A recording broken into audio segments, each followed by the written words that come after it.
The Warlord of Mars, by Edgar Rice Burroughs.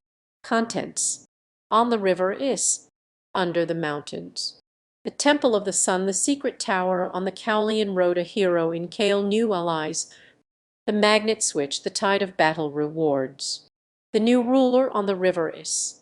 In the shadows of the forest that flanks the crimson plain by the side of the lost sea of Chorus, in the valley door, beneath the hurtling moons of Mars, speeding their meteoric way close above the bosom of the dying planet, I crept stealthily along the trail of a shadowy form that hugged the darker places with a persistency that proclaimed the sinister nature of its errand.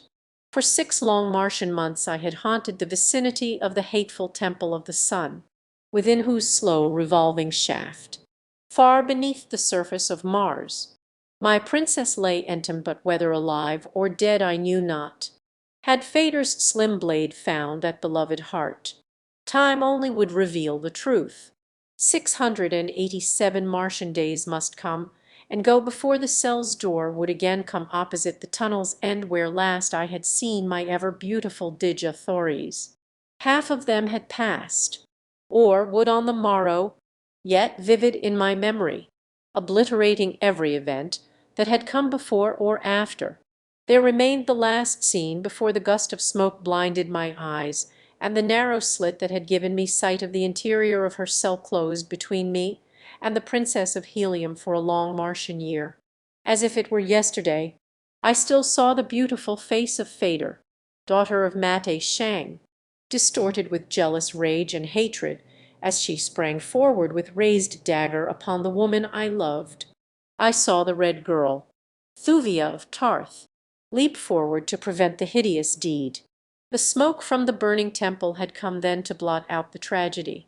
But in my ears rang the single shriek as the knife fell, then silence, and when the smoke had cleared, the revolving temple had shut off all sight or sound from the chamber in which the 3 beautiful women were imprisoned. Much there had been to occupy my attention since that terrible moment, but never for an instant had the memory of the thing faded. And all the time that I could spare from the numerous duties that had devolved upon me in the reconstruction of the government of the firstborn since our victorious fleet and land forces had overwhelmed them, had been spent close to the grim shaft that held the mother of my boy, Carthoris of Helium, the race of blacks that for ages had worshipped Isis, the false deity of Mars, had been left in a state of chaos by my revealment of her as naught more than a wicked old woman. In their rage they had torn her to pieces. From the high pinnacle of their egotism the firstborn had been plunged to the depths of humiliation. Their deity was gone, and with her the whole false fabric of their religion. Their vaunted navy had fallen in defeat before the superior ships and fighting men of the red men of Helium. Fierce green warriors from the ochre sea bottoms of outer Mars had ridden their wild thoats across the sacred gardens of the temple of Isis. Enters Tarkus, Jeddak of Thark, fiercest of them all, had sat upon the throne of Isis and ruled the firstborn while the allies were deciding the conquered nation's fate. Almost unanimous was the request that I ascend the ancient throne of the black men, even the firstborn themselves concurring in it. But I would have none of it. My heart could never be with the race that had heaped indignities upon my princess and my son. At my suggestion Xodor became Jeddak of the firstborn. He had been a datar, or prince, until Isis had degraded him, so that his fitness for the high office bestowed was unquestioned. The peace of the valley door thus assured, the green warriors dispersed to their desolate sea bottoms, while we of Helium returned to our own country. Here again was a throne offered me, since no word had been received from the missing Jeddak of Helium, Tardos Mers, grandfather of Digiathores, or his son, Mers Kajik, Jed of Helium, her father. Over a year had elapsed since they had set out to explore the northern hemisphere in search of Carthoris, and at last their disheartened people had accepted as truth the vague rumors of their death that had filtered in from the frozen region of the pole. Once again I refused a throne. For I would not believe that the mighty Tardos Murs, or his no less redoubtable son, was dead. Let one of their own blood rule you until they return, I said to the assembled nobles of Helium, as I addressed them from the pedestal of truth beside the throne of righteousness in the temple of reward, from the very spot where I had stood a year before when Zit'eris pronounced the sentence of death upon me. As I spoke I stepped forward and laid my hand upon the shoulder of Carthoris where he stood in the front rank of the circle of nobles about me as one. The nobles and the people lifted their voices in a long cheer of approbation. 10,000 swords sprang on high from as many scabbards, and the glorious fighting men of ancient Helium hailed Carthoris Jeddak of Helium. His tenure of office was to be for life, or until his great-grandfather, or grandfather, should return. Having thus satisfactorily arranged this important duty for Helium, I started the following day for the valley door that I might remain close to the Temple of the Sun until the fateful day that should see the opening of the prison cell where my lost love lay buried, poor Vastus and Cantos Can, with my other noble lieutenants. I left with Carthoris at Helium, that he might have the benefit of their wisdom, bravery, and loyalty in the performance of the arduous duties which had devolved upon him. Only Woola, my Martian hound, accompanied me. At my heels tonight the faithful beast moved softly in my tracks, as large as a Shetland pony, with hideous head and frightful fangs. He was indeed an awesome spectacle, as he crept after me on his 10 short, muscular legs, but to me he was the embodiment of love and loyalty. The figure ahead was that of the black debtor of the firstborn, Farid, whose undying enmity I had earned that time I laid him low with my bare hands in the courtyard of the temple of Isis, and bound him with his own harness before the noble men and women who had but a moment before been extolling his prowess. Like many of his fellows, he had apparently accepted the new order of things with good grace, and had sworn fealty to Xodor, his new ruler. But I knew that he hated me, and I was sure that in his heart he envied and hated Xodor. So I had kept a watch upon his comings and goings, to the end that of late I had become convinced that he was occupied with some manner of intrigue. Several times I had observed him leaving the walled city of the firstborn after dark, taking his way out into the cruel and horrible valley door, where no honest business could lead any man. Tonight he moved quickly along the edge of the forest until well beyond sight or sound of the city. Then he turned across the crimson sward toward the shore of the lost sea of Chorus. The rays of the nearer moon, swinging low across the valley, touched his jewel-encrusted harness with 1,000 changing lights and glanced from the glossy ebony of his smooth hide. Twice he turned his head back toward the forest, after the manner of one who is upon an evil errand, though he must have felt quite safe from pursuit. I did not dare follow him there beneath the moonlight, since it best suited my plans not to interrupt. Heisey wished him to reach his destination unsuspecting, that I might learn just where that destination lay and the business that awaited the night prowler there. So it was that I remained hidden until after Thurid had disappeared over the edge of the steep bank beside the sea a quarter of a mile away. Then, with Woola following, I hastened across the open after the Black Dagger. The quiet of the tomb lay upon the mysterious valley of death, crouching deep in its warm nest within the sunken area at the south pole of the dying planet. In the far distance the golden cliffs raised their mighty barrier faces far into the starlit heavens, the precious metals and scintillating jewels that composed them sparkling in the brilliant light of Mars' 2 gorgeous moons. At my back was the forest, pruned and trimmed like the sward to park-like symmetry by the browsing of the ghoulish plant men. Before me lay the lost sea of Chorus, while farther on I caught the shimmering ribbon of Is, the river of mystery, where it wound out from beneath the golden cliffs to empty into Chorus, to which for countless ages had been borne the deluded and unhappy Martians of the outer world upon the voluntary pilgrimage to this false heaven. The plant men, with their blood-sucking hands, and the monstrous white apes that make Dor hideous by day were hidden in their lairs for the night. There was no longer a holy thurn upon the balcony in the golden cliffs above the Is to summon them with weird cry to the victims floating down to their maws upon the cold broad bosom of ancient Is. The navies of Helium and the firstborn had cleared the fortresses and the temples of the Therns when they had refused to surrender and accept the new order of things that had swept their false religion from long-suffering Mars. In a few isolated countries they still retained their age-old power, but Mate Shang, their Hecator, father of Therns, had been driven from his temple.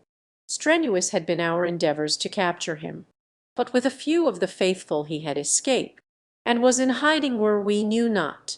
As I came cautiously to the edge of the low cliff overlooking the lost sea of Charis, I saw Thurid pushing out upon the bosom of the shimmering water, in a small scaphone of those strangely wrought craft of unthinkable age which the holy Therns, with their organization of priests and lesser Therns, were wont to distribute along the banks of the Is, that the long journey of their victims might be facilitated.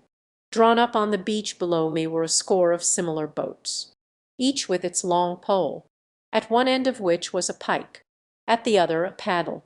Thurid was hugging the shore, and as he passed out of sight round a near-by promontory, I shoved one of the boats into the water and, calling Woola into it, pushed out from shore. The pursuit of Thurid carried me along the edge of the sea toward the mouth of the Is. The farther moon lay close to the horizon, casting a dense shadow beneath the cliffs that fringed the water.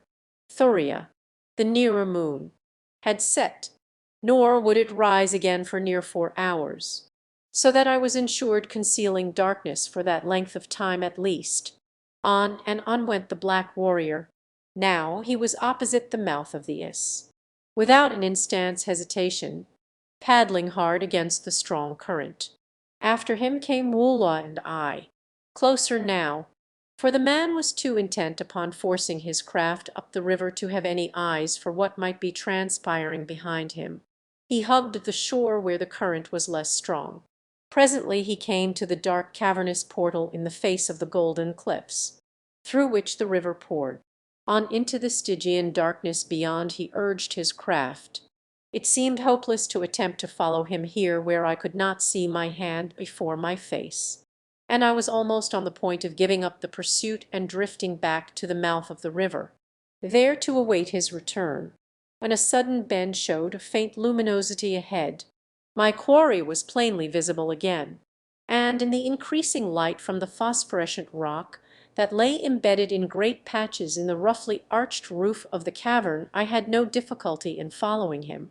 It was my first trip upon the bosom of Is, and the things I saw there will live forever in my memory.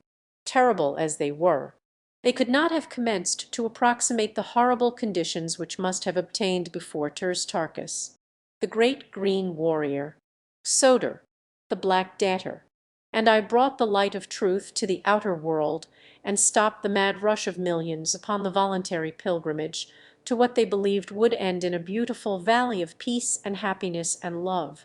Even now the low islands which dotted the broad stream were choked with the skeletons and half-devoured carcasses of those who, through fear or a sudden awakening to the truth, had halted almost at the completion of their journey. In the awful stench of these frightful charnel isles haggard maniacs screamed and gibbered and fought among the torn remnants of their grisly feasts, while on those which contained but clean-picked bones they battled with one another, the weaker furnishing sustenance for the stronger, or with claw-like hands clutched at the bloated bodies that drifted down with the current. Thurid paid not the slightest attention to the screaming things that either menaced or pleaded with him as the mood directed them. Evidently he was familiar with the horrid sights that surrounded him.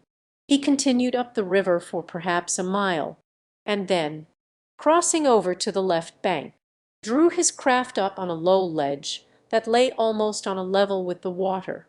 I dared not follow across the stream, for he most surely would have seen me. Instead, I stopped close to the opposite wall beneath an overhanging mass of rock that cast a dense shadow beneath it. Here I could watch Thurid without danger of discovery. The black was standing upon the ledge beside his boat, looking up the river, as though he were awaiting one whom he expected from that direction. As I lay there beneath the dark rocks I noticed that a strong current seemed to flow directly toward the center of the river, so that it was difficult to hold my craft in its position. I edged farther into the shadow that I might find a hold upon the bank, but though I proceeded several yards, I touched nothing, and then, finding that I would soon reach a point from where I could no longer see the black man, I was compelled to remain where I was, holding my position as best I could by paddling strongly against the current which flowed from beneath the rocky mass behind me. I could not imagine what might cause this strong lateral flow, for the main channel of the river was plainly visible to me from where I sat, and I could see the rippling junction of it and the mysterious current which had aroused my curiosity. While I was still speculating upon the phenomenon, my attention was suddenly riveted upon Thurid, who had raised both palms, and a moment later his kur, the Barsoomian word of greeting, came in low but distinct tones. I turned my eyes up the river in the direction that his were bent, and presently there came within my limited range of vision a long boat, in which were 6 men. 5 were at the paddles, while the 6th sat in the seat of honor. The whiteskins, the flowing yellow wigs which covered their bald pates, and the gorgeous diadems set in circlets of gold about their heads marked them as holy therns. As they drew up beside the ledge upon which Thurid awaited them, he in the bow of the boat arose to step ashore, and then I saw that it was none other than Mate Shang, father of Therns. The evident cordiality with which the 2 men exchanged greetings filled me with wonder, for the black and white men of Barsoom were hereditary enemies nor ever before had I known of 2 meeting other than in battle. Evidently the reverses that had recently overtaken both peoples had resulted in an alliance between these 2 individuals at least against the common enemy, and now I saw why Thurid had come so often out into the valley door by night, and that the nature of his conspiring might be such as to strike very close to me or to my friends. I wished that I might have found a point closer to the 2 men from which to have heard their conversation, but it was out of the question now to attempt to cross the river, and so I lay quietly watching them, who would have given so much to have known how close I lay to them, and how easily they might have overcome and killed me with their superior force. Several times Thurid pointed across the river in my direction, but that his gestures had any reference to me I did not for a moment believe. Presently he and Mate Shang entered the latter's boat, which turned out into the river and, swinging round, forged steadily across in my direction. As they advanced I moved my boat farther and farther in beneath the overhanging wall, but at last it became evident that their craft was holding the same course. The 5 paddlers sent the larger boat ahead at a speed that taxed my energies to equal. Every instant I expected to feel my prow crash against solid rock. The light from the river was no longer visible, but ahead I saw the faint tinge of a distant radiance, and still the water before me was open. At last the truth dawned upon me was following a subterranean river which emptied into the Is at the very point where I had hidden. The rowers were now quite close to me. The noise of their own paddles drowned the sound of mine, but in another instant the growing light ahead would reveal me to them. There was no time to be lost. Whatever action I was to take must be taken at once. Swinging the prow of my boat toward the right, I sought the river's rocky side, and there I lay while Mate Shang and Thurid approached up the center of the stream, which was much narrower than the Is. As they came nearer I heard the voices of Thurid and the father of Therns raised in argument. "I tell you, Thurn," the Black Debtor was saying, "that I wish only vengeance upon John Carter, Prince of Helium. I am leading you into no trap. What could I gain by betraying you to those who have ruined my nation and my house?" "Let us stop here a moment, that I may hear your plans," replied the Hecador, and then we may proceed with a better understanding of our duties and obligations." To the rowers he issued the command that brought their boat in toward the bank not a dozen paces beyond the spot where I lay. Had they pulled in below me, they must surely have seen me against the faint glow of light ahead. But from where they finally came to rest I was as secure from detection as though miles separated us.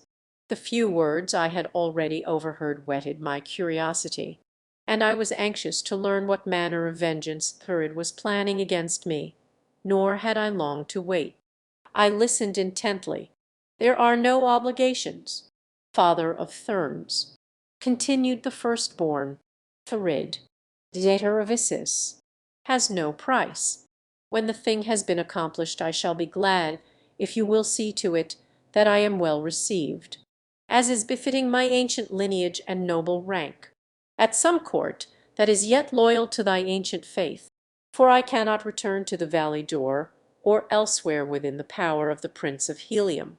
But even that I do not demand it shall be as your own desire in the matter directs."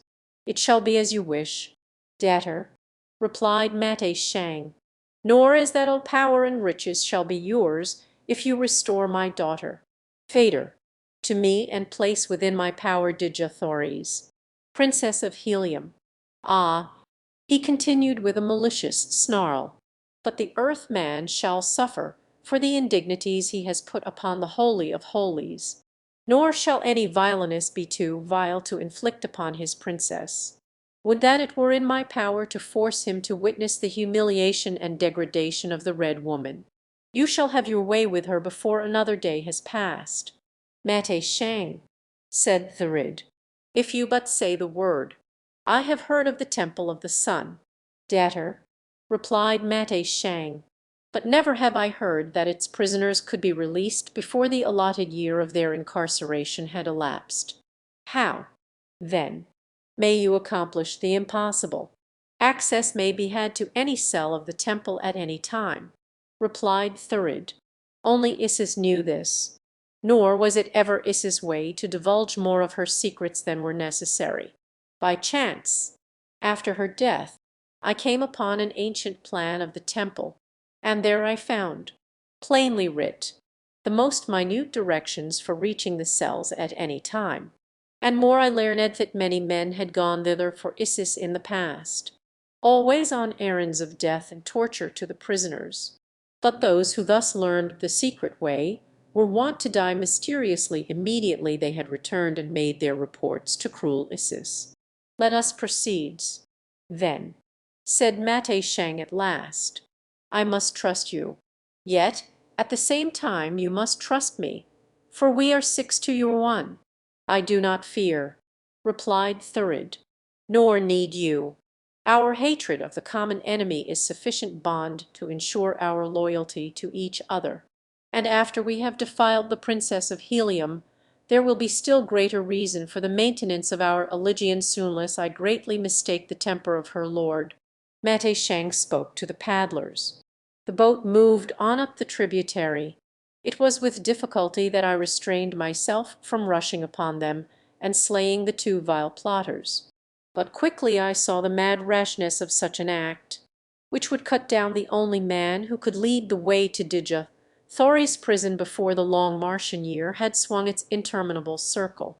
If he should lead Mate Shang to that hallowed spot, then, too, should he lead John Carter, Prince of Helium. With silent paddle I swung slowly into the wake of the larger craft, under the mountains. As we advanced up the river which winds beneath the golden cliffs out of the bowels of the mountains of Ots to mingle its dark waters with the grim and mysterious, is the faint glow which had appeared before us grew gradually into an all-enveloping radiance. The river widened until it presented the aspect of a large lake whose vaulted dome, lighted by glowing phosphorescent rock, was splashed with the vivid rays of the diamond, the sapphire, the ruby, and the countless, nameless jewels of Barsoom which lay encrusted in the virgin gold which forms the major portion of these magnificent cliffs. Beyond the lighted chamber of the lake was darkness. What lay behind the darkness I could not even guess. To have followed the Thurn boat across the gleaming water would have been to invite instant detection. And so, though I was loath to permit Thurid to pass even for an instant beyond my sight, I was forced to wait in the shadows until the other boat had passed from my sight at the far extremity of the lake. Then I paddled out upon the brilliant surface in the direction they had taken. When, after what seemed an eternity, I reached the shadows at the upper end of the lake, I found that the river issued from a low aperture, to pass beneath which it was necessary that I compel Woola to lie flat in the boat. And I, myself, must need bend double before the low roof cleared my head. Immediately the roof rose again upon the other side, but no longer was the way brilliantly lighted. Instead, only a feeble glow emanated from small and scattered patches of phosphorescent rock in wall and roof.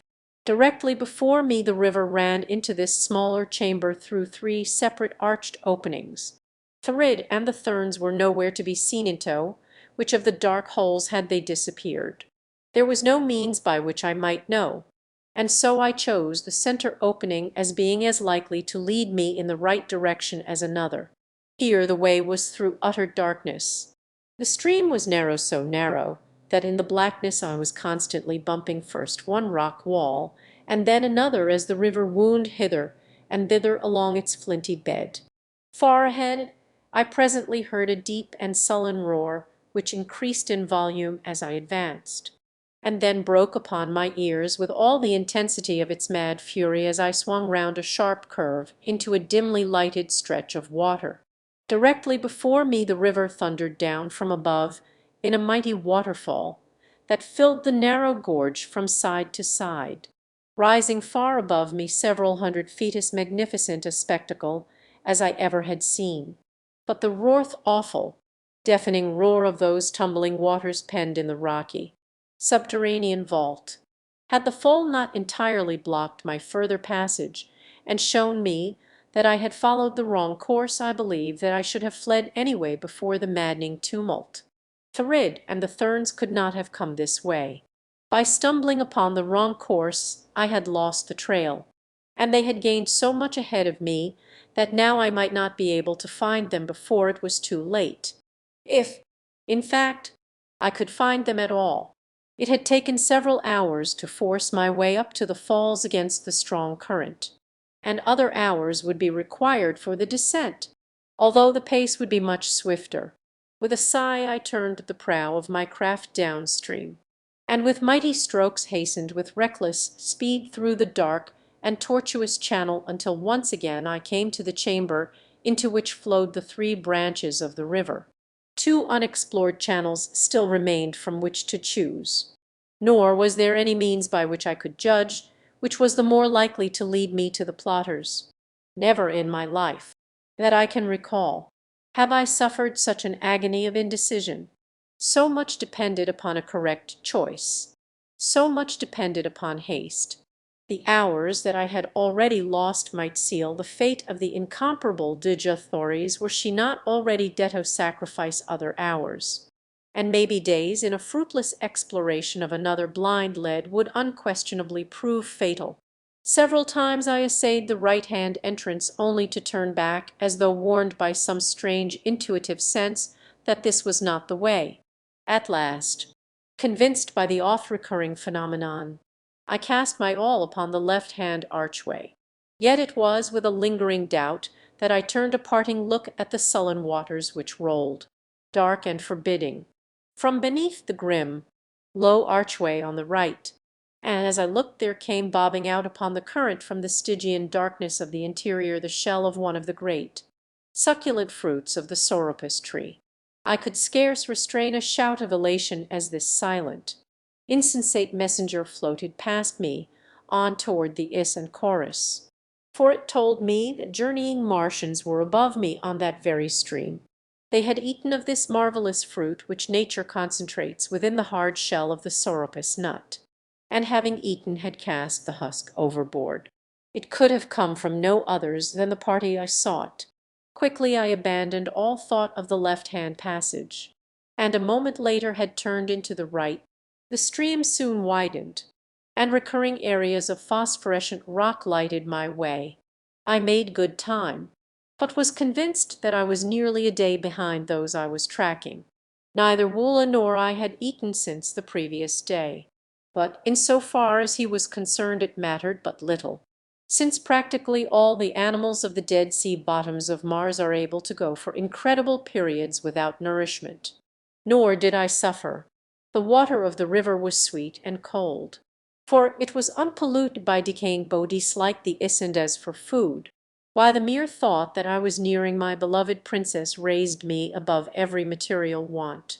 As I proceeded, the river became narrower and the current swift and turbulent, so swift, in fact, that it was with difficulty that I forced my craft upward at all. I could not have been making to exceed 100 yards an hour when, at a bend, I was confronted by a series of rapids through which the river foamed and boiled at a terrific rate. My heart sank within me. The Sorapus nutshell had proved a false prophet. And, after all, my intuition had been correct. It was the left-hand channel that I should have followed. Had I been a woman, I should have wept. At my right was a great, slow-moving eddy that circled far beneath the cliff's overhanging side. And to rest my tired muscles before turning back, I let my boat drift into its embrace. I was almost prostrated by disappointment. It would mean another half-day's loss of time to retrace my way and take the only passage that yet remained unexplored. What hellish fate had led me to select from 3 possible avenues the 2 that were wrong? As the lazy current of the eddy carried me slowly about the periphery of the watery circle, my boat twice touched the rocky side of the river in the dark recess beneath the cliff. A third time it struck, gently as it had before, but the contact resulted in a different sound of wood scraping upon wood. In an instant I was on the alert, for there could be no wood within that buried river that had not been man-brought. Almost coincidentally with my first apprehension of the noise, my hand shot out across the boat's side, and a second later I felt my fingers gripping the gunwale of another craft. As though turned to stone, I sat in tense and rigid silence, straining my eyes into the utter darkness before me in an effort to discover if the boat were occupied.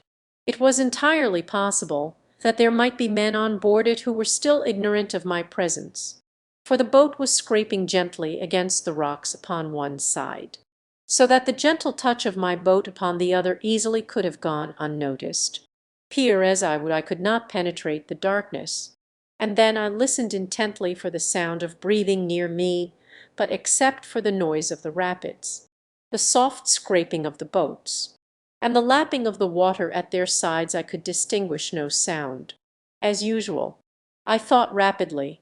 A rope lay coiled in the bottom of my own craft.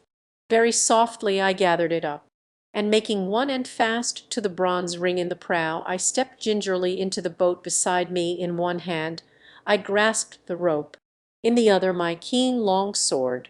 For a full minute, perhaps, I stood motionless after entering the strange craft. It had rocked a trifle beneath my weight, but it had been the scraping of its side against the side of my own boat that had seemed most likely to alarm its occupants, if there were any. But there was no answering sound, and a moment later I had felt from stem to stern and found the boat deserted. Groping with my hands along the face of the rocks to which the craft was moored, I discovered a narrow ledge which I knew must be the avenue taken by those who had come before me. That they could be none other than Thurid and his party I was convinced by the size and build of the boat I had found. Calling to Woola to follow me, I stepped out upon the ledge. The great, savage brute, agile as a cat, crept after me.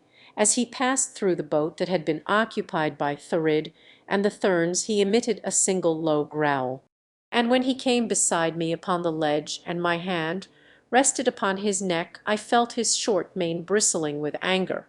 I think he sensed telepathically the recent presence of an enemy, for I had made no effort to impart to him the nature of our quest or the status of those we tracked. This omission I now made haste to correct, and, after the manner of green Martians with their beasts, I let him know partially by the weird and uncanny telepathy of Barsoom and partly by word of mouth that we were upon the trail of those who had recently occupied the boat through which we had just passed. A soft purr, like that of a great cat, indicated that Woola understood. And then, with a word to him to follow, I turned to the right along the ledge. But scarcely had I done so than I felt his mighty fangs tugging at my leathern harness. As I turned to discover the cause of his act, he continued to pull me steadily in the opposite direction, nor would he desist until I had turned about and indicated that I would follow him voluntarily. Never had I known him to be in error in a matter of tracking. So it was with a feeling of entire security that I moved cautiously in the huge beast's wake. Through Cimmerian darkness he moved along the narrow ledge beside the boiling rapids. As we advanced, the way led from beneath the overhanging cliffs out into a dim light. And then it was that I saw that the trail had been cut from the living rock, and that it ran up along the river's side beyond the rapids. For hours we followed the dark and gloomy river farther and farther into the bowels of Mars. From the direction and distance I knew that we must be well beneath the valley door, and possibly beneath the Sea of Omen as well. It could not be much farther now to the Temple of the Sun, even as my mind framed the thought. Woola halted suddenly before a narrow, arched doorway in the cliff by the trail's side. Quickly he crouched back away from the entrance, at the same time turning his eyes toward me. Words could not have more plainly told me that danger of some sort lay nearby. And so I pressed quietly forward to his side, and passing him looked into the aperture at our right. Before me was a fair-sized chamber that, from its appointments, I knew must have at one time been a guardroom. There were racks for weapons, and slightly raised platforms for the sleeping silks and furs of the warriors. But now its only occupants were two of the Therns who had been of the party with Thurid and Mate Shang.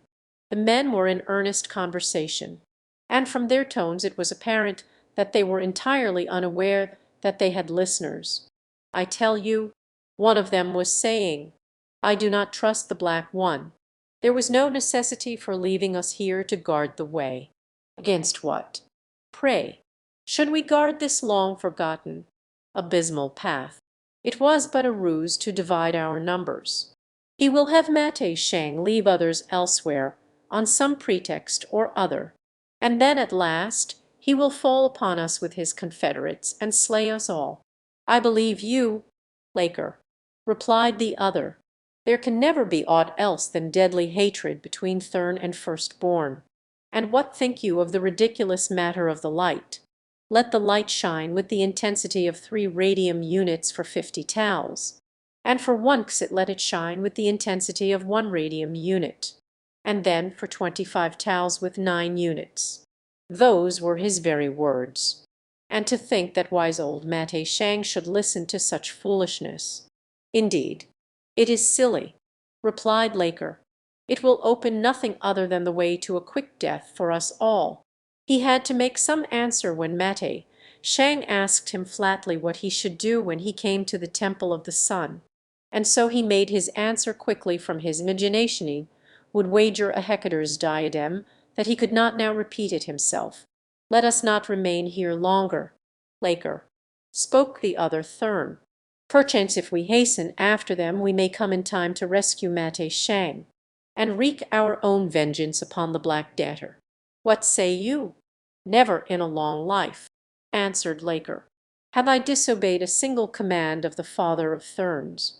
I shall stay here until I rot if he does not return to bid me elsewhere." Laker's companion shook his head. "You are my superior," he said. "I cannot do other than you sanction, though I still believe that we are foolish to remain." I, too, thought that they were foolish to remain, for I saw from Woola's actions that the trail led through the room where the 2 Therns held guard. I had no reason to harbor any considerable love for this race of self-deified demons. Yet I would have passed them by were it possible without molesting them. It was worth trying anyway, for a fight might delay us considerably. or even put an end entirely to my search. Better men than I have gone down before, fighters of meaner ability than that possessed by the fierce Thurn warriors." Signaling Woola to heel, I stepped suddenly into the room before the two men. At sight of me their long swords flashed from the harness at their sides, but I raised my hand in a gesture of restraint. "I seek Thurid, the Black Debtor," I said. "My quarrel is with him, not with you. Let me pass then in peace. For if I mistake not, he is as much your enemy as mine, and you can have no cause to protect him." They lowered their swords, and Laker spoke. "I know not whom you may be, with the white skin of a Thurn and the black hair of a red man, but were it only Thurid whose safety were at stake, you might pass, and welcome, in so far as we be concerned. Tell us who you be, and what mission calls you to this unknown world beneath the valley door. Then maybe we can see our way to let you pass upon the errand which we should like to undertake, would our orders permit." I was surprised that neither of them had recognized me, for I thought that I was quite sufficiently well known either by personal experience or reputation to every Thurn upon Barsoom as to make my identity immediately apparent in any part of the planet. In fact, I was the only white man upon Mars whose hair was black and whose eyes were gray, with the exception of my son, Carthares. To reveal my identity might be to precipitate an attack, for every Thurn upon Barsoom knew that to me they owed the fall of their age-old spiritual supremacy. On the other hand, my reputation as a fighting man might be sufficient to pass me by these two were their livers not of the right complexion to welcome a battle to the death. To be quite candid, I did not attempt to delude myself with any such sophistry, since I knew well that upon warlike Mars there are few cowards, and that every man, whether prince, priest, or peasant, glories in deadly strife. And so I gripped my long sword the tighter as I replied to Laker, "I believe that you will see the wisdom of permitting me to pass unmolested," I said, "for it would avail you nothing to die you zealously in the rocky bowels of Barsoom merely to protect a hereditary enemy, such as Thurid, debtor of the firstborn. That you shall die should you elect to oppose me is evidenced by the mouldering corpses of all the many great Barsoomian warriors who have gone down beneath this blade. Am John Carter, Prince of Helium." For a moment that name seemed to paralyze the two men, but only for a moment, and then the younger of them, with a vile name upon his lips, rushed toward me with ready sword. He had been standing a little behind his companion, Laker, during our parley, and now, ere he could engage me, the older man grasped his harness and drew him back. "Hold," commanded Laker. "There will be plenty of time to fight, if we find it wise to fight at all. There be good reasons why every Thurn upon Barsoom should yearn to spill the blood of the blasphemer, the sacrilegist. But let us mix wisdom with our righteous hate. The Prince of Helium is bound upon an errand which we ourselves, but a moment since, were wishing that we might undertake. Let him go then and slay the black. When he returns we shall still be here to bar his way to the outer world, and thus we shall have rid ourselves of two enemies, nor have incurred the displeasure of the father of Thurns." As he spoke I could not but note the crafty glint in his evil eyes, and while I saw the apparent logic of his reasoning, I felt, subconsciously perhaps, that his words did but veil some sinister intent. The other Thurn turned toward him in evident surprise, but when Laker had whispered a few brief words into his ear he, too, drew back and nodded acquiescence to his superior's suggestion. "Proceeds, John Carter," said Laker, "but know that if Thurid does not lay you low, there will be those awaiting your return who will see that you never pass again into the sunlight of the upper world. Go." During our conversation Woola had been growling and bristling close to my side. Occasionally he would look up into my face with a low, pleading whine, as though begging for the word that would send him headlong at the bare throats before him. He, too, sensed the villainy behind the smooth words. Beyond the Therns several doorways opened off the guardroom, and toward the one upon the extreme right Laker motioned. "That way leads to Thurid," he said. But when I would have called Woola to follow me, there the beast whined and held back, and at last ran quickly to the first opening at the left, where he stood emitting his coughing bark, as though urging me to follow him upon the right way. I turned a questioning look upon Laker. "The brute is seldom wrong," I said, "and while I do not doubt your superior knowledge, Thurn, I think that I shall do well to listen to the voice of instinct that is backed by love and loyalty." As I spoke I smiled grimly, that he might know without words that I distrusted him. "As you will," the fellow replied with a shrug. "In the end it shall be all the same." I turned and followed Woola into the left-hand passage, and though my back was toward my enemies, my ears were on the alert. Yet I heard no sound of pursuit. The passageway was dimly lighted by occasional radium bulbs, the universal lighting medium of Barsoom. These same lamps may have been doing continuous duty in these subterranean chambers for ages, since they require no attention and are so compounded that they give off but the minutest of their substance in the generation of years of luminosity. We had proceeded for but a short distance when we commenced to pass the mouths of diverging corridors. But not once did Woola hesitate. It was at the opening to one of these corridors upon my right that I presently heard a sound that spoke more plainly to John Carter, fighting man, than could the words of my mother tongue. It was the clank of metal of a warrior's harness, and it came from a little distance up the corridor upon my right. Woola heard it, too, and like a flash he had wheeled, and stood facing the threatened danger, his mane all a-bristle, and all his rows of glistening fangs bared by snarling, back-drawn lips.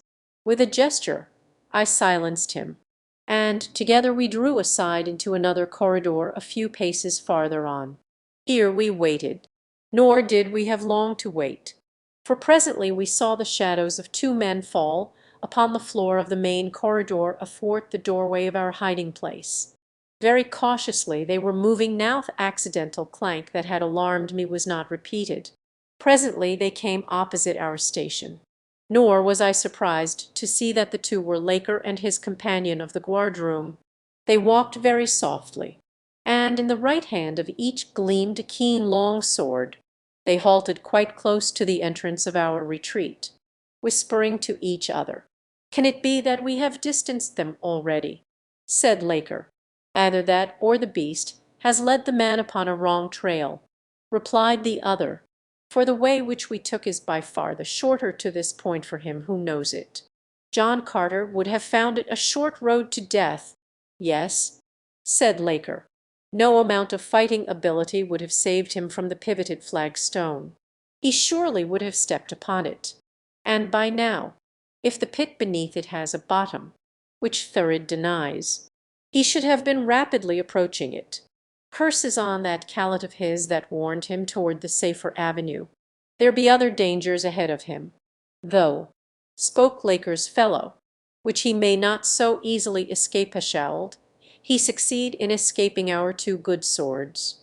Consider, for example, what chance he will have coming unexpectedly into the chamber of I would have given much to have heard the balance of that conversation, that I might have been warned of the perils that lay ahead. But fate intervened, and just at the very instant of all other instants that I would not have elected to do it. I sneezed. The temple of the sun. There was nothing for it now other than to fight. Nor did I have any advantage as I sprang, sword in hand, into the corridor before the two Therns. For my untimely sneeze had warned them of my presence, and they were ready for me. There were no words, for they would have been a waste of breath. The very presence of the two proclaimed their treachery. That they were following to fall upon me unawares was all too plain, and they, of course, must have known that I understood their plan.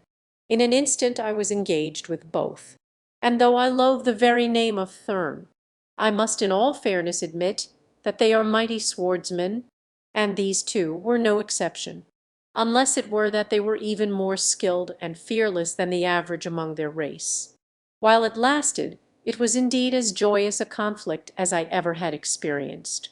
Twice at least I saved my breast from the mortal thrust of piercing steel, only by the wondrous agility with which my earthly muscles endow me under the conditions of lesser gravity and air pressure upon Mars. Yet even so I came near to tasting death that day in the gloomy corridor beneath Mars' southern pole. For Laker played a trick upon me that in all my experience of fighting upon two planets I never before had witnessed the like of.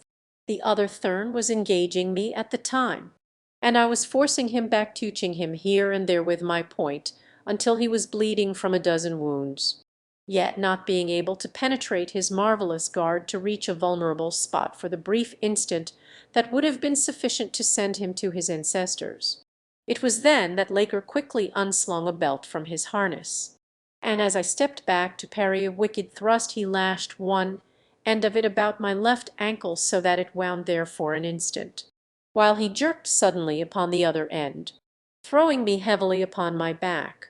Then, like leaping panthers, they were upon me, but they had reckoned without Woola, and before ever a blade touched me, a roaring embodiment of 1,000 demons hurtled above my prostrate form, and my loyal Martian Callet was upon them.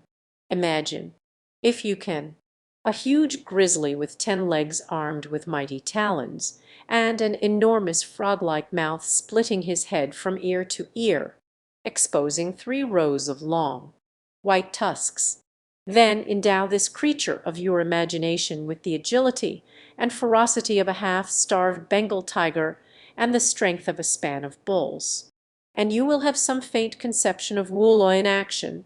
Before I could call him off he had crushed Laker into a jelly with a single blow of one mighty paw, and had literally torn the other Thurn to ribbons. Yet when I spoke to him sharply, he cowed sheepishly as though he had done a thing to deserve censure and chastisement.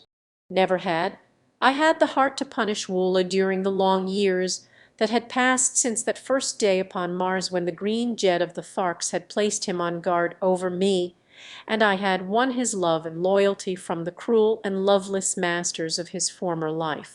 Yet I believe he would have submitted to any cruelty that I might have inflicted upon him.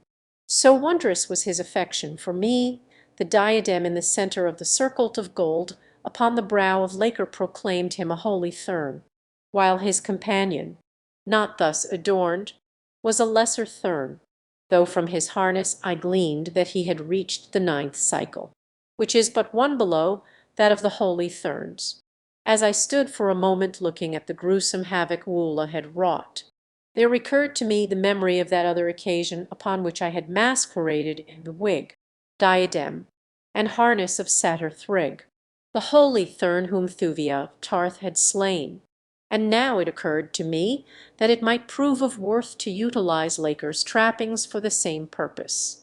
A moment later I had torn his yellow wig from his bald pate and transferred it and the circlet, as well as all his harness, to my own person. Woola did not approve of the metamorphosis. He sniffed at me and growled ominously, but when I spoke to him and patted his huge head, he at length became reconciled to the change, and at my command trotted off along the corridor in the direction we had been going when our progress had been interrupted by the Thurns. We moved cautiously now, warned by the fragment of conversation I had overheard. I kept abreast of Woola, that we might have the benefit of all our eyes for what might appear suddenly ahead to menace us. And well it was that we were forewarned. At the bottom of a flight of narrow steps the corridor turned sharply back upon itself, immediately making another turn in the original direction, so that at that point it formed a perfect letter S, the top leg of which debouched suddenly into a large chamber, illy lighted, and the floor of which was completely covered by venomous snakes and loathsome reptiles. To have attempted to cross that floor would have been to court instant death, and for a moment I was almost completely discouraged. Then it occurred to me that Thrid and Mate Shang with their party must have crossed it, and so there was a way, had it not been for the fortunate accident by which I overheard even so small a portion of the Therns' conversation, we should have blundered at least a step or two into that wriggling mass of destruction. And a single step. These were the only reptiles I had ever seen upon Barsoom, but I knew from their similarity to the fossilized remains of supposedly extinct species I had seen in the museums of Helium that they comprised many of the known prehistoric reptilian genera, as well as others undiscovered. A more hideous aggregation of monsters had never before assailed my vision. It would be futile to attempt to describe them to earth men, since substance is the only thing which they possess in common with any creature of the past or present with which you are family-riven. Their venom is of an unearthly virulence that, by comparison, would make the cobra de Capello seem quite as harmless as an angleworm. As they spied me there was a concerted rush by those nearest the entrance where we stood, but a line of radium bulbs inset along the threshold of their chamber brought them to a sudden halt. Dividedly they dared not cross that line of light. I had been quite sure that they would not venture beyond the room in which I had discovered them, though I had not guessed at what deterred them. The simple fact that we had found no reptiles in the corridor through which we had just come was sufficient assurance that they did not venture there. I drew Woola out of harm's way, and then began a careful survey of as much of the chamber of reptiles as I could see from where I stood. As my eyes became accustomed to the dim light of its interior, I gradually made out a low gallery at the far end of the apartment from which opened several exits. Coming as close to the threshold as I dared, I followed this gallery with my eyes, discovering that it circled the room as far as I could see. Then I glanced above me along the upper edge of the entrance to which we had come, and there, to my delight, I saw an end of the gallery not a foot above my head. In an instant I had leaped to it and called Woola after me. Here there were no reptiles. The way was clear to the opposite side of the hideous chamber, and a moment later Woola and I dropped down to safety in the corridor beyond. Not 10 minutes later we came into a vast circular apartment of white marble, the walls of which were inlaid with gold in the strange hieroglyphics of the firstborn. From the high dome of this mighty apartment a huge circular column extended to the floor, and as I watched I saw that it slowly revolved. I had reached the base of the Temple of the Sun. Somewhere above me lay Dija Thores, and with her were Fader, daughter of Mate Shang, and Thuvia of Tarth. But how to reach them, now that I had found the only vulnerable spot in their mighty prison, was still a baffling riddle. Slowly I circled the great shaft, looking for a means of ingress. Part way around I found a tiny radium flash torch, and as I examined it in mild curiosity as to its presence there in this almost inaccessible and unknown spot, I came suddenly upon the insignia of the house of Thurid jewel inset in its metal case. I am upon the right trail, I thought, as I slipped the bauble into the pocket pouch which hung from my harness. Then I continued my search for the entrance, which I knew must be somewhere about. Nor had I long to search, for almost immediately thereafter I came upon a small door so cunningly inlaid in the shaft's base that it might have passed unnoticed by a less keen or careful observer. There was the door that would lead me within the prison, but where was the means to open it? No button or lock were visible. Again and again I went carefully over every square inch of its surface, but the most that I could find was a tiny pinhole a little above and to the right of the door's center, a pinhole that seemed only an accident of manufacture or an imperfection of material. Into this minute aperture I attempted to peer, but whether it was but a fraction of an inch deep or passed completely through the door I could not tell. At least no light showed beyond it. I put my ear to it next and listened, but again my efforts brought negligible results. During these experiments Woola had been standing at my side gazing intently at the door, and as my glance fell upon him it occurred to me to test the correctness of my hypothesis that this portal had been the means of ingress to the temple used by Thurid, the Black Debtor, and Mate Shang, father of Therns.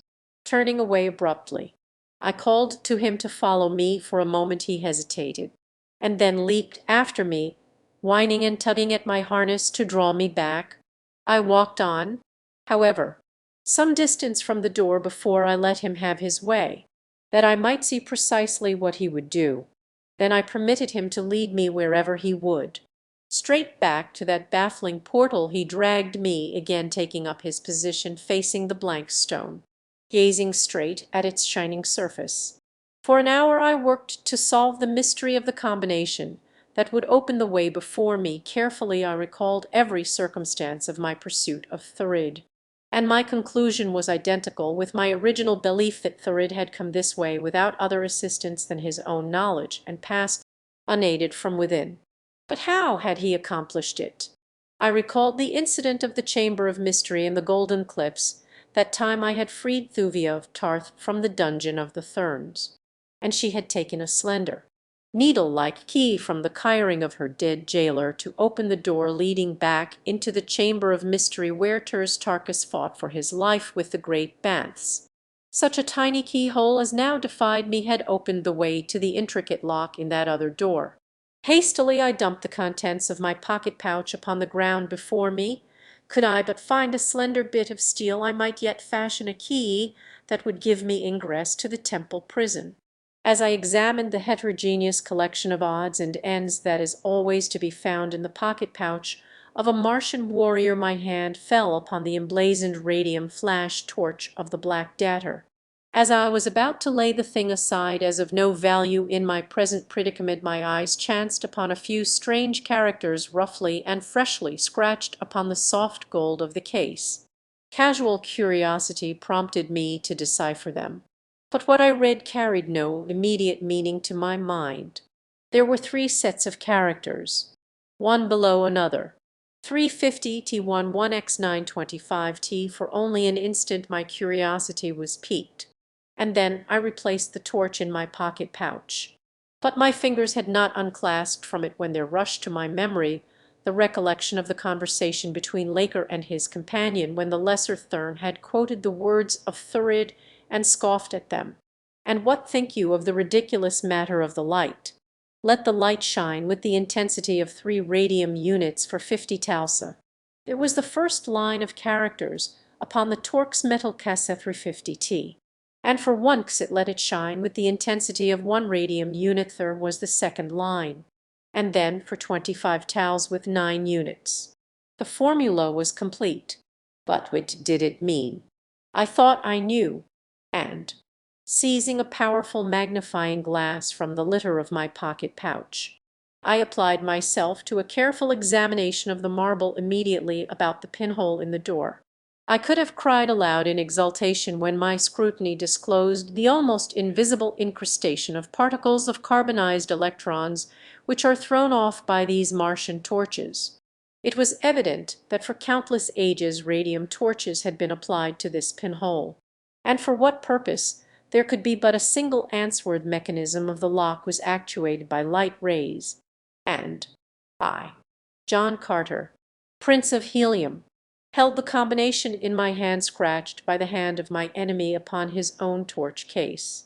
In a cylindrical bracelet of gold about my wrist was my Barsoomian chronometer, a delicate instrument that records the tals and xats and zodas of Martian time, presenting them to view beneath a strong crystal much after the manner of an earthly odometer.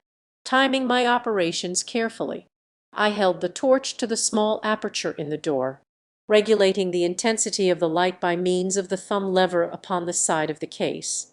For 50 tals I let 3 units of light shine full in the pinhole, then 1 unit for 1 xit, and for 25 tals 9 units.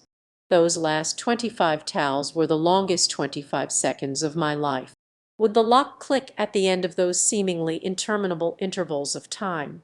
23, 24, 25. I shut off the light with a snap.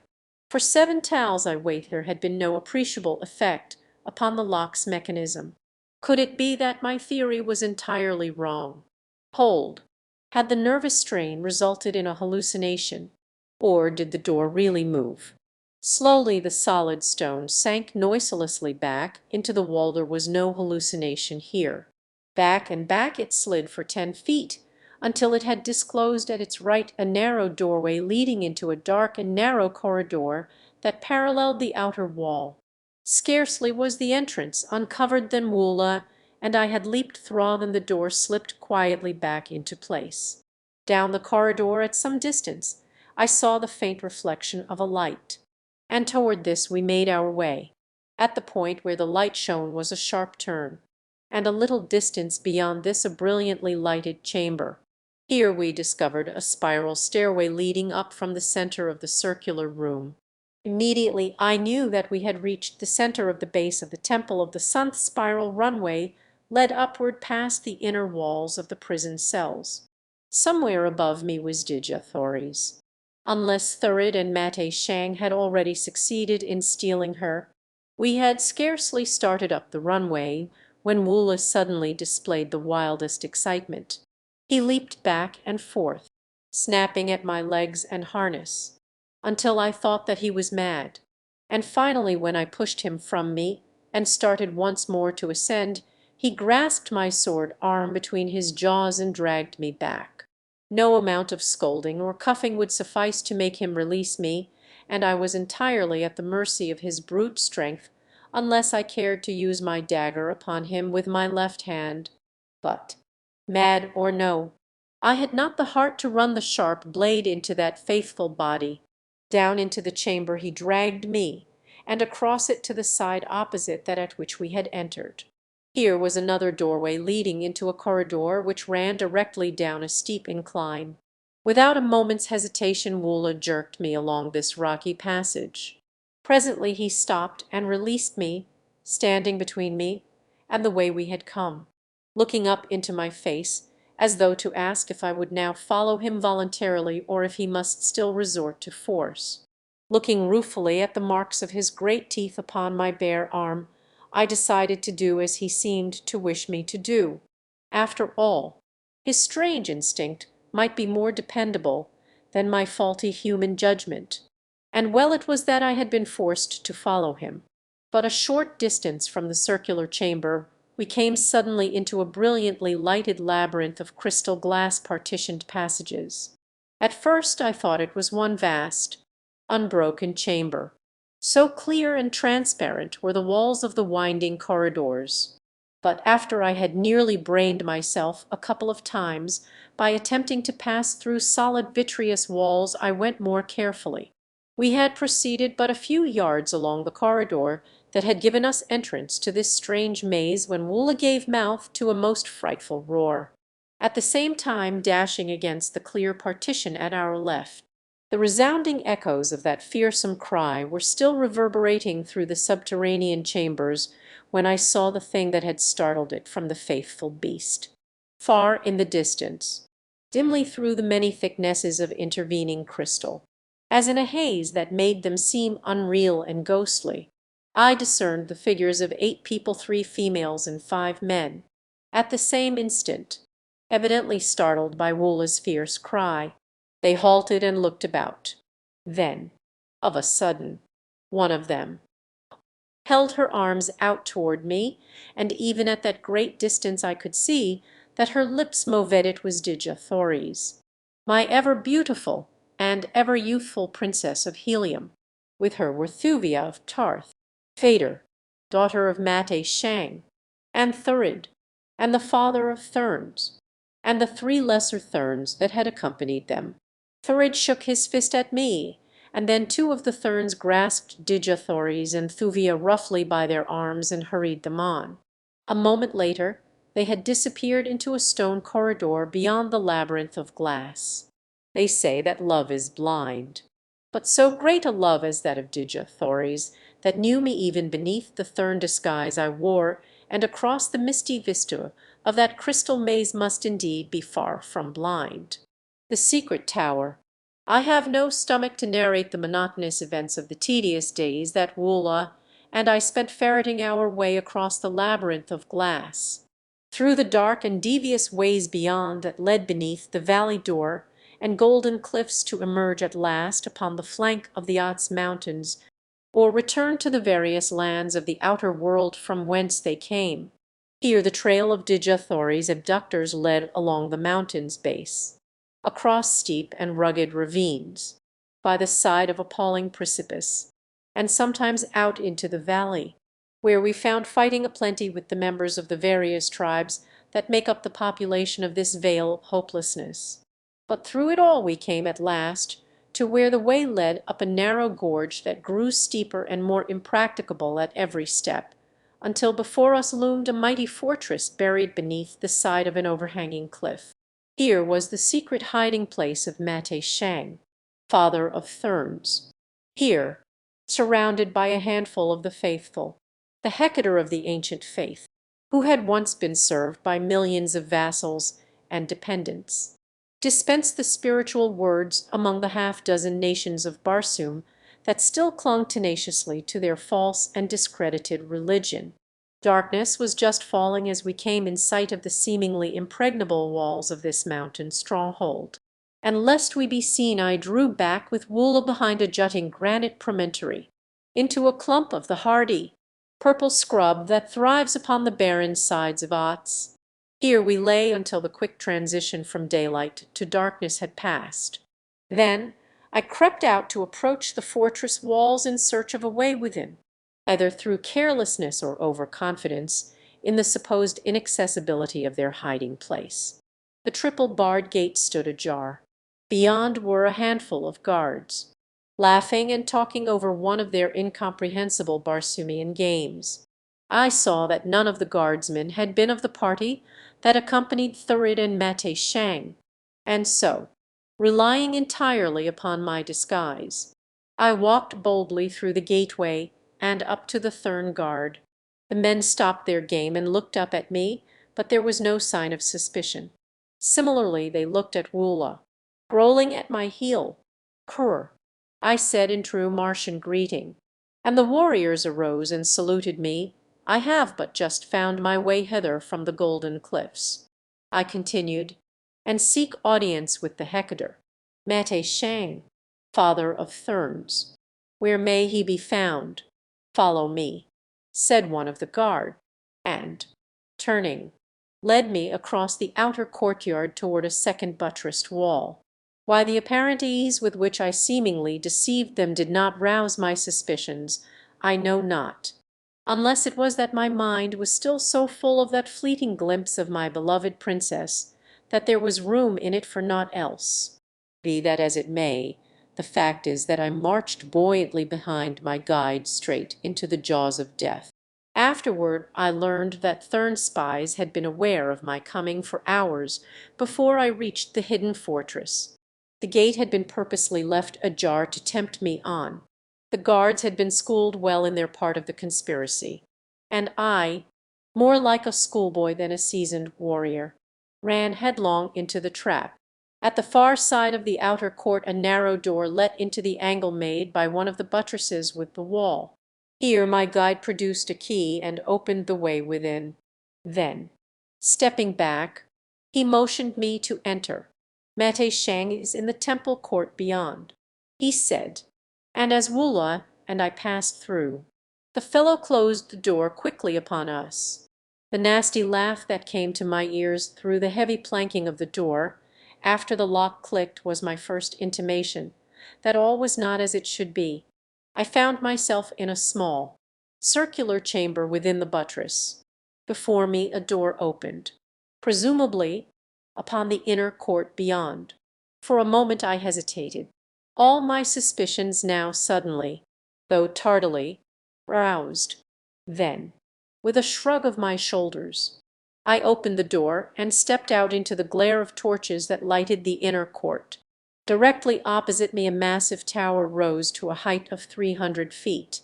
It was of the strangely beautiful modern Barsoomian style of architecture, its entire surface hand carved in bold relief with intricate and fanciful designs. 30 feet above the courtyard and overlooking it was a broad balcony, and there, indeed, was Mate Shang, and with him were Thurid and Fader, Thuvia, and Djathoris last too heavily ironed.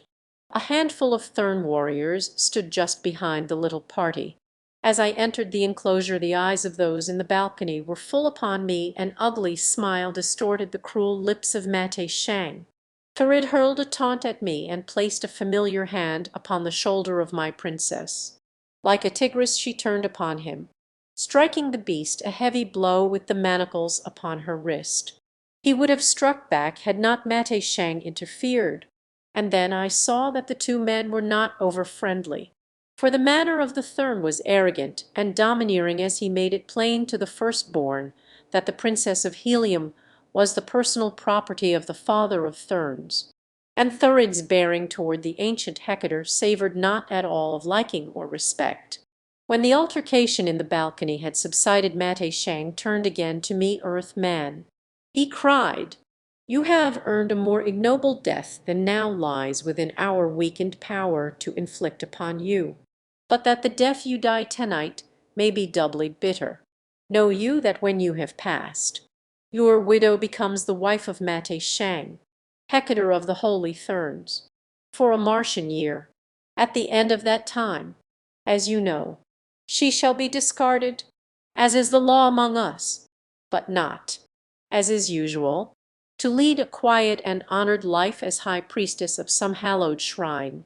Instead, Dejah, Princess of Helium, shall become the plaything of my lieutenants, perhaps of thy most hated enemy, Thurid, the Black Debtor."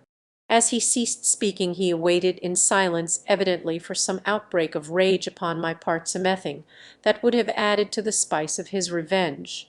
But I did not give him the satisfaction that he craved.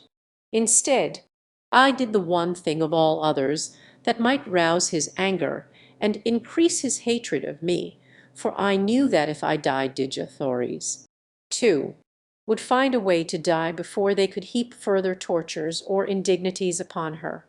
Of all the holy of holies which the Thurn venerates and worships, none is more revered than the yellow wig which covers his bald pate. And next thereto comes the circlet of gold and the great diadem, whose scintillant rays mark the attainment of the 10th cycle. And, knowing this, I removed the wig and circlet from my head, tossing them carelessly upon the flagging of the court. Then I wiped my feet upon the yellow tresses, and as a groan of rage arose from the balcony I spat full upon the holy diadem. Mate Shang went livid with anger, but upon the lips of Thurid I could see a grim smile of amusement, for to him these things were not holy. So, lest he should derive too much amusement from my act, I cried, and thus did I with the holies of Isis, goddess of life eternal, ere I threw Isis herself to the mob that once had worshipped her, to be torn to pieces in her own temple, that put an end to Thurid's grinning, for he had been high in the favor of Isis.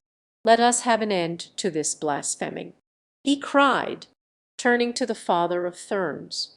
Mate Shang rose and, leaning over the edge of the balcony, gave voice to the weird call that I had heard from the lips of the priests upon the tiny balcony upon the face of the golden cliffs overlooking the valley door, when, in times past, they called the fearsome white apes and the hideous plant men to the feast of victims floating down the broad bosom of the mysterious is toward the Cillian-infested waters of the lost sea of Chorus.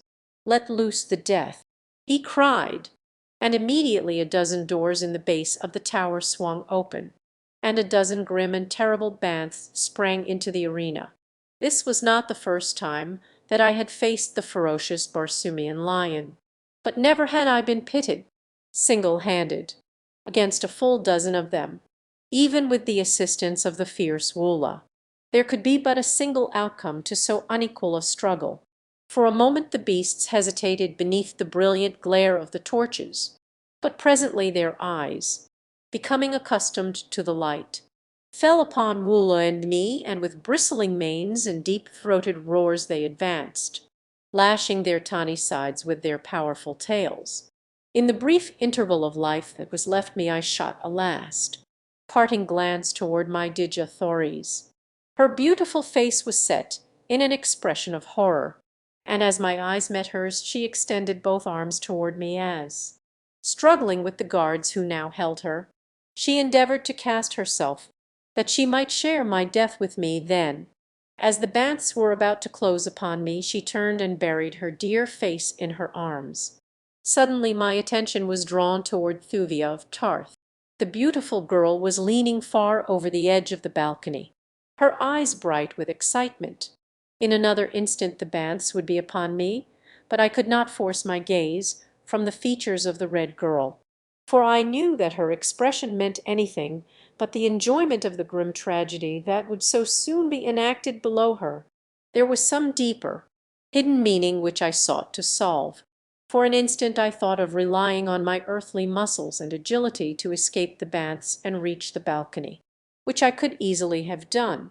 But I could not bring myself to desert the faithful Woola and leave him to die alone beneath the cruel fangs of the hungry Banths. That is not the way upon Barsoom, nor was it ever the way of John Carter. Then the secret of Thuvia's excitement became apparent as from her lips there issued the purring sound I had heard once before, that time that, within the golden cliffs, she called the fierce Banths about her and led them as a shepherdess might lead her flock of meek and harmless sheep. At the first note of that soothing sound the Banths halted in their tracks, and every fierce head went high as the beasts sought the origin of the familiar call. Presently they discovered the Red Girl in the balcony above them, and, turning, roared out their recognition and their greeting. Guards sprang to drag Thuvia away, but ere they had succeeded she had hurled a volley of commands at the listening Brutus, and as one they turned and marched back into their dens. "You need not fear them now, John Carter," cried Thuvia, before they could silence her. "Those Banths will never harm you now, nor Woola either." It was all I cared to know. There was naught to keep me from that balcony now, and with a long, running leap I sprang far aloft until my hands grasped its lowest sill. In an instant all was wild confusion. Mate Shang shrank back. Thurid sprang forward with drawn sword to cut me down. Again Dejathories wielded her heavy irons and fought him back. Then Mate Shang grasped her about the waist and dragged her away through a door leading within the tower. For an instant Thurid hesitated, and then, as though fearing that the father of Therns would escape him with the Princess of Helium, he, too, dashed from the balcony in their wake. Phaedra alone retained her presence of mind. 2 of the guards she ordered to bear away Thuvia of Tarth. The others she commanded to remain and prevent me from following. Then she turned toward me, "John Carter," she cried, "for the last time I offer you the love of Phaedra, daughter of the holy Hecator. Accept, and your princess shall be returned to the court of her grandfather, and you shall live in peace and happiness. Refuse and the fate that my father has threatened, you cannot save her now, for by this time they have reached a place where even you may not follow. Refuse and naught can save you, for though the way to the last stronghold of the holy Therns was made easy for you, the way hence hath been made impossible. What say you?" You knew my answer. "Phaedra," I replied, "before ever you spoke. Make way." I cried to the guards, for John Carter, Prince of Helium, would pass. With that I leaped over the low baluster that surrounded the balcony, and with drawn long sword faced my enemies. There were 3 of them, but Phaedra must have guessed what the outcome of the battle would be, for she turned and fled from the balcony the moment she saw that I would have none of her proposition. The 3 guardsmen did not wait for my attack. Instead, they rushed met 3 of them simultaneously, and it was that which gave me an advantage, for they fouled one another in the narrow precincts of the balcony, so that the foremost of them stumbled full upon my blade at the first onslaught. The red stain upon my point roused to its full the old blood lust of the fighting man that has ever been so strong within my breast, so that my blade flew through the air with a swiftness and deadly accuracy that threw the 2 remaining Therns into wild despair. When at last the sharp steel found the heart of one of them the other turned to flee, and, guessing that his steps would lead him along the way taken by those I sought. I let him keep ever far enough ahead to think that he was safely escaping my sword. Through several inner chambers he raced until he came to a spiral runway. Up this he dashed, I in close pursuit. At the upper end we came out into a small chamber, the walls of which were blank except for a single window overlooking the slopes of Ots and the valley of lost souls beyond. Here the fellow tore frantically at what appeared to be but a piece of the blank wall opposite the single window. In an instant I guessed that it was a secret exit from the room, and so I paused that he might have an opportunity to negotiate it. For I cared nothing to take the life of this poor servitor. I craved was a clear road in pursuit of Dejethores, my long-lost princess.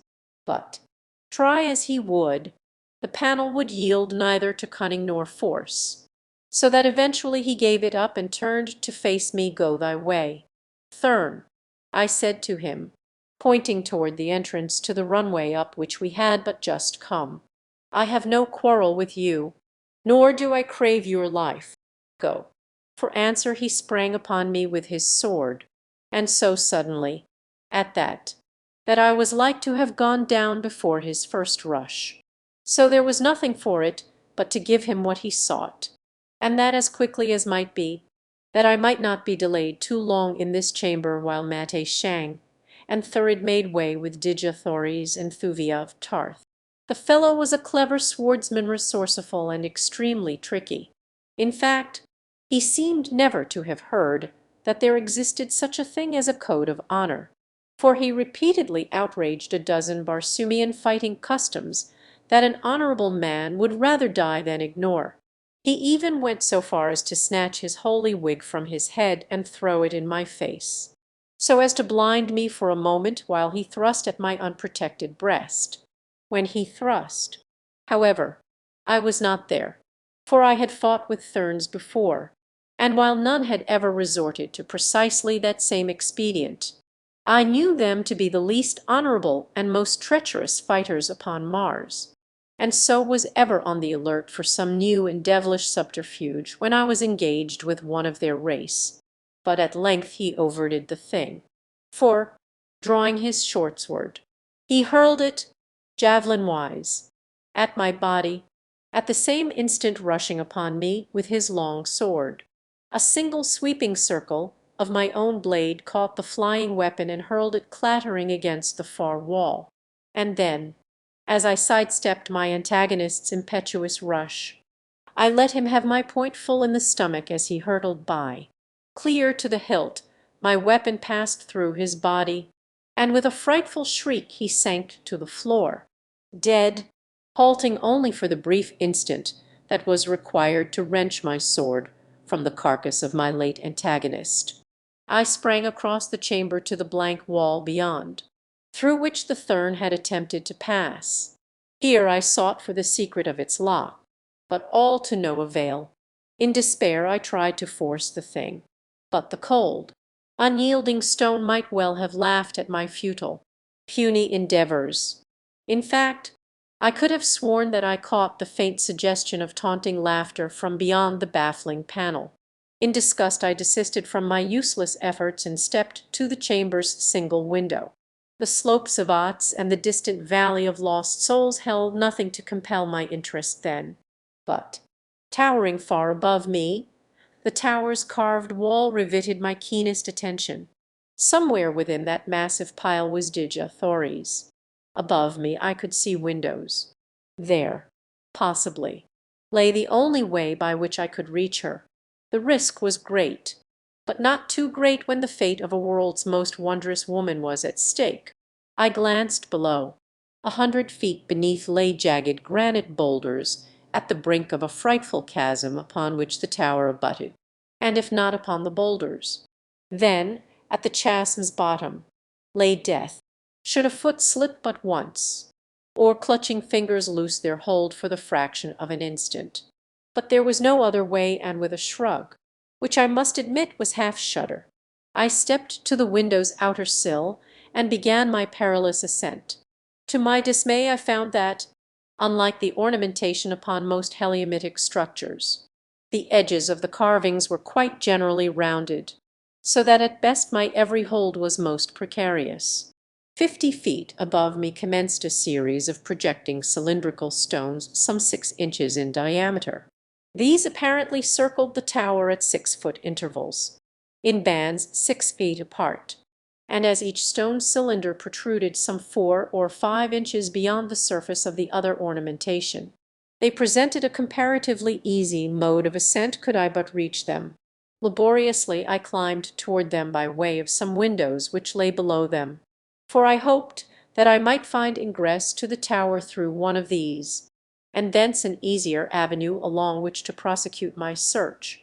At times, so slight was my hold upon the rounded surfaces of the carving's edges that a sneeze, a cough, or even a slight gust of wind would have dislodged me and sent me hurtling to the depths below. But finally I reached a point where my fingers could just clutch the sill of the lowest window, and I was on the point of breathing a sigh of relief when the sound of voices came to me from above through the open window. He can never solve the secret of that lock. The voice was Mate Shang's. Let us proceed to the hangar above, that we may be far to the south before he finds another way-sheld that be possible. All things seem possible to that vile callet, replied another voice, which I recognized as Thurid's. Then let us haste, said Mate Shang. But to be doubly sure, I will leave 2 who shall patrol this runway. Later they may follow us upon another fleer overtaking us at Kale. My upstretched fingers never reached the window's sill. At the first sound of the voices I drew back my hand and clung there to my perilous perch, flattened against the perpendicular wall, scarce daring to breathe. What a horrible position, indeed, in which to be discovered by Thurid. He had but to lean from the window to push me with his sword's point into eternity. Presently the sound of the voices became fainter, and once again I took up my hazardous ascent, now more difficult, since more circuitous, for I must climb so as to avoid the windows. Mate Shang's reference to the hangar and the flyers indicated that my destination lay nothing short of the roof of the tower, and toward this seemingly distant goal I set my face. The most difficult and dangerous part of the journey was accomplished at last, and it was with relief that I felt my fingers close about the lowest of the stone cylinders. It is true that these projections were too far apart to make the balance of the ascent anything of a sinecure, but I at least had always within my reach a point of safety, some 10 feet below the roof. The wall inclined slightly inward, possibly a foot in the last 10 feet, and here the climbing was indeed immeasurably easier, so that my fingers soon clutched the eaves. As I drew my eyes above the level of the tower's top, I saw a flyer all but ready to rise. Upon her deck were Mate Shang, Fader, Dejathories, Thuvia of Tarth, and a few Thurn warriors, while near her was Thurid in the act of clambering aboard. He was not 10 paces from me, facing in the opposite direction, and what cruel freak of fate should have caused him to turn about just as my eyes topped the roof's edge I may not even guess. But turn he did, and when his eyes met mine his wicked face lighted with a malignant smile as he leaped toward me, where I was hastening to scramble to the secure footing of the roof. Dejathories must have seen me at the same instant, for she screamed a useless warning just as Thurid's foot, swinging in a mighty kick, landed full in my face, like a felled ox. I reeled and tumbled backward over the tower's side, on the Cowlian road.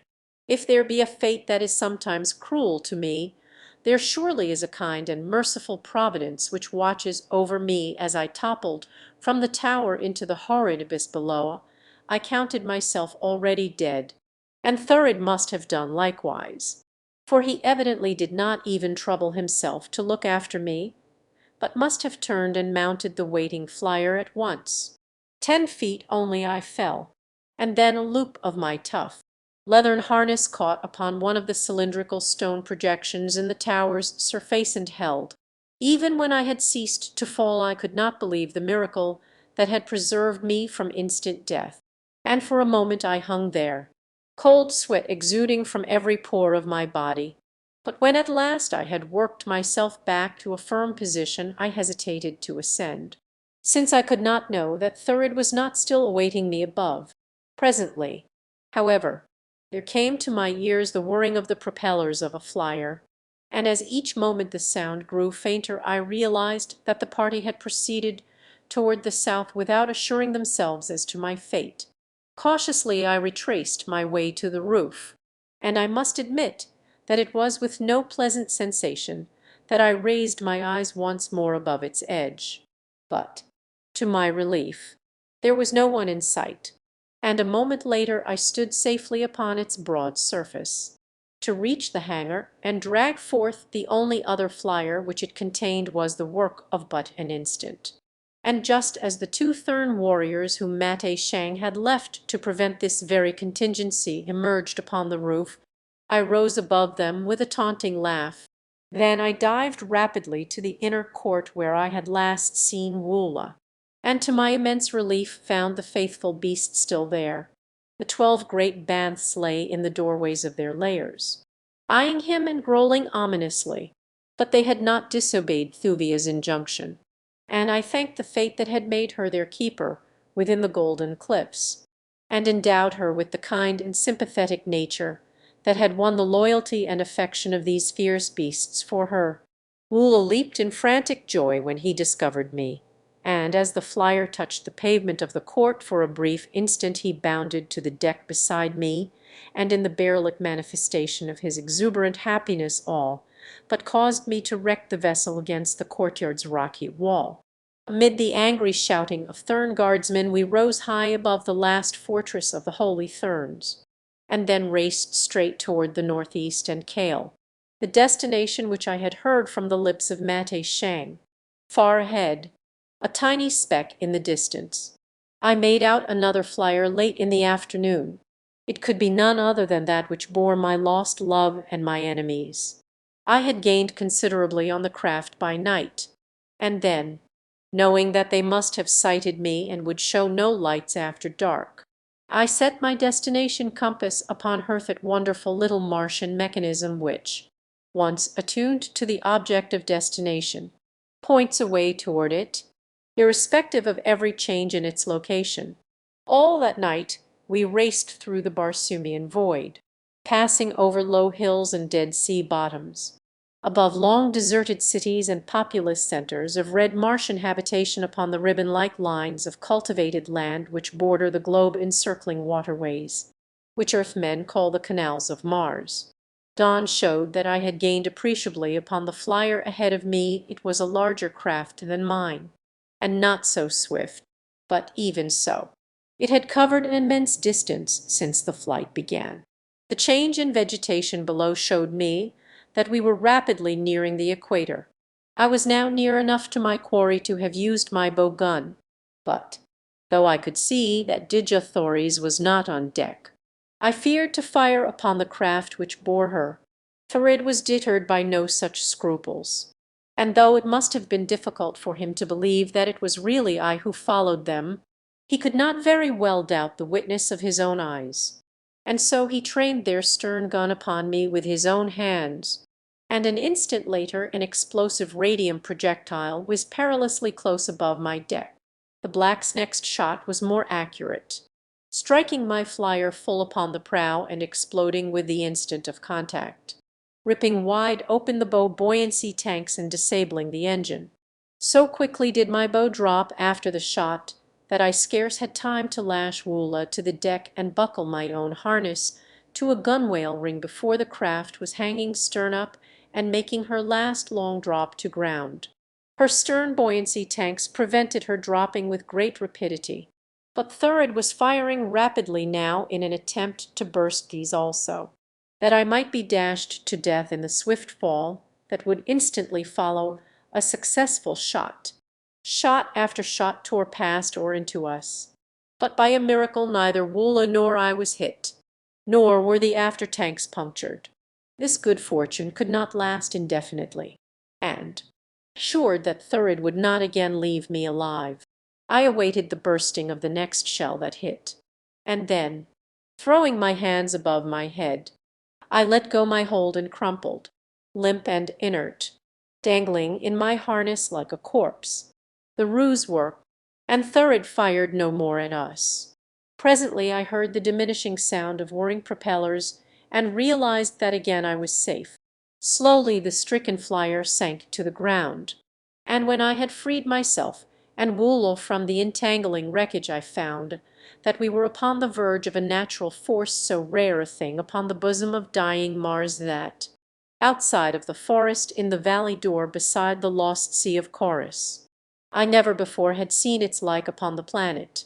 From books and travelers I had learned something of the little known land of Kale, which lies along the equator almost halfway round the planet to the east of Helium. It comprises a sunken area of extreme tropical heat, and is inhabited by a nation of red men varying but little in manners, customs, and appearance from the balance of the red men of Barsoom.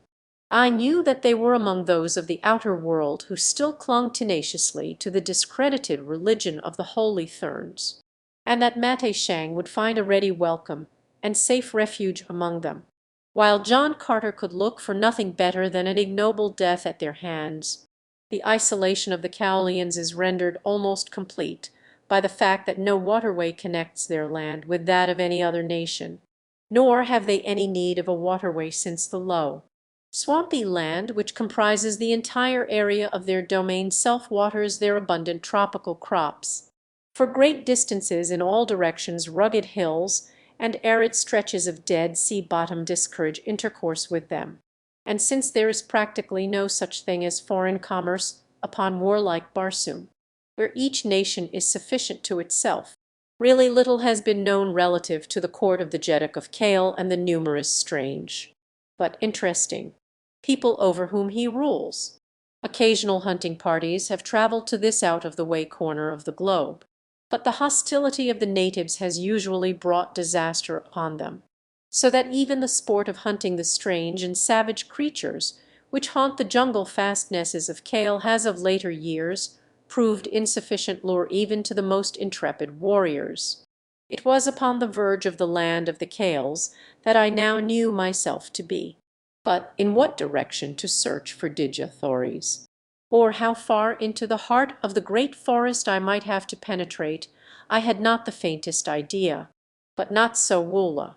Scarcely had I disentangled him than he raised his head high in air and commenced circling about at the edge of the forest.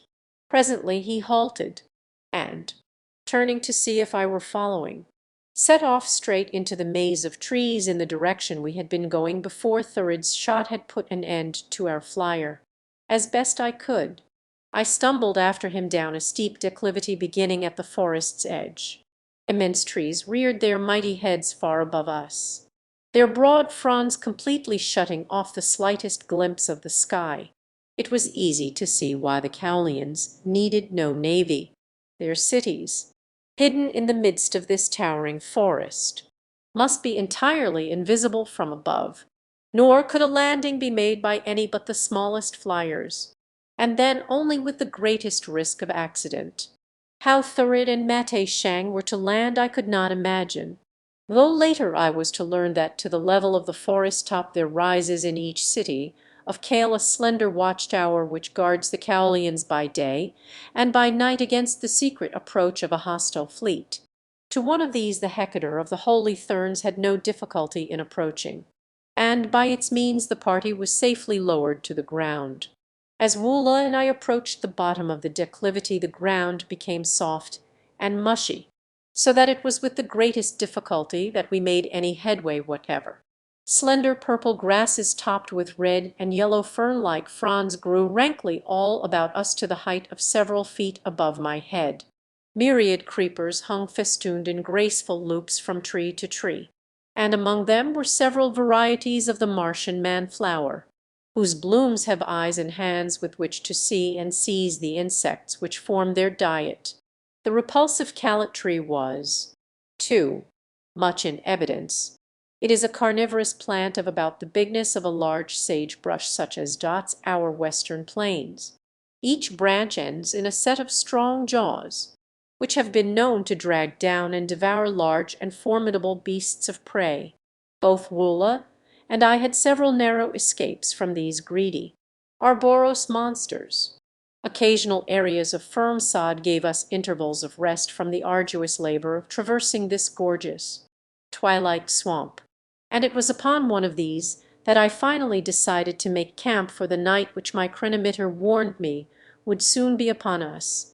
Many varieties of fruit grew in abundance about us, and as Martian callets are omnivorous, Woola had no difficulty in making a square meal after I had brought down the viands for him. Then, having eaten, too, I lay down with my back to that of my faithful hound, and dropped into a deep and dreamless sleep. The forest was shrouded in impenetrable darkness when a low growl from Woola awakened me. All about us I could hear the stealthy movement of great, padded feet, and now and then the wicked gleam of green eyes upon us. Arising, I drew my long sword and waited. Suddenly a deep-toned, horrid roar burst from some savage throat almost at my side. What a fool I had been not to have found safer lodgings for myself and wool among the branches of one of the countless trees that surrounded us. By daylight it would have been comparatively easy to have hoisted wool aloft in one manner or another, but now it was too late. There was nothing for it but to stand our ground and take our medicine, though, from the hideous racket which now assailed our ears, and for which that first roar had seemed to be the signal, I judged that we must be in the midst of hundreds, perhaps thousands, of the fierce, man-eating denizens of the Cowlian jungle. All the balance of the night they kept up their infernal din. But why they did not attack us I could not guess, nor am I sure to this day, unless it is that none of them ever venture upon the patches of scarlet sward which dot the swamp. When morning broke they were still there, walking about as in a circle, but always just beyond the edge of the sward. A more terrifying aggregation of fierce and bloodthirsty monsters it would be difficult to imagine. Singly and in pairs they commenced wandering off into the jungle shortly after sunrise, and when the last of them had departed Woola and I resumed our journey, occasionally we caught glimpses of horrid beasts all during the day, but, fortunately, we were never far from a sword island, and when they saw us their pursuit always ended at the verge of the solid sod. Toward noon we stumbled upon a well-constructed road running in the general direction we had been pursuing. Everything about this highway marked it as the work of skilled engineers, and I was confident, from the indications of antiquity which it bore, as well as from the very evident signs of its being still in everyday use, that it must lead to one of the principal cities of Kale. Just as we entered it from one side a huge monster emerged from the jungle upon the other, and at sight of us charged madly in our direction.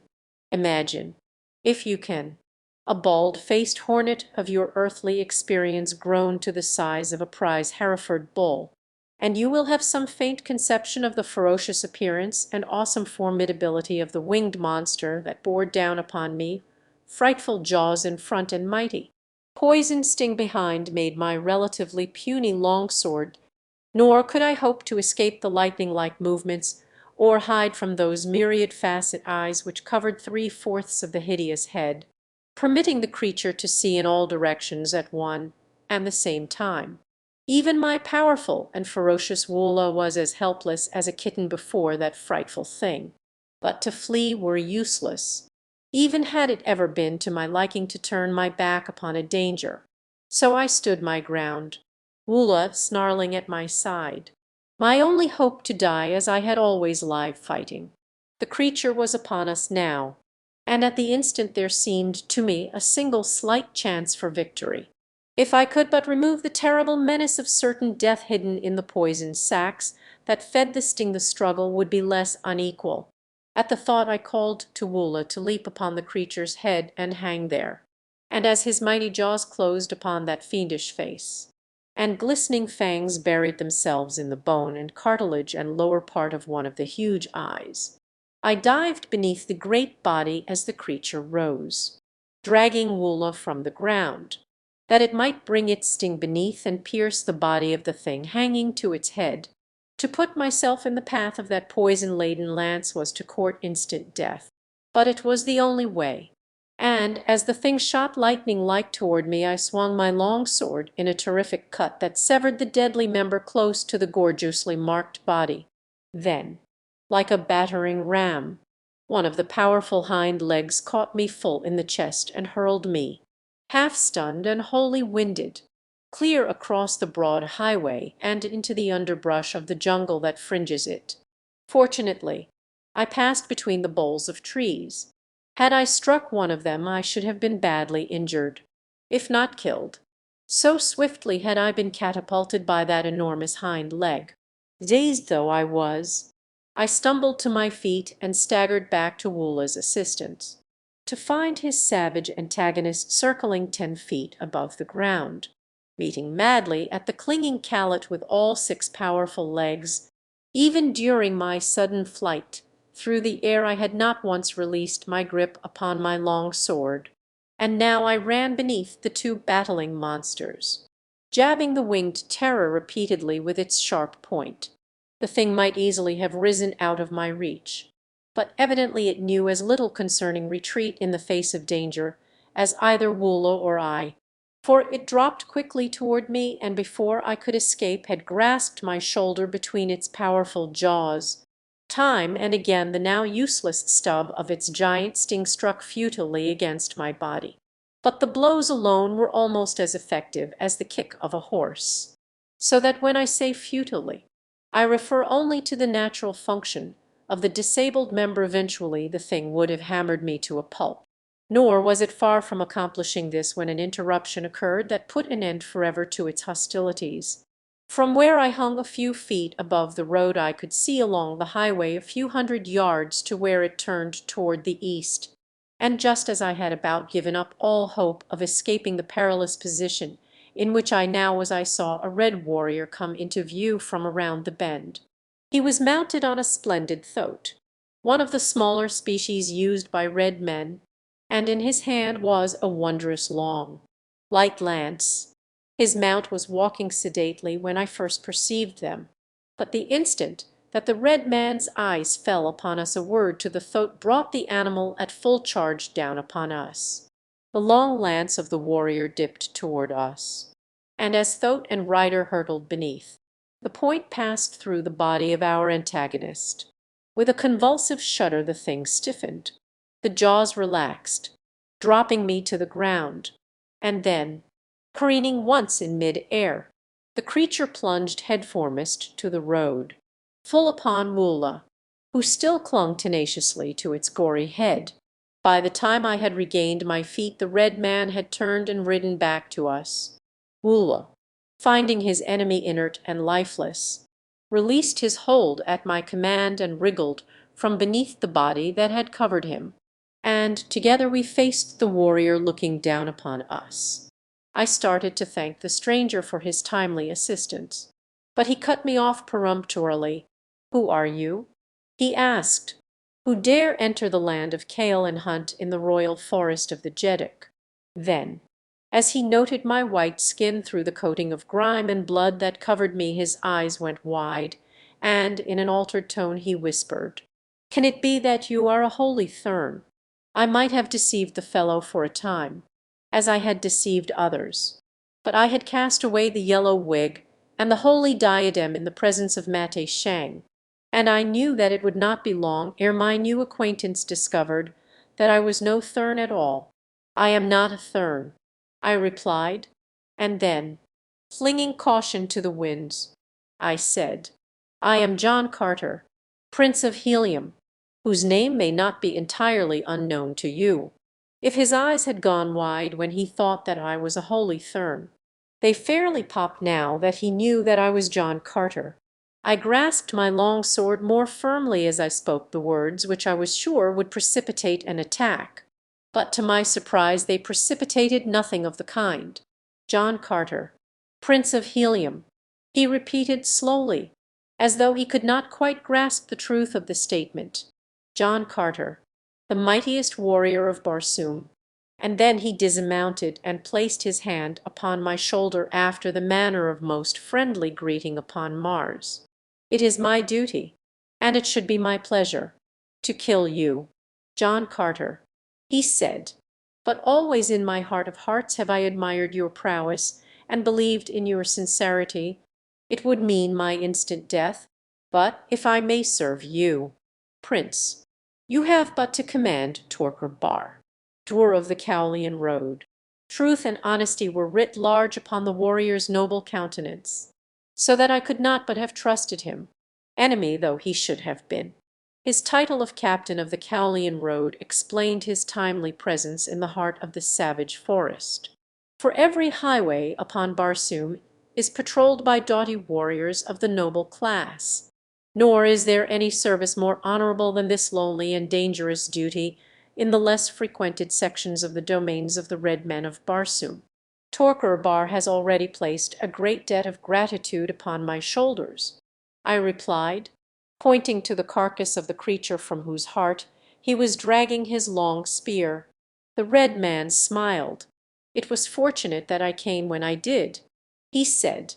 "Only this poisoned spear pricking the very heart of a scythe can kill it quickly enough to save its prey.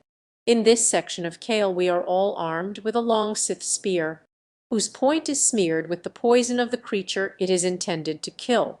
No other virus acts so quickly upon the beast as its own. Look," he continued, drawing his dagger and making an incision in the carcass a foot above the root of the sting, from which he presently drew forth 2 sacks, each of which held fully a gallon of the deadly liquid. "Thus we maintain our supply, though were it not for certain commercial uses to which the virus is put, it would scarcely be necessary to add to our present store, since the scythe is almost extinct. Only occasionally do we now run upon one. Of old, however, Kale was overrun with the frightful monsters that often came in herds of 20 or 30, darting down from above into our cities and carrying away women, children, and even warriors." As he spoke I had been wondering just how much I might safely tell this man of the mission which brought me to his land, but his next words anticipated the broaching of the subject on my part, and rendered me thankful that I had not spoken too soon. "And now as to yourself, John Carter," he said, "I shall not ask your business here, nor do I wish to hear it. I have eyes and ears and ordinary intelligence, and yesterday morning I saw the party that came to the city of Kale from the north in a small flyer. But one thing I ask of you, and that is the word of John Carter that he contemplates no overt act against either the nation of Kale or its Jeddak." "You may have my word as to that, Torquer Bar," I replied. "My way leads along the Cowlian Road, away from the city of Kale." He continued, "I have seen no Oni John Carter least of all, nor have you seen Torquer Bar, nor ever heard of him. You understand." "Perfectly," I replied. He laid his hand upon my shoulder. "This road leads directly into the city of Kale," he said. "I wish you fortune." And vaulting to the back of his thoat, he trotted away without even a backward glance. It was after dark when Woola and I spied through the mighty forest the great wall which surrounds the city of Kale. We had traversed the entire way without mishap or adventure, and though the few we had met had eyed the great callet wonderingly, none had pierced the red pigment with which I had smoothly smeared every square inch of my body. But to traverse the surrounding country, and to enter the guarded city of Colintith, Jeddak of Kale, were 2 very different things. No man enters a Martian city without giving a very detailed and satisfactory account of himself, nor did I delude myself with the belief that I could for a moment impose upon the acumen of the officers of the guard to whom I should be taken the moment I applied at any one of the gates. My only hope seemed to lie in entering the city surreptitiously under cover of the darkness, and once in, trust to my own wits to hide myself in some crowded quarter where detection would be less liable to occur. With this idea in view I circled the great wall, keeping within the fringe of the forest, which is cut away for a short distance from the wall all about the city, that no enemy may utilize the trees as a means of ingress. Several times I attempted to scale the barrier at different points, but not even my earthly muscles could overcome that cleverly constructed rampart. To a height of 30 feet the face of the wall slanted outward, and then for almost an equal distance it was perpendicular, above which it slanted in again for some 15 feet to the crest, and smooth. Polished glass could not be more so. Finally I had to admit that at last I had discovered a Barsoomian fortification which I could not negotiate. Discouraged, I withdrew into the forest beside a broad highway which entered the city from the east, and with Woola beside me lay down to sleep. A hero in Kale. It was daylight when I was awakened by the sound of stealthy movement near by. As I opened my eyes Woola, too, moved and, coming up to his haunches, stared through the intervening brush toward the road, each hair upon his neck stiffly erect. At first I could see nothing, but presently I caught a glimpse of a bit of smooth and glossy green moving among the scarlet and purple and yellow of the vegetation. Motioning Woola to remain quietly where he was, I crept forward to investigate, and from behind the bole of a great tree I saw a long line of the hideous green warriors of the Dead Sea bottoms hiding in the dense jungle beside the road. As far as I could see, the silent line of destruction and death stretched away from the city of Kale. There could be but one explanation. The green men were expecting an exodus of a body of red troops from the nearest city gate, and they were lying there in ambush to leap upon them. I owed no fealty to the Jeddak of Kale, but he was of the same race of noble red men as my own princess, and I would not stand supinely by and see his warriors butchered by the cruel and heartless demons of the waste places of Barsoom. Cautiously I retraced my steps to where I had left Woola, and warning him to silence, signaled him to follow me, making a considerable detour to avoid the chance of falling into the hands of the green men. I came at last to the great wall. 100 yards to my right was the gate from which the troops were evidently expected to issue. But to reach it I must pass the flank of the green warriors within easy sight of them, and, fearing that my plan to warn the Cowlians might thus be thwarted, I decided upon hastening toward the left, where another gate a mile away would give me ingress to the city. I knew that the word I brought would prove a splendid passport to Kale, and I must admit that my caution was due more to my ardent desire to make my way into the city than to avoid a brush with the green men. As much as I enjoy a fight, I cannot always indulge myself, and just now I had more weighty matters to occupy my time than spilling the blood of strange warriors. Could I but win beyond the Citus wall, there might be opportunity, in the confusion and excitement which were sure to follow my announcement of an invading force of green warriors, to find my way within the palace of the Jeddak, where I was sure Mate Shang and his party would be quartered.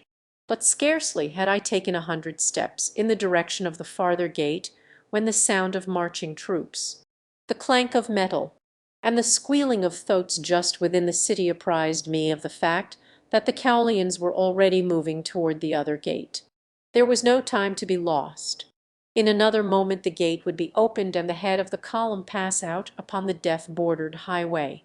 Turning back toward the fateful gate, I ran rapidly along the edge of the clearing, taking the ground in the mighty leaps that had first made me famous upon Barsoom. 30, 50, 100 feet at a bound are nothing for the muscles of an athletic earthman upon Mars. As I passed the flank of the waiting green men, they saw my eyes turned upon them, and in an instant, knowing that all secrecy was at an end, those nearest me sprang to their feet in an effort to cut me off before I could reach the gate. At the same instant the mighty portal swung wide, and the head of the Cowlian column emerged. A dozen green warriors had succeeded in reaching a point between me and the gate, but they had but little idea who it was they had elected to detain. I did not slacken my speed an iota as I dashed among them, and as they fell before my blade I could not but recall the happy memory of those other battles Winters Tarkus, Jeddak of Thark, mightiest of Martian green men, had stood shoulder to shoulder with me through long, hot Martian days, as together we hewed down our enemies until the pile of corpses about us rose higher than a tall man's head, when several pressed me too closely, there before the carved gateway of Kale. I leaped above their heads, and fashioning my tactics after those of the hideous plant men of Dor, struck down upon my enemies' heads as I passed above them. From the city the red warriors were rushing toward us, and from the jungle the savage horde of green men were coming to meet them. In a moment I was in the very center of as fierce and bloody a battle as I had ever passed through. These Cowlians are most noble fighters, nor are the green men of the equator one whit less warlike than their cold, cruel cousins of the temperate zone. There were many times when either side might have withdrawn without dishonor, and thus ended hostilities. But from the mad abandon with which each invariably renewed hostilities I soon came to believe that what need not have been more than a trifling skirmish would end only with the complete extermination of one force or the other. With the joy of battle once roused within me, I took keen delight in the fray. And that my fighting was noted by the Cowlians was often evidenced by the shouts of applause directed at me, if I sometimes seemed to take too great pride in my fighting ability. It must be remembered that fighting is my vocation, if your vocation be showing horses or painting pictures, and you can do one or the other better than your fellows. Then you are a fool if you are not proud of your ability. And so I am very proud that upon 2 planets no greater fighter has ever lived than John Carter, Prince of Helium, and I outdid myself that day to impress the fact upon the natives of Kale, for I wished to win a way into their Herzen, their city, nor was I to be disappointed in my desire. All day we fought, until the road was red with blood and clogged with corpses. Back and forth along the slippery highway the tide of battle surged, but never once was the gateway to Kale really in danger. There were breathing spells when I had a chance to converse with the red men beside whom I fought, and once the Jeddak, Cullen Tith himself, laid his hand upon my shoulder and asked my name. "I am Doter Soet," I replied, recalling a name given me by the Tharks many years before, from the surnames of the first 2 of their warriors I had killed, which is the custom among them. "You are a mighty warrior, Doter Soet," he replied, "and when this day is done I shall speak with you again in the great audience chamber." And then the fight surged upon us once more, and we were separated. But my heart's desire was attained, and it was with renewed vigor and a joyous soul that I laid about me with my long sword until the last of the green men had had enough and had withdrawn toward their distant sea bottom. Not until the battle was over did I learn why the red troops had sallied forth that day. It seemed that Cullen Tith was expecting a visit from a mighty Jeddak of the North, a powerful and the only ally of the Cowlians, and it had been his wish to meet his guest a full day's journey from Kale, but now the march of the welcoming host was delayed until the following morning, when the troops again set out from Kale. I had not been bidden to the presence of Cullen Tith after the battle, but he had sent an officer to find me and escort me to comfortable quarters in that part of the palace set aside for the officers of the royal guard. There, with Woola, I had spent a comfortable night, and rose much refreshed after the arduous labors of the past few days. Woola had fought with me through the battle of the previous day, true to the instincts and training of a Martian war dog, great numbers of which are often to be found with the savage green hordes of the Dead Sea bottoms. Neither of us had come through the conflict unscathed, but the marvelous healing salves of Barsoom had sufficed, overnight, to make us as good as new. I breakfasted with a number of the Cowlian officers, whom I found as courteous and delightful hosts as even the nobles of Helium, who are renowned for their ease of manners and excellence of breeding. The meal was scarcely concluded when a messenger arrived from Cullen Tith summoning me before him. As I entered the royal presence the Jeddak rose, and stepping from the dais which supported his magnificent throne, came forward to meet me, mark of distinction that is seldom accorded to other than a visiting ruler. Kur, Doter Soit. He greeted me, I have summoned you to receive the grateful thanks of the people of Kale. For had it not been for your heroic bravery in daring fate to warn us of the ambuscade, we must surely have fallen into the well-laid trap. Tell me more of yourself, from what country you come, and what errand brings you to the court of Cullen Tith. I am from Hastur, I said, for in truth I had a small palace in that southern city, which lies within the far-flung dominions of the Heliamitic nation. My presence in the land of Kale is partly due to accident, my flyer being wrecked upon the southern fringe of your great forest.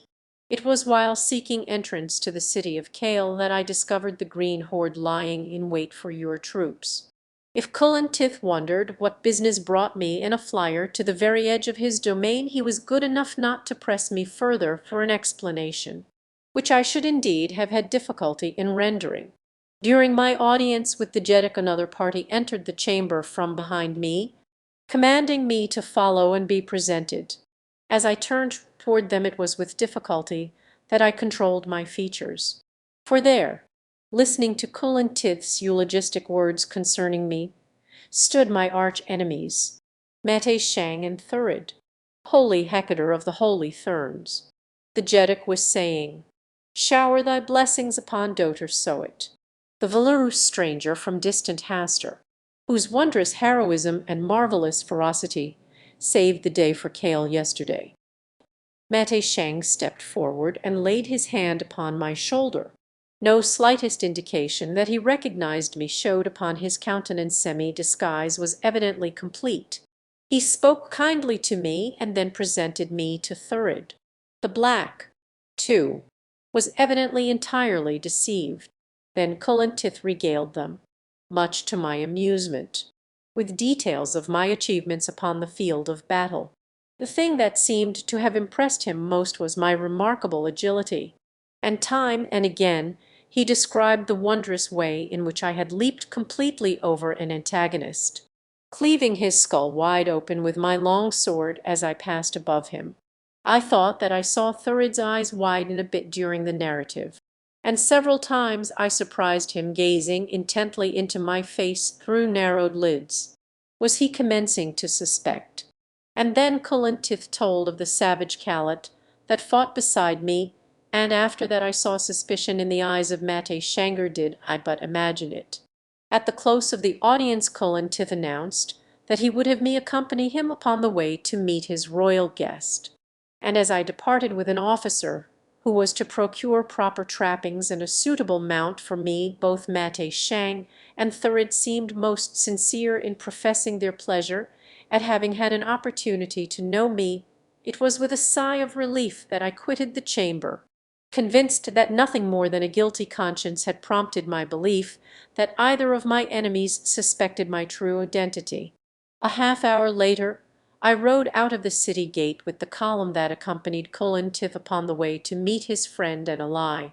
Though my eyes and ears had been wide open during my audience with the Jeddak and my various passages through the palace, I had seen or heard nothing of Dejah-Thoris or Thuvia of Tarth. That they must be somewhere within the great rambling edifice I was positive, and I should have given much to have found a way to remain behind during Cullen Tith's absence, that I might search for them. Toward noon we came in touch with the head of the column we had set out to meet. It was a gorgeous train that accompanied the visiting Jeddak, and for miles it stretched along the wide, white road to Kale. Mounted troops, their trappings of jewel and metal-incrusted leather glistening in the sunlight, formed the vanguard of the body, and then came 1,000 gorgeous chariots drawn by huge zitidars. These low, commodious wagons moved two abreast, and on either side of them marched solid ranks of mounted warriors. For in the chariots were the women and children of the royal court. Upon the back of each monster zitidar rode a Martian youth, and the whole scene carried me back to my first days upon Barsoom, now 22 years in the past, when I had first beheld the gorgeous spectacle of a caravan of the green horde of Tharks. Never before to-day had I seen zitiders in the service of red men. These Brutus are huge mastodonian animals that tower to an immense height, even beside the giant green men and their giant thoats. But when compared to the relatively small red man and his breed of thoats, they assume Brobdingnagian proportions that are truly appalling.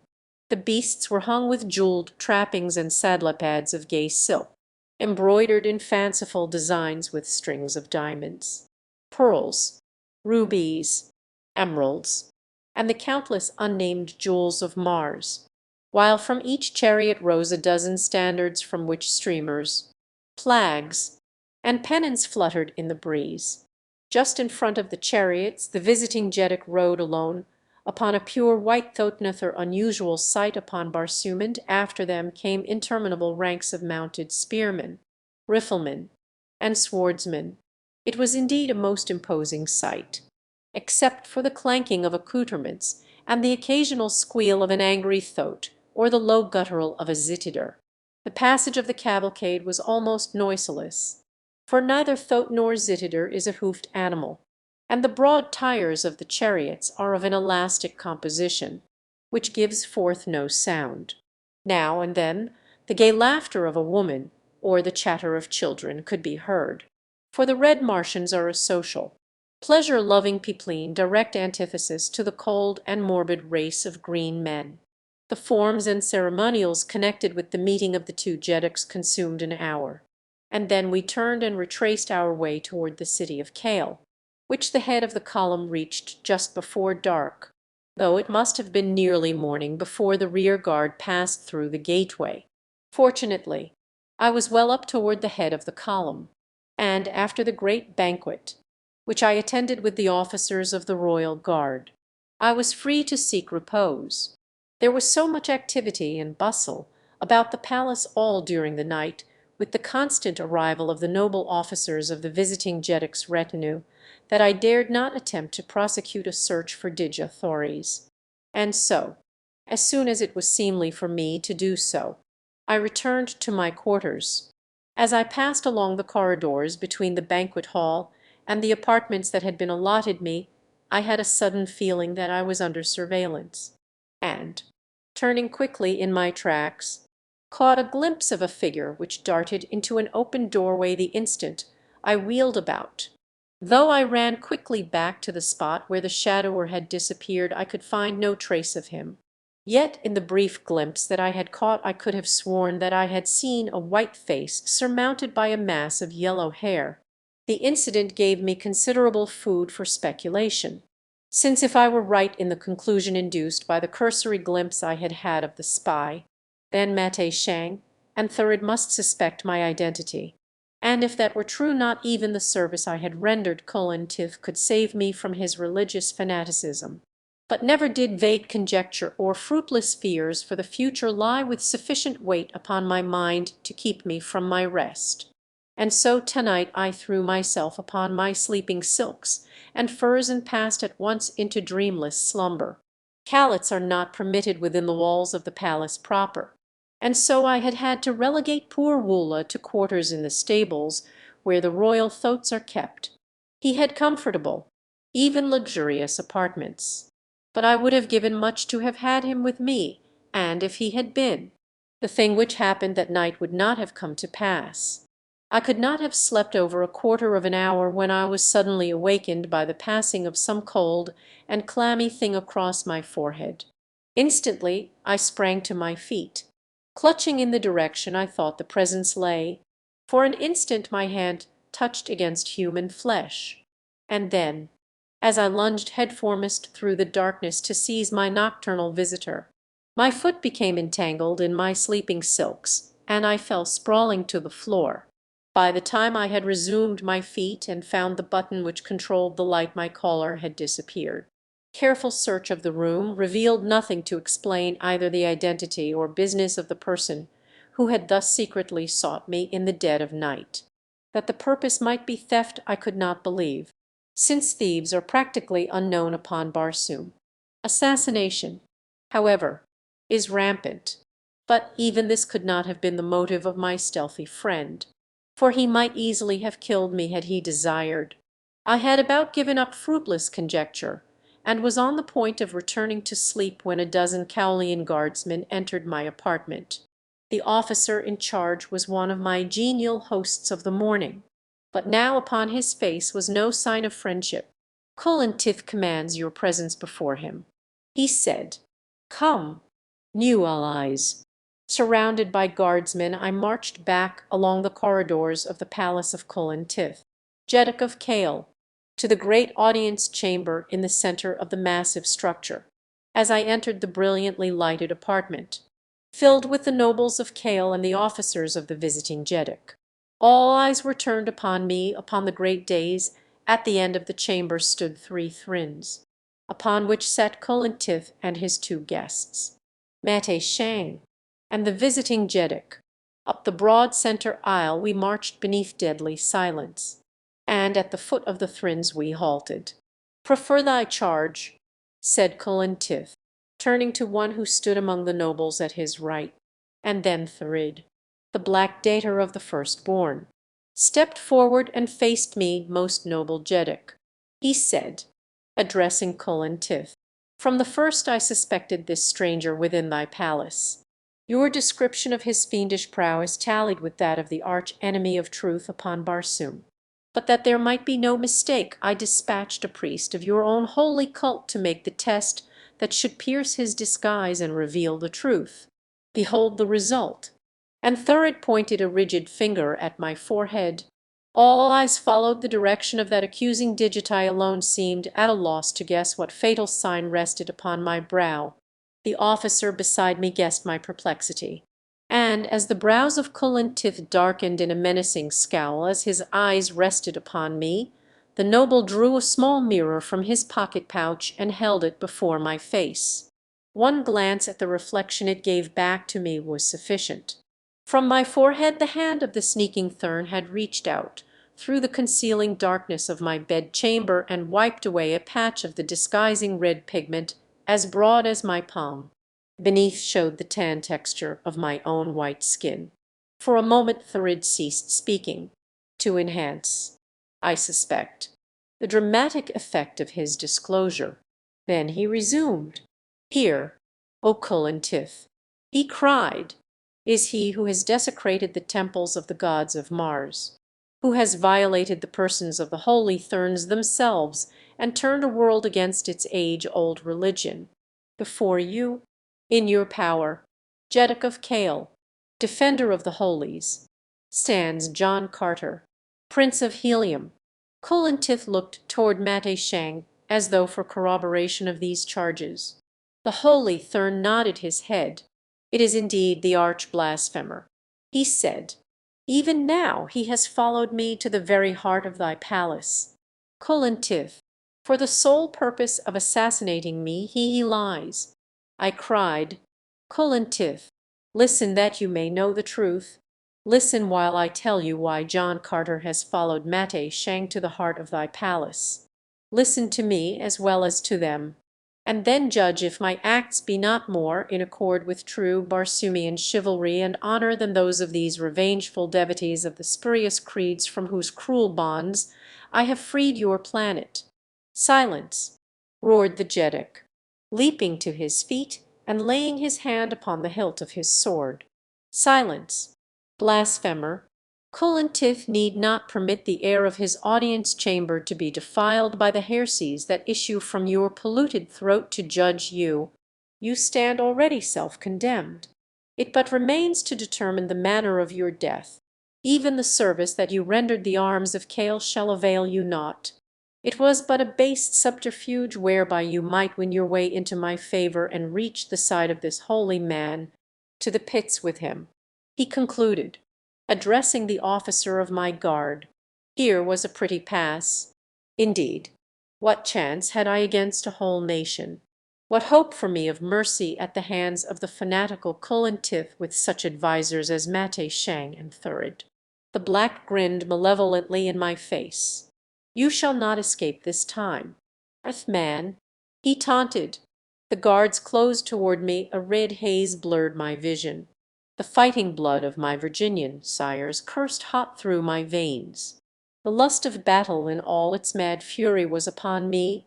With a leap I was beside Thurid, and ere the devilish smirk had faded from his handsome face, I had caught him full upon the mouth with my clenched fist.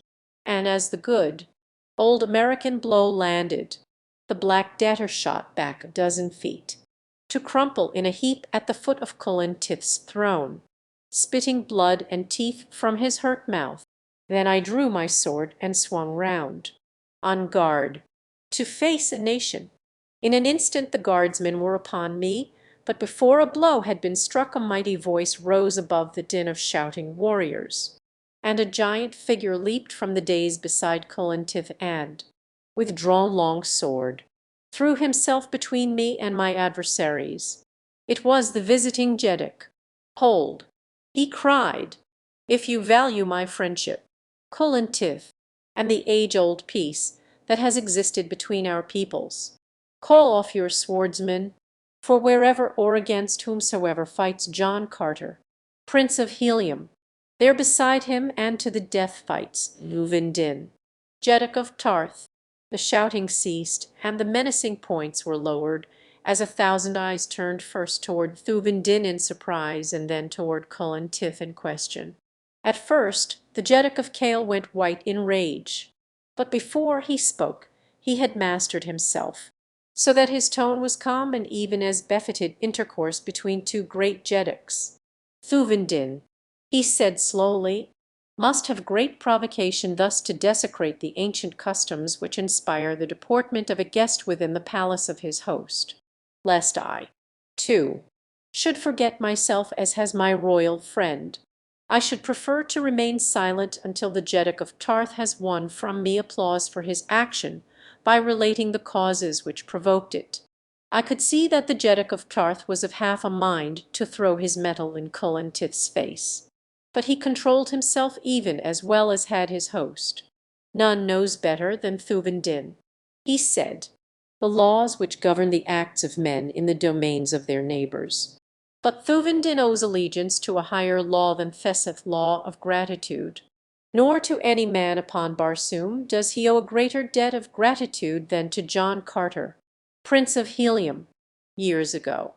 Colintith," he continued, "upon the occasion of your last visit to me, Thuvia, you saw how I adored her, and later you learned that, inspired by some unfathomable whim, she had taken the last, long, voluntary pilgrimage upon the cold bosom of the mysterious Is, leaving me desolate. Some months ago I first heard of the expedition which John Carter had led against Isis and the Holy Therns. Faint rumours of the atrocities reported to have been committed by the Therns upon those. I heard that thousands of prisoners had been released, few of whom dared to return to their own countries owing to the mandate of terrible death which rests against all who return from the Valley Dor. For a time I could not believe the heresies which I heard, and I prayed that my daughter Thuvia might have died before she ever committed the sacrilege of returning to the outer world. But then my father's love asserted itself, and I vowed that I would prefer eternal damnation to further separation from her if she could be found. So I sent emissaries to Helium, and to the court of Xodor, Jeddak of the firstborn, and to him who now rules those of the Thurn nation that have renounced their religion. And from each and all I heard the same story of unspeakable cruelties and atrocities perpetrated upon the poor defenceless victims of their religion by the holy Therns. Many there were who had seen or known my daughter, and from Therns who had been close to Mate Shang I learned of the indignities that he personally heaped upon her, and I was glad when I came here to find that Mate Shang was also your guest. For I should have sought him out had it taken a lifetime. More, too, I heard, and that of the chivalrous kindness that John Carter had accorded my daughter. They told me how he fought for her and rescued her, and how he spurned escape from the savage war hounds of the south, sending her to safety upon his own thoat, and remaining upon foot to meet the green warriors. Can you wonder, Colintith, that I am willing to jeopardize my life, the peace of my nation, or even your friendship, which I prize more than aught else, to champion the Prince of Helium?" For a moment Colintith was silent. I could see by the expression of his face that he was sore perplexed. Then he spoke. "Thuvendin," he said, and his tone was friendly though sad, "who am I to judge my fellow man? In my eyes the father of Therns is still holy, and the religion which he teaches the only true religion. But were I faced by the same problem that has vexed you, I doubt not that I should feel and act precisely as you have. In so far as the Prince of Helium is concerned I may act. But between you and Mate Shang my only office can be one of conciliation. The Prince of Helium shall be escorted in safety to the boundary of my domain ere the sun has set again, where he shall be free to go whither he will, but upon pain of death must he never again enter the land of Kale. If there be a quarrel between you and the father of Therns, I need not ask that the settlement of it be deferred until both. Are you satisfied?" Thuvendin, the Jeddak of Tarth, nodded his assent, but the ugly scowl that he bent upon Mate Shang harboured ill for that pasty-faced godling. "The Prince of Helium is far from satisfied," I cried, breaking rudely in upon the beginnings of peace, for I had no stomach for peace at the price that had been named. "I have escaped death in a dozen forms to follow Mate Shang and overtake him, and I do not intend to be led, like a decrepit thoat to the slaughter, from the goal that I have won by the prowess of my sword arm and the might of my muscles. Nor will Thuvendin, Jeddak of Tarth, be satisfied when he has heard me through. Do you know why I have followed Mate Shang and Thurid, the Black Debtor, from the forests of the Valley Door across half a world through almost insurmountable difficulties? Think you that John Carter, Prince of Helium, would stoop to assassination? Can Colintith be such a fool as to believe that lie, whispered in his ear by the holy Thurn or Debtor Thurid? I do not follow Mate Shang to kill him, though the god of mine own planet knows that my hands itch to be at his throat. I follow him, Thuvendin, because with him are two prisoners me wife, Dija Thoris, Princess of Helium, and your daughter, Thuvia of Tarth. Now think you that I shall permit myself to be led beyond the walls of Kale unless the mother of my son accompanies me, and thy daughter be restored?" Thuvendin turned upon Colintith. Rage flamed in his keen eyes, but by the masterfulness of his self-control he kept his tones level as he spoke. "Knew you this thing, Colintith?" he asked. "Knew you that my daughter lay a prisoner in your palace?" "He could not know it," interrupted Mate Shang, white with what I am sure was more fear than rage. "He could not know it, for it is a lie. I would have had his life for that upon the spot." But even as I sprang toward him, Thuvendin laid a heavy hand upon my shoulder. "Wait," he said to me, and then to Colintith. "It is not a lie. This much have I learned of the Prince of Helium does not lie. Answer me, Colintith, have asked you a question. 3 women came with the father of Therns," replied Colintith. "Phaedr, his daughter, and 2 who were reported to be her slaves. If these be Thuvia of Tarth and Dija Thoris of Helium, I did not know it, ye have seen neither. But if they be, then shall they be returned to you on the morrow." As he spoke he looked straight at Mate Shang, not as a devotee should look at a high priest, but as a ruler of men looks at one to whom he issues a command. It must have been plain to the father of Therns, as it was to me, that the recent disclosures of his true character had done much already to weaken the faith of Colintith, and that it would require but little more to turn the powerful Jeddak into an avowed enemy. But so strong are the seeds of superstition that even the great Cowlian still hesitated to cut the final strand that bound him to his ancient religion. Mate Shang was wise enough to seem to accept the mandate of his follower, and promised to bring the 2 slave women to the audience chamber on the morrow. "It is almost morning now," he said, "and I should dislike to break in upon the slumber of my daughter, or I would have them fetched at once that you might see that the Prince of Helium is mistaken." And he emphasized the last word in an effort to affront me so subtly that I could not take open offense. I was about to object to any delay, and demand that the Princess of Helium be brought to me forthwith, when Thuvendin made such insistence seem unnecessary. "I should like to see my daughter at once," he said, "but if Cullen Tith will give me his assurance that none will be permitted to leave the palace this night, and that no harm shall befall either Dija, Thoris, or Thuvia of Tarth between now and the moment they are brought into our presence in this chamber at daylight, I shall not insist. None shall leave the palace tonight," replied the Jeddak of Kale, "and Mate Shang will give us assurance that no harm will come to the two women." The Thurn assented with a nod.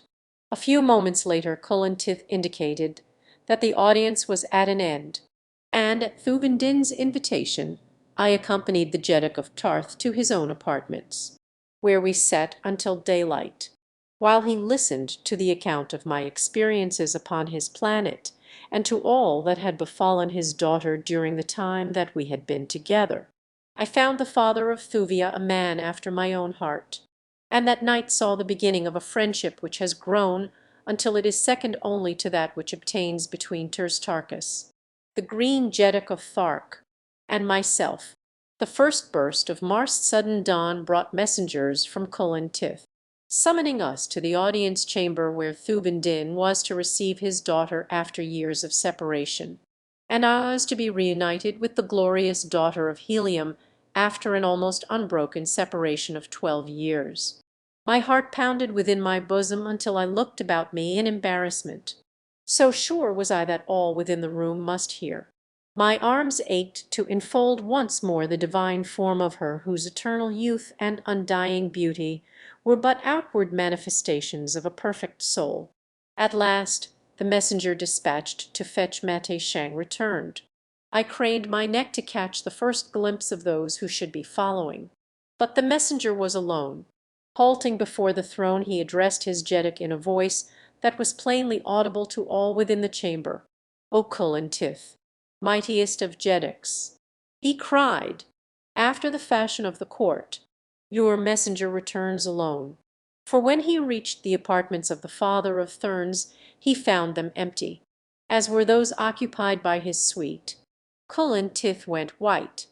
A low groan burst from the lips of Thuvendin, who stood next me, not having ascended the throne which awaited him beside his host. For a moment the silence of death reigned in the great audience chamber of Cullen Tith, Jeddak of Kale. It was he who broke the spell. Rising from his throne, he stepped down from the dais to the side of Thuvendin. Tears dimmed his eyes as he placed both his hands upon the shoulders of his friend. "O Thuvendin," he cried, "that this should have happened in the palace of thy best friend. With my own hands would I have wrung the neck of Mate Shang had I guessed what was in his foul heart. Last night my lifelong faith was weakened, this morning it has been shattered. But too late, too late. To wrest your daughter and the wife of this royal warrior from the clutches of these arch-fiends you have but to command the resources of a mighty nation. For all Kale is at your disposal. What may be done? Say the word." "First," I suggested, "let us find those of your people who be responsible for the escape of Mate Shang and his followers. Without assistance on the part of the palace guard this thing could not have come to pass. Seek the guilty, and from them force an explanation of the manner of their going and the direction they have taken." Before Cullen Tith could issue the commands that would initiate the investigation, a handsome young officer stepped forward and addressed his Jeddak. "O Cullen Tith, mightiest of Jeddaks," he said, "I alone be responsible for this grievous error. Last night it was I who commanded the palace guard.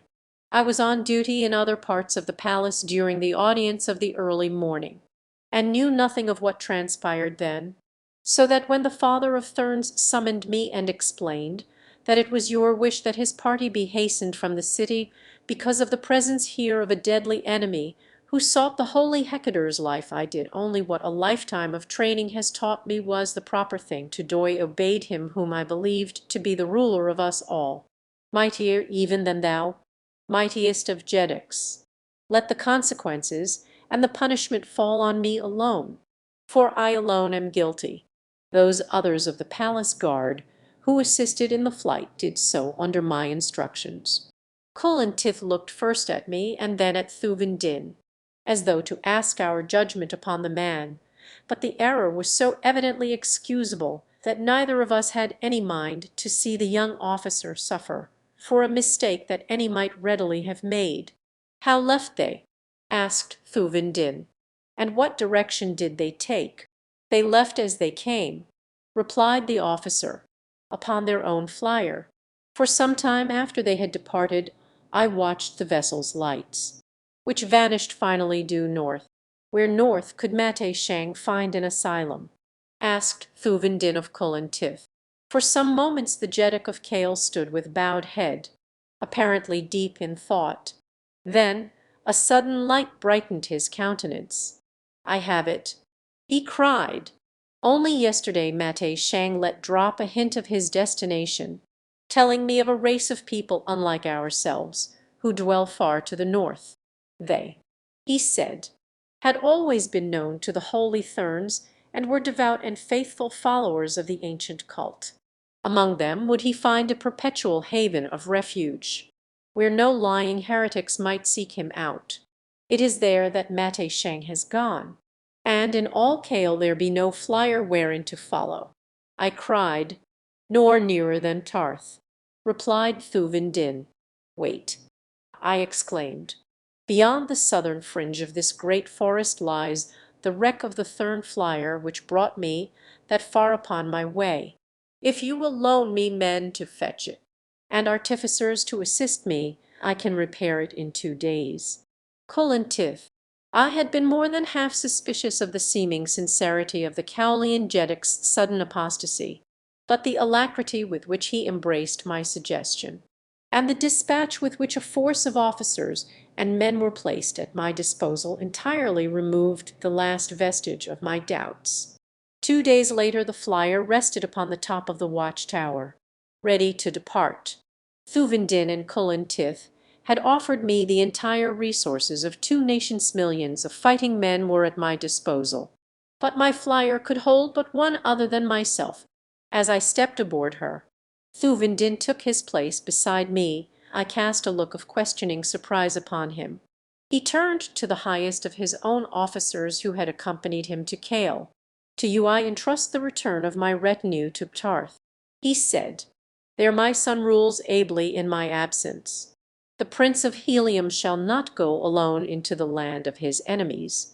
I have spoken. Farewell, through the Carrion caves, straight toward the north." Day and night our destination compass led us after the fleeing flyer upon which it had remained set since I first attuned it after leaving the Thurn fortress. Early in the second night we noticed the air becoming perceptibly colder, and from the distance we had come from the equator were assured that we were rapidly approaching the North Arctic region. My knowledge of the efforts that had been made by countless expeditions to explore that unknown land bade me to caution, for never had flyer returned who had passed to any considerable distance beyond the mighty ice barrier that fringes the southern hem of the frigid zone. What became of them none only that they passed forever out of the sight of man into that grim and mysterious country of the pole. The distance from the barrier to the pole was no more than a swift flyer should cover in a few hours, and so it was assumed that some frightful catastrophe awaited those who reached the forbidden land, as it had come to be called by the Martians of the outer world. Thus it was that I went more slowly as we approached the barrier, for it was my intention to move cautiously by day over the ice pack that I might discover, before I had run into a trap, if there really lay an inhabited country at the North Pole, for there only could I imagine a spot where Mate Shang might feel secure from John Carter, Prince of Helium. We were flying at a snail's pace, but a few feet above the ground, literally feeling our, way along through the darkness. For both moons had set, and the night was black with the clouds that are to be found only at Mars' two extremities.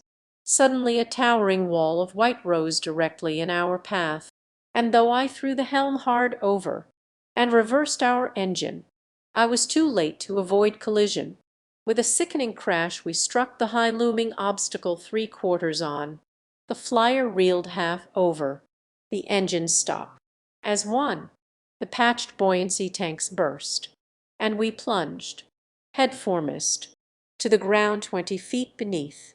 Fortunately none of us was injured, and when we had disentangled ourselves from the wreckage, and the lesser moon had burst again from below the horizon, we found that we were at the foot of a mighty ice barrier, from which outcropped great patches of the granite hills which hold it from encroaching farther toward the south. What fate, with the journey all but completed, to be thus wrecked upon the wrong side of that precipitous and unscalable wall of rock and ice! I looked at Thuvin Din. He but shook his head dejectedly. The balance of the night we spent shivering in our inadequate sleeping silks and furs upon the snow that lies at the foot of the ice barrier. With daylight my battered spirits regained something of their accustomed hopefulness, though I must admit that there was little enough for them to feed upon. "What shall we do?" asked Thuvin Din. "How may we pass that which is impassable?" "First we must disprove its impassability," I replied, "nor shall I admit that it is impassable before I have followed its entire circle, and stand again upon this spot, defeated. The sooner we start, the better, for I see no other way, and it will take us more than a month to travel the weary, frigid miles that lie before us."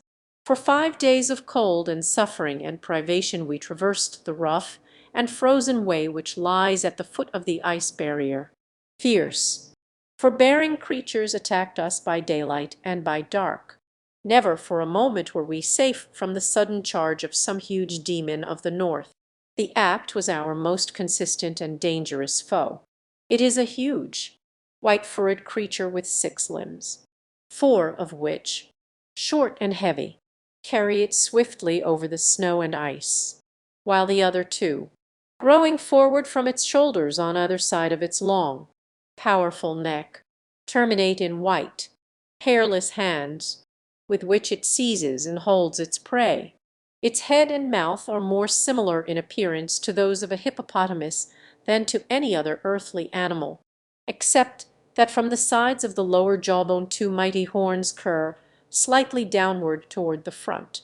Its 2 huge eyes inspired my greatest curiosity. They extend into vast, oval patches from the center of the top of the cranium down either side of the head to below the roots of the horns, so that these weapons really grow out from the lower part of the eyes, which are composed of several thousand ocelli each. This eye structure seemed remarkable in a beast whose haunts were upon a glaring field of ice and snow, and though I found upon minute examination of several that we killed that each ocellus is furnished with its own lid, and that the animal can at will close as many of the facets of his huge eyes as he chooses, yet I was positive that nature had thus equipped him because much of his life was to be spent in dark, subterranean recesses. Shortly after this we came upon the hugest Apt that we had seen. The creature stood fully 8 feet at the shoulder, and was so sleek and clean and glossy that I could have sworn that he had but recently been groomed. He stood head on, eyeing us as we approached him, for we had found it a waste of time to attempt to escape the perpetual bestial rage which seems to possess these demon creatures, who rove the dismal north, attacking every living thing that comes within the scope of their far-seeing eyes. Even when their bellies are full and they can eat no more, they kill purely for the pleasure which they derive from taking life. And so when this particular Apt failed to charge us, and instead wheeled and trotted away as we neared him, I should have been greatly surprised had I not chanced to glimpse the sheen of a golden collar about its neck. Thuvin Din saw it, too, and it carried the same message of hope to us both.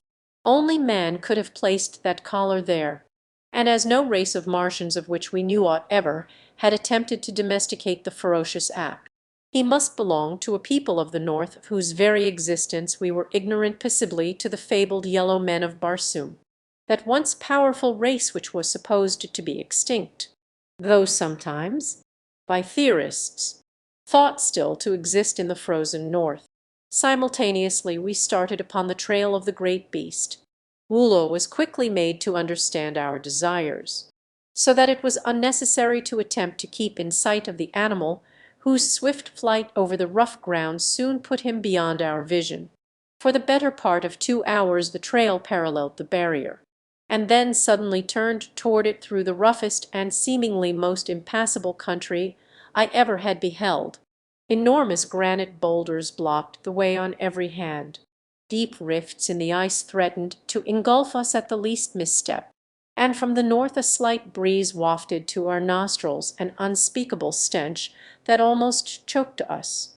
For another 2 hours we were occupied in traversing a few hundred yards to the foot of the barrier. Then, turning about the corner of a wall-like outcropping of granite, we came upon a smooth area of 2 or 3 acres before the base of the towering pile of ice and rock that had baffled us for days, and before us beheld the dark and cavernous mouth of a cave. From this repelling portal the horrid stench was emanating, and as Thuvendin espied the place he halted with an exclamation of profound astonishment.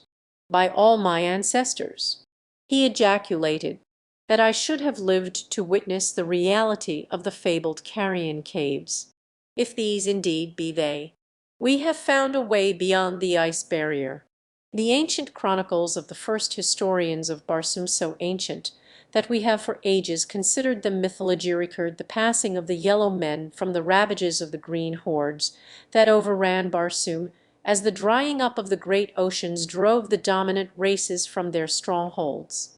They tell of the wanderings of the remnants of this once powerful race, harassed at every step, until at last they found a way through the ice barrier of the north to a fertile valley at the pole. At the opening to the subterranean passage that led to their haven of refuge a mighty battle was fought in which the yellow men were victorious, and within the caves that gave ingress to their new home they piled the bodies of the dead, both yellow and green, that the stench might warn away their enemies from further pursuit. And ever since that long gone day have the dead of this fabled land been carried to the carrion caves, that in death and decay they might serve their country, and warn away invading enemies. Here, too, is brought, so the fable runs, all the waste stuff of the nation, everything that is subject to rot, and that can add to the foul stench that assails our nostrils. And death lurks at every step among rotting dead, for here the fierce apes lair, adding to the putrid accumulation, with the fragments of their own prey which they cannot devour. It is a horrid avenue to our goal, but it is the only one. You are sure, then, that we have found the way to the land of the yellow men?" I cried. "As sure as may be," he replied, "having only ancient legend to support my belief. But see how closely. So far, each detail tallies with the world-old story of the Hagar of the yellow race. Yes, I am sure that we have discovered the way to their ancient hiding place.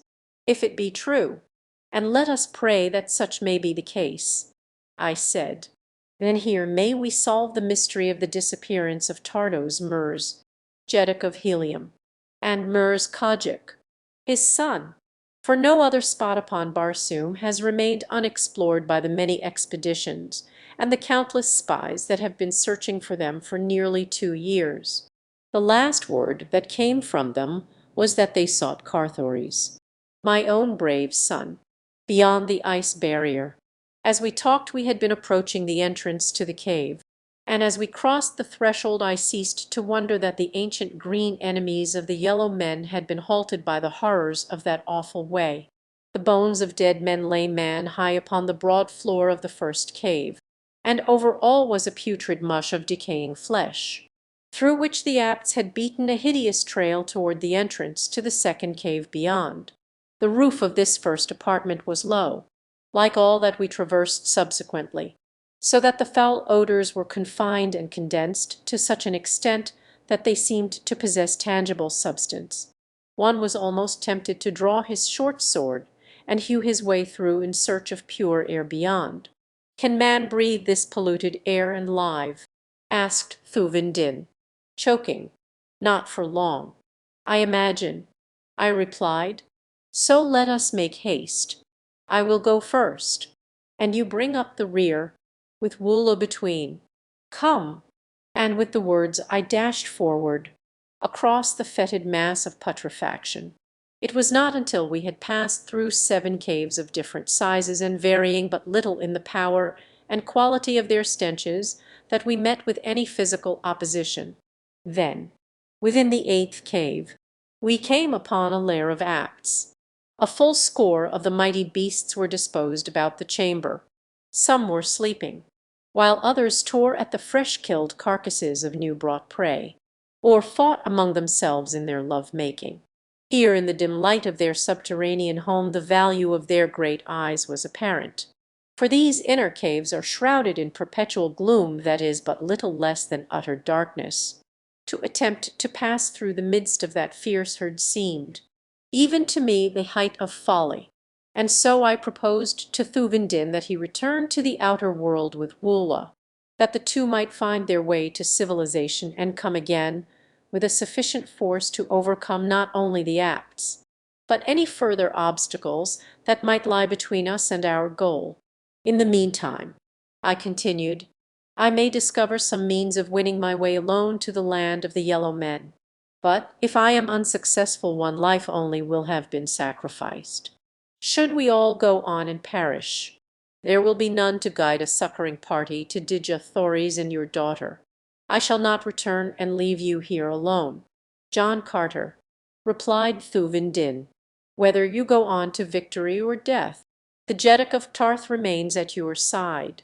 I have spoken. I knew from his tone that it were useless to attempt to argue the question, and so I compromised by sending Woola back with a hastily penned note enclosed in a small metal case and fastened about his neck.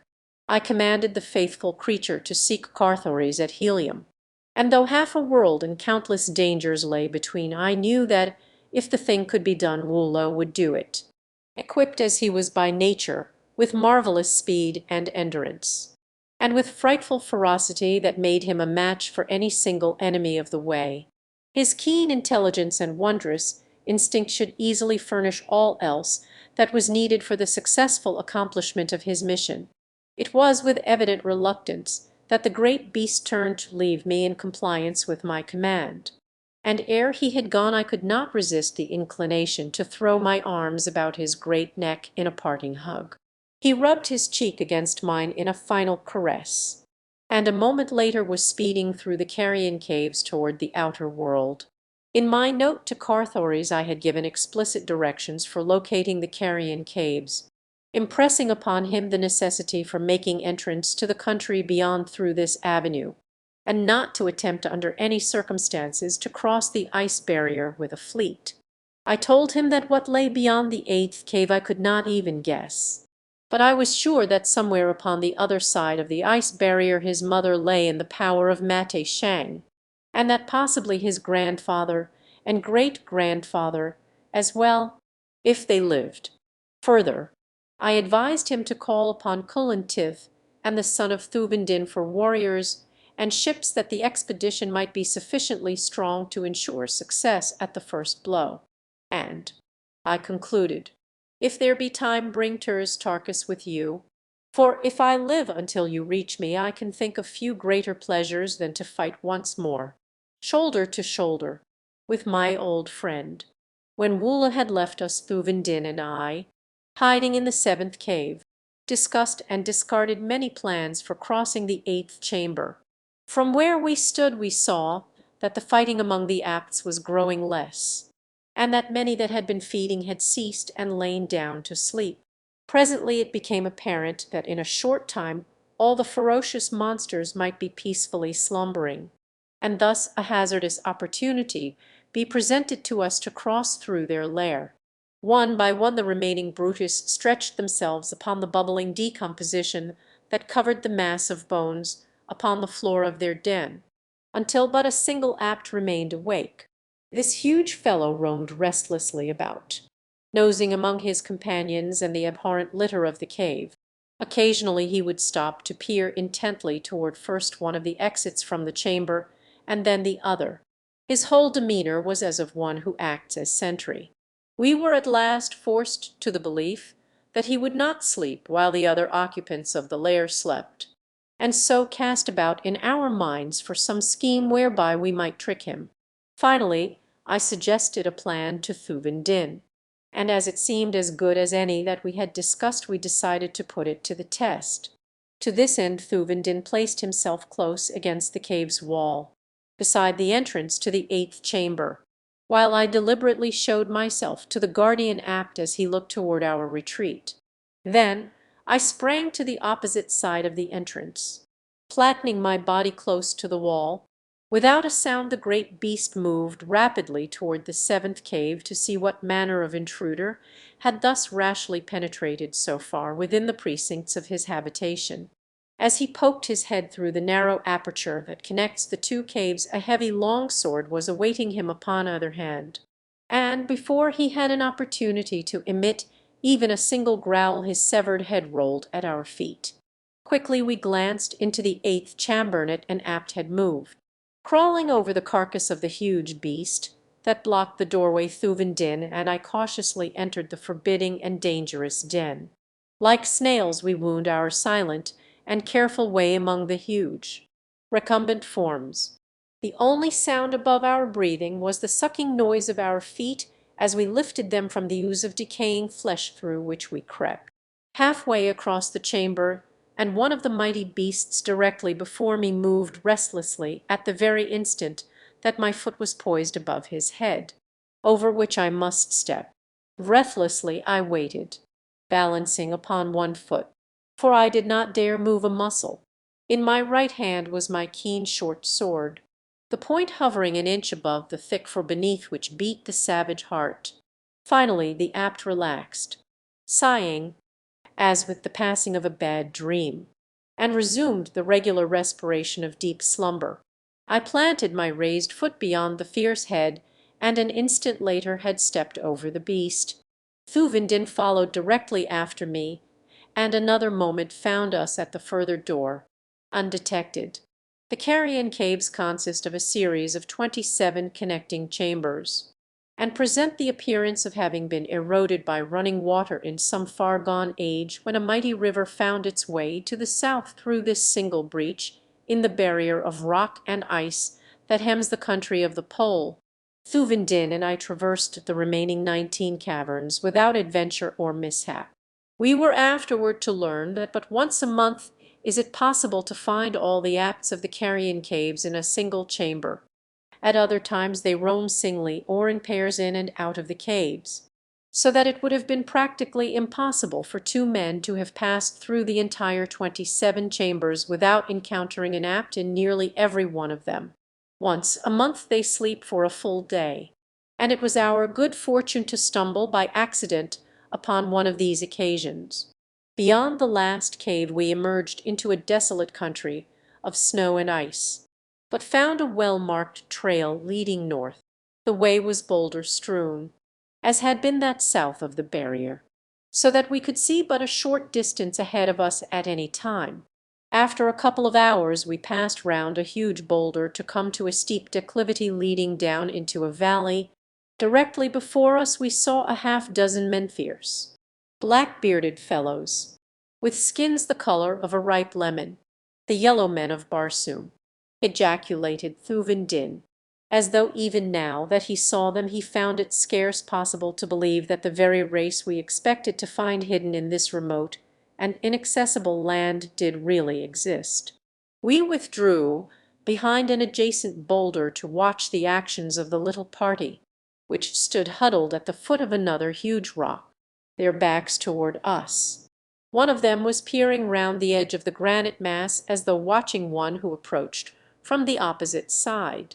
Presently the object of his scrutiny came within the range of my vision, and I saw that it was another yellow man. All were clothed in magnificent first six in the black and yellow striped hide of the orluk, while he who approached alone was resplendent in the pure white skin of an ape.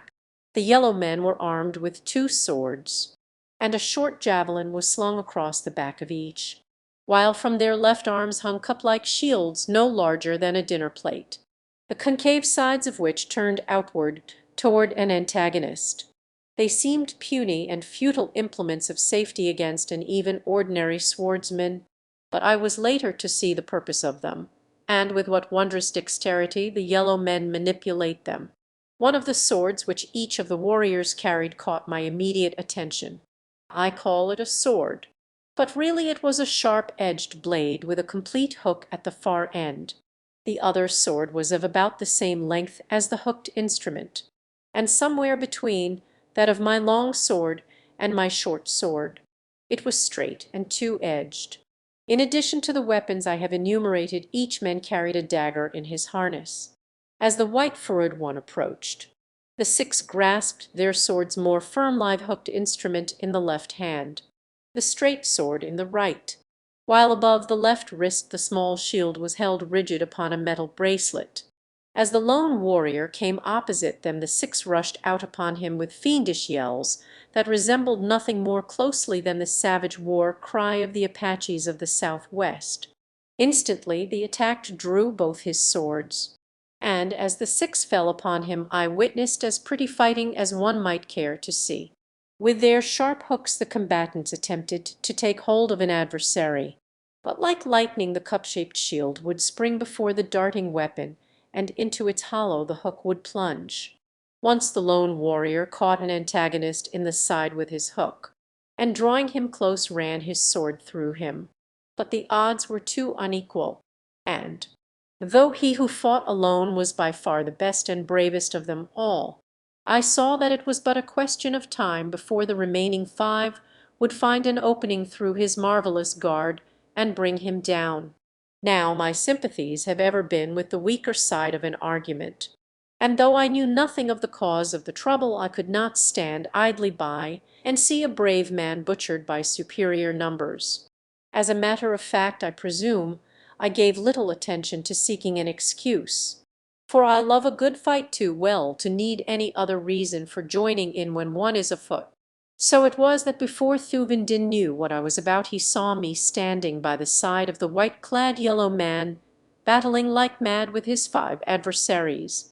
With the yellow men, Thuvendin was not long in joining me, and, though we found the hooked weapon a strange and savage thing with which to deal, the 3 of us soon dispatched the 5 black-bearded warriors who opposed us. When the battle was over our new acquaintance turned to me, and removing the shield from his wrist, held it out. I did not know the significance of his act, but judged that it was but a form of expressing his gratitude to me. I afterward learned that it symbolized the offering of a man's life in return for some great favor done him, and my act of refusing, which I had immediately done, was what was expected of me then except from Toulouse. "Prince of Marentine," said the yellow man, "this token of my gratitude," and reaching beneath one of his wide sleeves, he withdrew a bracelet and placed it upon my arm. He then went through the same ceremony with Thuvendin. Next he asked our names, and from what land we hailed. He seemed quite familiar with the geography of the outer world, and when I said I was from Helium he raised his brows. "Ah," he said, "you seek your ruler and his company. Know you of them?" I asked, but little more than that they were captured by my uncle, Silensis Ol, Jeddak of Jeddaks, ruler of Ochre, land of the yellow men of Barsoom. As to their fate I know nothing, for I am at war with my uncle, who would crush my power in the principality of Marentine. These from whom you have just saved me are warriors he has sent out to find and slay me, for they know that often I come alone to hunt and kill the sacred act which Silensis Ol so much reveres. It is partly because I hate his religion that Silensis Ol hates me, but mostly does he fear my growing power and the great faction which has arisen throughout Ochre, that would be glad to see me ruler of Ochre and Jeddak of Jeddaks in his place. He is a cruel and tyrannous master whom all hate, and were it not for the great fear they have of him I could raise an army overnight that would wipe out the few that might remain loyal to him. My own people are faithful to me, and the little valley of Marentina has paid no tribute to the court of Silensis Ol for a year, nor can he force us. For a dozen men may hold the narrow way to Marentina against 1,000,000. But now, as to thine own affairs, how may I aid you? My palace is at your disposal, if you wish to honor me by coming to Marentina. When our work is done, we shall be glad to accept your invitation." I replied, "But now you can assist us most by directing us to the court of Silensis Ol, and suggesting some means by which we may gain admission to the city and the palace, or whatever other place we find our friends to be confined." Tulu gazed ruefully at our smooth faces, and at Thuvendin's red skin and my white one. "First you must come to Marentina," he said, "for a great change must be wrought in your appearance before you can hope to enter any city in Ochre. You must have yellow faces and black, and your apparel and trappings must be those least likely to arouse suspicion. In my palace is one who can make you appear as truly yellow men as does Silensis Ol himself." His counsel seemed wise, and as there was apparently no other way to ensure a successful entry to Cadabra, the capital city of Ochre, we set out with Tulu, Prince of Marentina, for his little, rock-bound country. The way was over some of the worst travelling I have ever seen, and I do not wonder that in this land where there are neither thoats nor flyers, that Marentina is in little fear of invasion. But at last we reached our destination, the first view of which I had from a slight elevation a half-mile from the city. Nestled in a deep valley lay a city of Martian concrete, whose every street and plaza and open space was roofed with glass. All about lay snow and ice, but there was none upon the rounded, domelic, crystal covering that enveloped the whole city. Then I saw how these people combated the rigors of the Arctic, and lived in luxury and comfort in the midst of a land of perpetual ice. Their cities were veritable hothouses, and when I had come within this one my respect and admiration for the scientific and engineering skill of this buried nation was unbounded. The moment we entered the city Tulu threw off his outer garments of fur, as did we, and I saw that his apparel differed but little from that of the red races of Barsoom, except for his leathern harness, covered thick with jewels and metal. He was naked, nor could one have comfortably worn apparel in that warm and humid atmosphere. For 3 days we remained the guests of Prince Tulu, and during that time he showered upon us every attention and courtesy within his power. He showed us all that was of interest in his great city. The Marentina atmosphere plant will maintain life indefinitely in the cities of the North Pole after all life upon the balance of dying Mars is extinct through the failure of the air supply. Should the great central plant again cease functioning as it did upon that memorable occasion that gave me the opportunity of restoring life and happiness to the strange world that I had already learned to love so well, he showed us the heating system that stores the sun's rays in great reservoirs beneath the city, and how little is necessary to maintain the perpetual summer heat of the glorious garden spot within this Arctic paradise. Broad avenues of sod sown with the seed of the ochre vegetation of the Dead Sea bottoms carried the noiseless traffic of light and airy ground flyers that are the only form of artificial transportation used north of the gigantic ice barrier. The broad tires of these unique flyers are but rubber like gas bags filled with the 8th Barsoomian ray, or ray of propulsion, that remarkable discovery of the Martians that has made possible the great fleets of mighty airships that render the red man of the outer world supreme. It is this ray which propels the inherent or reflected light of the planet off into space, and when confined gives to the Martian craft their airy buoyancy. The ground flyers of Marentina contain just sufficient buoyancy in their automobile-like wheels to give the cars traction for steering purposes, and though the hind wheels are geared to the engine and aid in driving the machine, the bulk of this work is carried by a small propeller at the stern. I know of no more delightful sensation than that of riding in one of these luxuriously appointed cars which skim, light and airy as feathers, along the soft, mossy avenues of Marentinec. They move with absolute noiselessness between borders of crimson sward and beneath arching trees gorgeous with the wondrous blooms that mark so many of the highly cultivated varieties of Barsoomian vegetation. By the end of the third day the court Barbary can think of no other earthly appellation by which to describe him had wrought so remarkable a transformation in both Thuvendin and myself that our own wives would never have known us. Our skins were of the same lemon color as his own, and great black beards and mustaches had been deftly affixed to our smooth faces. The trappings of warriors of ochre aided in the deception, and for where beyond the hothouse cities we each had suits of the black and yellow striped orluk, Toulouse gave us careful directions for the journey to Cadabra, the capital city of the Ochre Nation, which is the racial name of the yellow men. This good friend even accompanied us part way, and then, promising to aid us in any way that he found possible, bade us adieu. On parting he slipped upon my finger a curiously wrought ring set with a dead black, lustreless stone, which appeared more like a bit of bituminous coal than the priceless Barsoomian gem which in reality it is. There had been but 3 others cut from the mother stone, he said, which is in my possession. These 3 are worn by nobles high in my confidence, all of whom have been sent on secret missions to the court of Silensis Ol. Should you come within 50 feet of any of these 3 you will feel a rapid, pricking sensation in the finger upon which you wear this ring. He who wears one of its mates will experience the same feeling. It is caused by an electrical action that takes place the moment 2 of these gems cut from the same mother stone come within the radius of each other's power. By it you will know that a friend is at hand upon whom you may depend for assistance in time of need. Should another wearer of one of these gems call upon you for aid, do not deny him.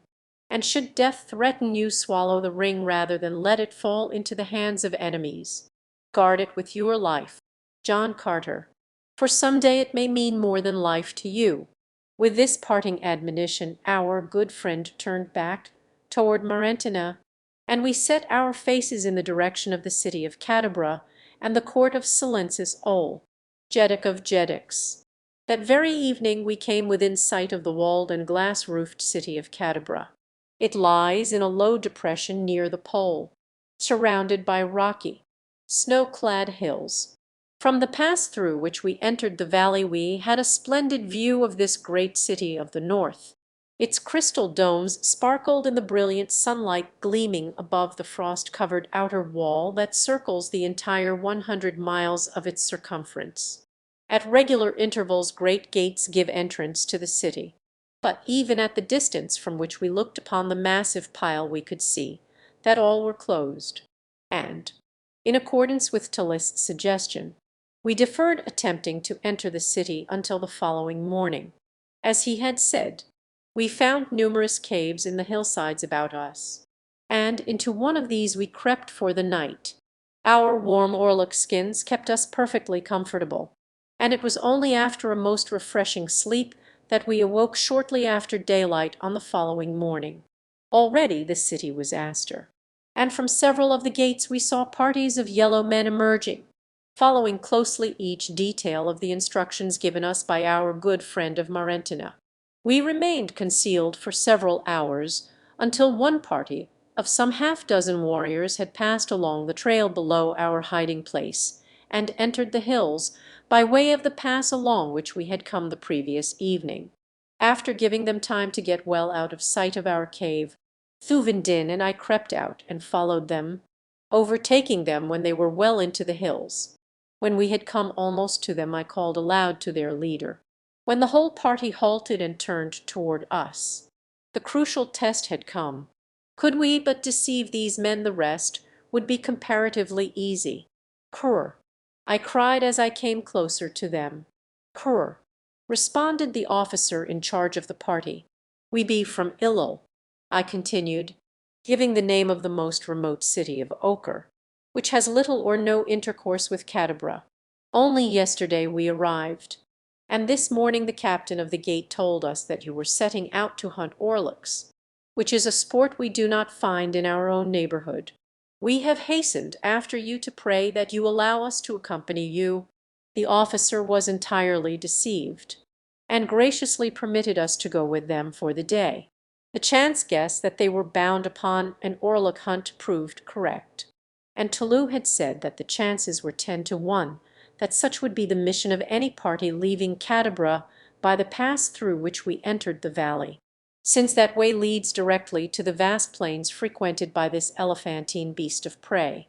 In so far as the hunt was concerned, the day was a failure, for we did not see a single orluk, but this proved more than fortunate for us, since the yellow men were so chagrined by their misfortune that they would not enter the city by the same gate by which they had left it in the morning, as it seemed that they had made great boasts to the captain of that gate about their skill at this dangerous sport. We, therefore, approached Cadabra at a point several miles from that at which the party had quitted it in the morning, and so were relieved of the danger of embarrassing questions and explanations on the part of the gate captain, whom we had said had directed us to this particular hunting party.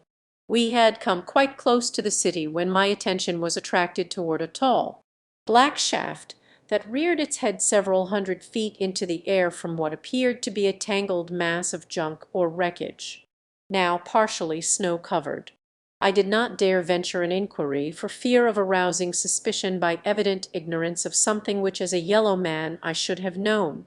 But before we reached the city gate I was to learn the purpose of that grim shaft and the meaning of the mighty accumulation beneath it. We had come almost to the gate when one of the party called to his fellows, at the same time pointing toward the distant southern horizon, following the direction he indicated. My eyes descried the hull of a large flyer approaching rapidly from above the crest of the encircling hills. "Still other fools who would solve the mysteries of the forbidden North," said the officer, half to himself. "Will they never cease their fatal curiosity?" "Let us hope not," answered one of the warriors. "For then what should we do for slaves and sport?" "True, but what stupid beasts they are to continue to come to a region from whence none of them ever has returned." "Let us tarry and watch the end of this one," suggested one of the men. The officer looked toward the city. "The watch has seen him," he said. "We may remain, for we may be needed." I looked toward the city and saw several hundred warriors issuing from the nearest gate. They moved leisurely, as though there were no need, for Hastinor was there, as I was presently to learn. Then I turned my eyes once more toward the flyer. She was moving rapidly toward the city, and when she had come close enough I was surprised to see that her propellers were idle. Straight for that grim shaft she bore. At the last minute I saw the great blades move to reverse her. Yet on she came as though drawn by some mighty, irresistible power. Intense excitement prevailed upon her deck, where men were running hither and thither, manning the guns and preparing to launch the small, one-man flyers, a fleet of which is part of the equipment of every Martian war vessel. Closer and closer to the black shaft the ship sped. In another instant she must strike, and then I saw the familiar signal flown that sends the lesser boats in a great flock from the deck of the mother ship. Instantly 100 tiny flyers rose from her deck, like a swarm of huge dragon flies. But scarcely were they clear of the battleship than the nose of each turned toward the shaft, and they, too, rushed on at frightful speed toward the same now seemingly inevitable end that menaced the larger vessel. A moment later the collision came. Men were hurled in every direction from the ship's deck, while she, bent and crumpled, took the last, long plunge to the scrap heap at the shaft's base. With her fell a shower of her own tiny flyers, for each of them had come in violent collision with the solid shaft. I noticed that the wrecked flyers scraped down the shaft's side, and that their fall was not as rapid as might have been expected. And then suddenly the secret of the shaft burst upon me, and with it an explanation of the cause that prevented a flyer that passed too far across the ice barrier ever returning. The shaft was a mighty magnet, and when once a vessel came within the radius of its powerful attraction for the aluminum steel that enters so largely into the construction of all Barsoomian craft, no power on earth could prevent such an end as we had just witnessed. I afterward learned that the shaft rests directly over the magnetic pole of Mars. But whether this adds in any way to its incalculable power of attraction I do not know. I am a fighting man, not a scientist. Here, at last, was an explanation of the long absence of Tardos Murs and Murs Kajik. These valiant and intrepid warriors had dared the mysteries and dangers of the frozen north to search for Carthoris, whose long absence had bowed in grief the head of his beautiful mother, Dejathoris, Princess of Helium.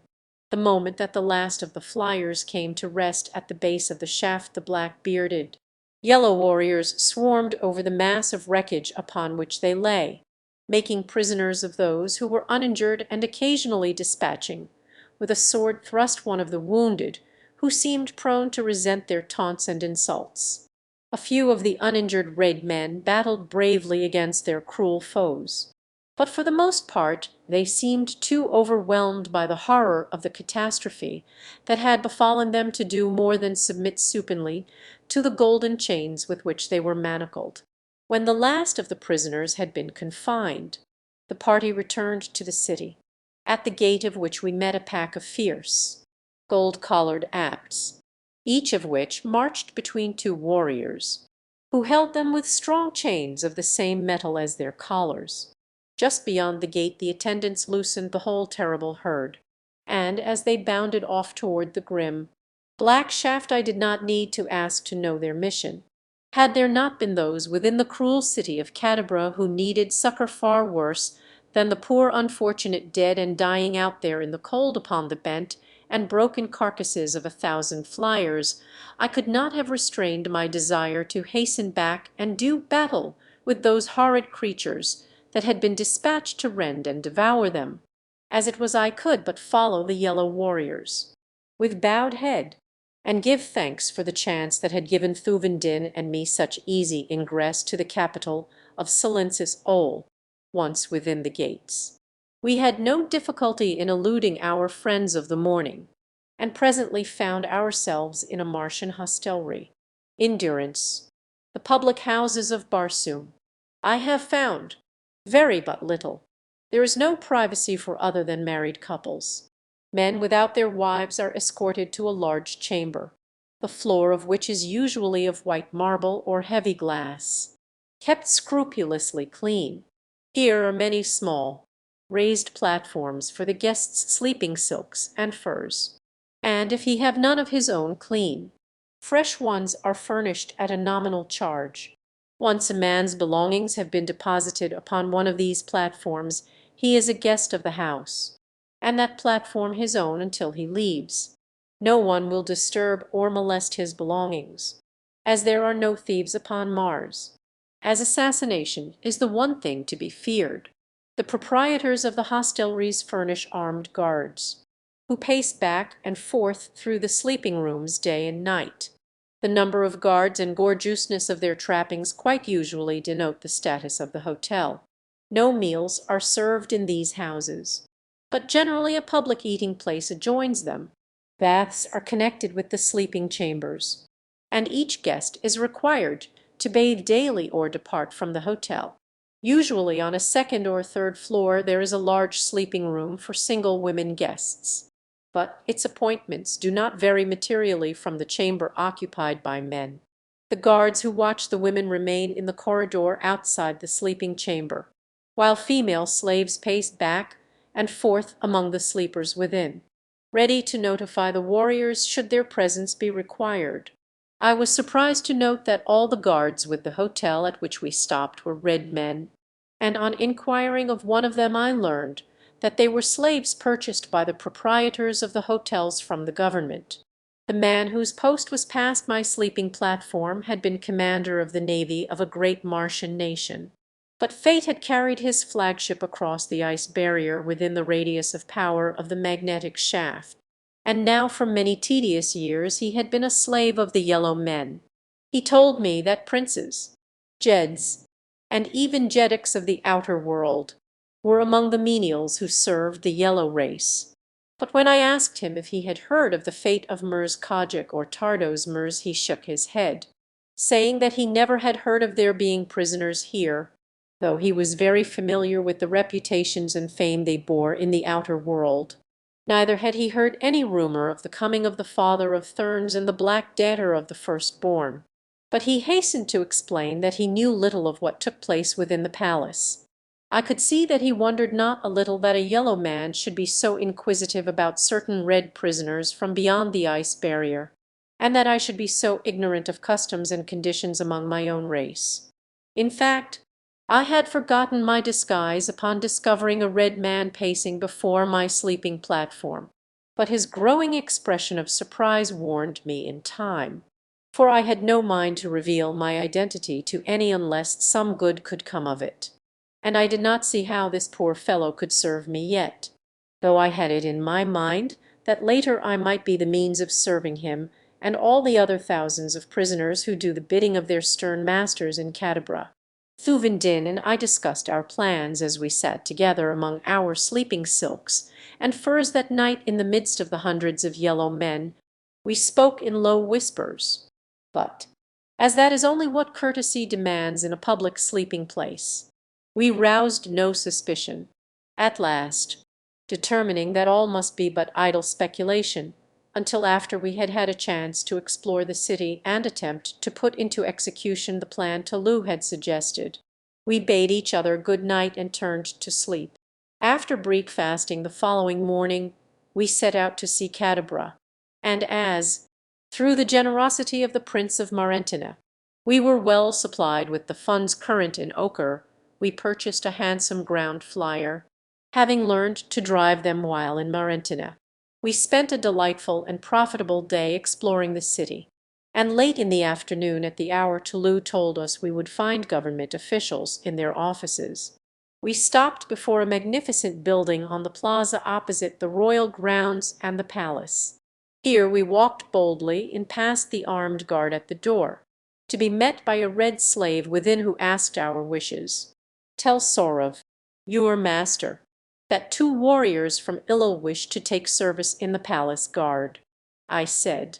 Sorov, Tolu had told us, was the commander of the forces of the palace, and as men from the further cities of Okarand, especially Ilil, were less likely to be tainted with the germ of intrigue which had for years infected the household of Silensis Ol, he was sure that we would be welcomed and few questions asked us. He had primed us with such general information as he thought would be necessary for us to pass muster before Sorov, after which we would have to undergo a further examination before Silensis Ol that he might determine our physical fitness and our ability as warriors. The little experience we had had with the strange hooked sword of the yellow man and his cup-like shield made it seem rather unlikely that either of us could pass this final test. But there was the chance that we might be quartered in the palace of Silensis Ol for several days after being accepted by Sorov before the Jeddak of Jeddaks would find time to put us to the final test. After a wait of several minutes in an ante-chamber, we were summoned into the private office of Sorov, where we were courteously greeted by this ferocious-appearing, black-bearded officer. He asked us our names and stations in our own city, and having received replies that were evidently satisfactory to him, he put certain questions to us that Tolu had foreseen and prepared us for.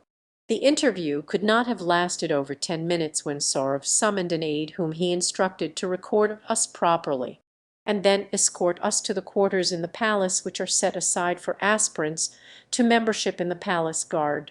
The aide took us to his own office first, where he measured and weighed and photographed us simultaneously with a machine ingeniously devised for that purpose. 5 copies being instantly reproduced in 5 different offices of the government, 2 of which are located in other cities miles distant. Then he led us through the palace grounds to the main guardroom of the palace, there turning us over to the officer in charge. This individual again questioned us briefly, and finally dispatched a soldier to guide us to our quarters. These we found located upon the second floor of the palace in a semi-detached tower at the rear of the edifice. When we asked our guide why we were quartered so far from the guardroom, he replied that the custom of the older members of the guard of picking quarrels with aspirants to try their mettle had resulted in so many deaths that it was found difficult to maintain the guard at its full strength. Silensis all had, therefore, set apart these quarters for aspirants, and here they were securely locked against the danger of attack by members of the guard. This unwelcome information put a sudden check to all our well-laid plans, for it meant that we should virtually be prisoners in the palace of Silensis all until the time that he should see fit to give us the final examination for efficiency, as it was this interval upon which we had banked to accomplish so much in our search for Dejathories and Thuvia of Tarth. Our chagrin was unbounded when we heard the great lock click behind our guide, as he had quitted us after ushering us into the chambers we were to occupy. With a wry face I turned to Thuvin Din. My companion but shook his head disconsolately and walked to one of the windows upon the far side of the apartment. Scarcely had he gazed beyond them than he called to me in a tone of suppressed excitement and surprise. In an instant I was by his side. "Look," said Thuvin Din, pointing toward the courtyard below. As my eyes followed the direction indicated, I saw 2 women pacing back and forth in an enclosed garden. At the same moment I recognized them. They were Dejathories and Thuvia of Tarth. There were they whom I had trailed from one pole to another, the length of a world. Only 10 feet of space and a few metal bars separated me from them. With a cry I attracted their attention, and as Dejathories looked up full into my eyes, I made the sign of love that the men of Barsoom make to their women. To my astonishment and horror her head went high, and as a look of utter contempt touched her finely chiseled features, she turned her back full upon me. My body is covered with the scars of 1,000 conflicts, but never in all my long life have I suffered such anguish from a wound. For this time the steel of a woman's look had entered my heart. With a groan I turned away and buried my face in my arms. I heard Thuvin Din call aloud to Thuvia, but an instant later his exclamation of surprise betokened that he, too, had been repulsed by his own daughter. "They will not even listen," he cried to me. "They have put their hands over their ears and walked to the farther end of the garden. Ever heard you of such mad work? John Carter, the 2 must be bewitched." Presently I mustered the courage to return to the window, for even though she spurned me I loved her, and could not keep my eyes from feasting upon her divine face and figure. But when she saw me looking she again turned away. I was at my wit's end to account for her strange actions, and that Thuvia, too, had turned against her father seemed incredible. Could it be that my incomparable princess still clung to the hideous faith from which I had rescued her world? Could it be that she looked upon me with loathing and contempt because I had returned from the valley door, or because I had desecrated the temples and persons of the holy Thurns? To naught else could I ascribe her strange deportment. Yet it seemed far from possible that such could be the case. For the love of Dejathories for John Carter had been a great and wondrous loaf for above racial distinctions, creed, or religion. As I gazed ruefully at the back of her haughty, royal head, a gate at the opposite end of the garden opened and a man entered. As he did so he turned and slipped something into the hand of the yellow guardsman beyond the gate. Nor was the distance too great that I might not see that money had passed between them. Instantly I knew that this newcomer had bribed his way within the garden. Then he turned in the direction of the 2 women, and I saw that he was none other than Thurid, the black dater of the firstborn.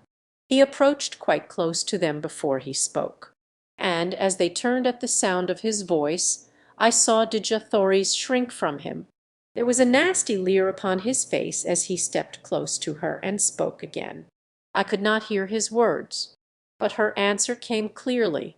"The granddaughter of Tardos Murs can always die," she said, "but she could never live at the price you name." Then I saw the black scoundrel go upon his knees beside her, fairly grovelling in the dirt, pleading with her. Only part of what he said came to me, for though he was evidently laboring under the stress of passion and excitement, it was equally apparent that he did not dare raise his voice for fear of detection. "I would save you from Mate Shang," I heard him say. "You know the fate that awaits you at his hands. Would you not choose me rather than the other?"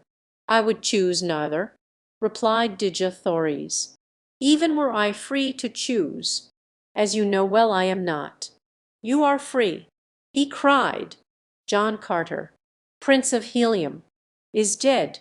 I know better than that, but even were he dead, and I must needs choose another mate, it should be a plant man or a great white ape in preference to either Mate Shang or you, Black Callet." She answered with a sneer of contempt. Of a sudden the vicious beast lost all control of himself, as with a vile oath he leaped at the slender woman, gripping her tender throat in his brute clutch. Thuvia screamed and sprang to aid her fellow prisoner, and at the same instant I, too, went mad, and tearing at the bars that spanned my window I ripped them from their sockets as they had been but copper wire. Hurling myself through the aperture I reached the garden, but 100 feet from where the black was choking the life from my Dejathories, and with a single great bound I was upon him. I spoke no word as I tore his defilling fingers from that beautiful throat, nor did I utter a sound as I hurled him 20 feet from me foaming with rage. Thurid regained his feet and charged me like a mad bull. "Yellow man," he shrieked, "you knew not upon whom you had laid your vile hands. But ere I am done with you, you will know well what it means to offend the person of a firstborn." Then he was upon me reaching for my throat. And precisely as I had done that day in the courtyard of the temple of Isis I did here in the garden of the palace of Silensis Ol. I ducked beneath his outstretched arms, and as he lunged past me I planted a terrific right upon the side of his jaw, just as he had done upon that other occasion he did now. Like a top he spun round. His knees gave beneath him, and he crumpled to the ground at my feet. Then I heard a voice behind me. It was the deep voice of authority that marks the ruler of men. And when I turned to face the resplendent figure of a giant yellow man I did not need to ask to know that it was Silensis Ol. At his right stood Mate Shang, and behind them a score of guardsmen. "Who are you?" he cried. "And what means this intrusion within the precincts of the woman's garden? I do not recall your face. How came you here?" But for his last words I should have forgotten my disguise entirely and told him outright that I was John Carter, Prince of Helium.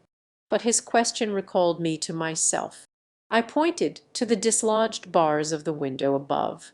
"I am an aspirant to membership in the palace guard," I said, "and from yonder window in the tower where I was confined awaiting the final test for fitness I saw this brute attack Thetha's woman.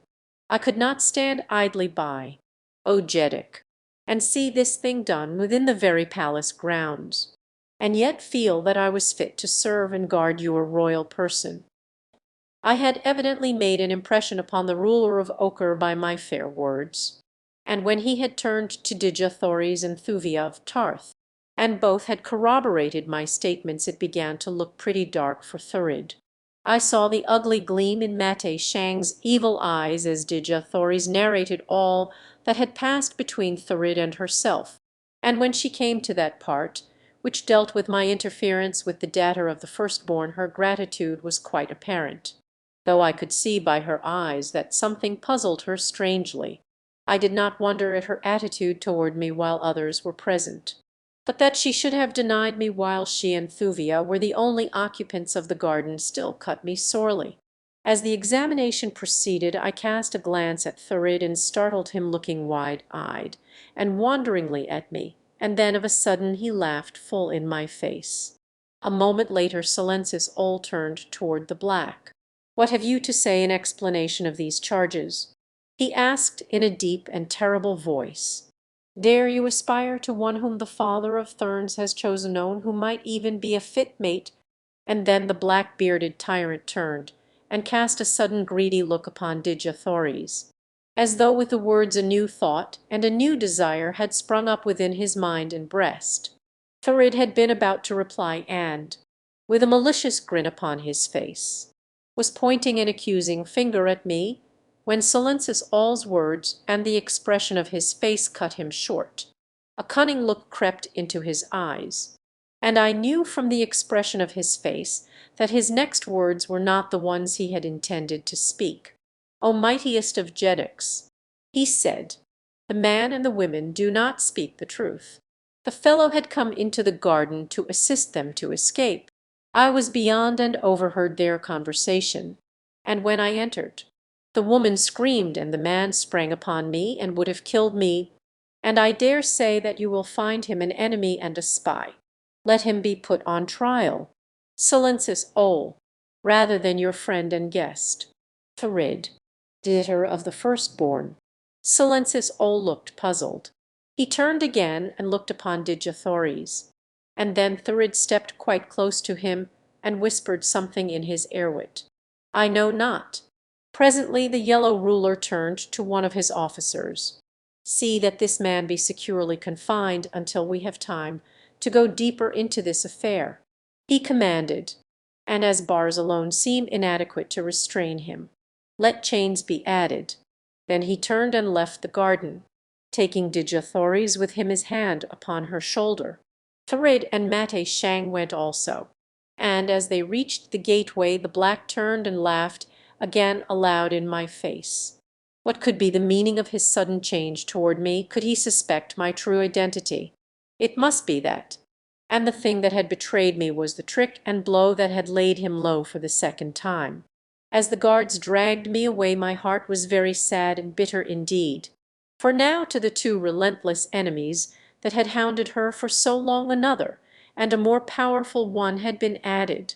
For I would have been but a fool had I not recognized the sudden love for Dejethores that had just been born in the terrible breast of Silensis Ol, Jedic of Jedicks, ruler of Ochre, the pit of plenty. I did not languish long within the prison of Silensis Ol. During the short time that I lay there, fettered with chains of gold, I often wondered as to the fate of Thuvendin, Jedic of Tarth. My brave companion had followed me into the garden as I attacked Thurid, and when Silensis Ol had left with Dejethores and the others, leaving Thuvia of Tarth behind, he, too, had remained in the garden with his daughter, apparently unnoticed, for he was apparelled similarly to the guards. The last I had seen of him, he stood waiting for the warriors who escorted me to close the gate behind them, that he might be alone with Thuvia. Could it be possible that they had escaped? I doubted it, and yet with all my heart I hoped that it might be true. The third day of my incarceration brought a dozen warriors to escort me to the audience chamber, where Silensis Ol himself was to try me. A great number of nobles crowded the room, and among them I saw Thurid. But Mate Shang was not there. Dejethores, as radiantly beautiful as ever, sat upon a small throne beside Silensis Ol. The expression of sad hopelessness upon her dear face cut deep into my heart. Her position beside the Jedic of Jedicks boded ill for her and me, and on the instant that I saw her there sprang to my mind the firm intention never to leave that chamber alive if I must leave her in the clutches of this powerful tyrant. I had killed better men than Silensis Ol, and killed them with my bare hands, and now I swore to myself that I should kill him if I found that the only way to save the Princess of Helium. That it would mean almost instant death for me I cared not, except that it would remove me from further efforts in behalf of Dejethores. and for this reason alone I would have chosen another way. For even though I should kill Silensis Ol, that act would not restore my beloved wife to her own people. I determined to wait the final outcome of the trial, that I might learn all that I could of the Ocarian ruler's intentions, and then act accordingly. Scarcely had I come before him than Silensis Ol summoned Thurid also. "Datter Thurid," he said, "you have made a strange request of me, but, in accordance with your wishes and your promise, that it will result only to my interests, I have decided to accede. You tell me that a certain announcement will be the means of convicting this prisoner and, at the same time, open the way to the gratification of my dearest wish." Thurid nodded. "Then shall I make the announcement here before all my nobles," continued Silensis Ol.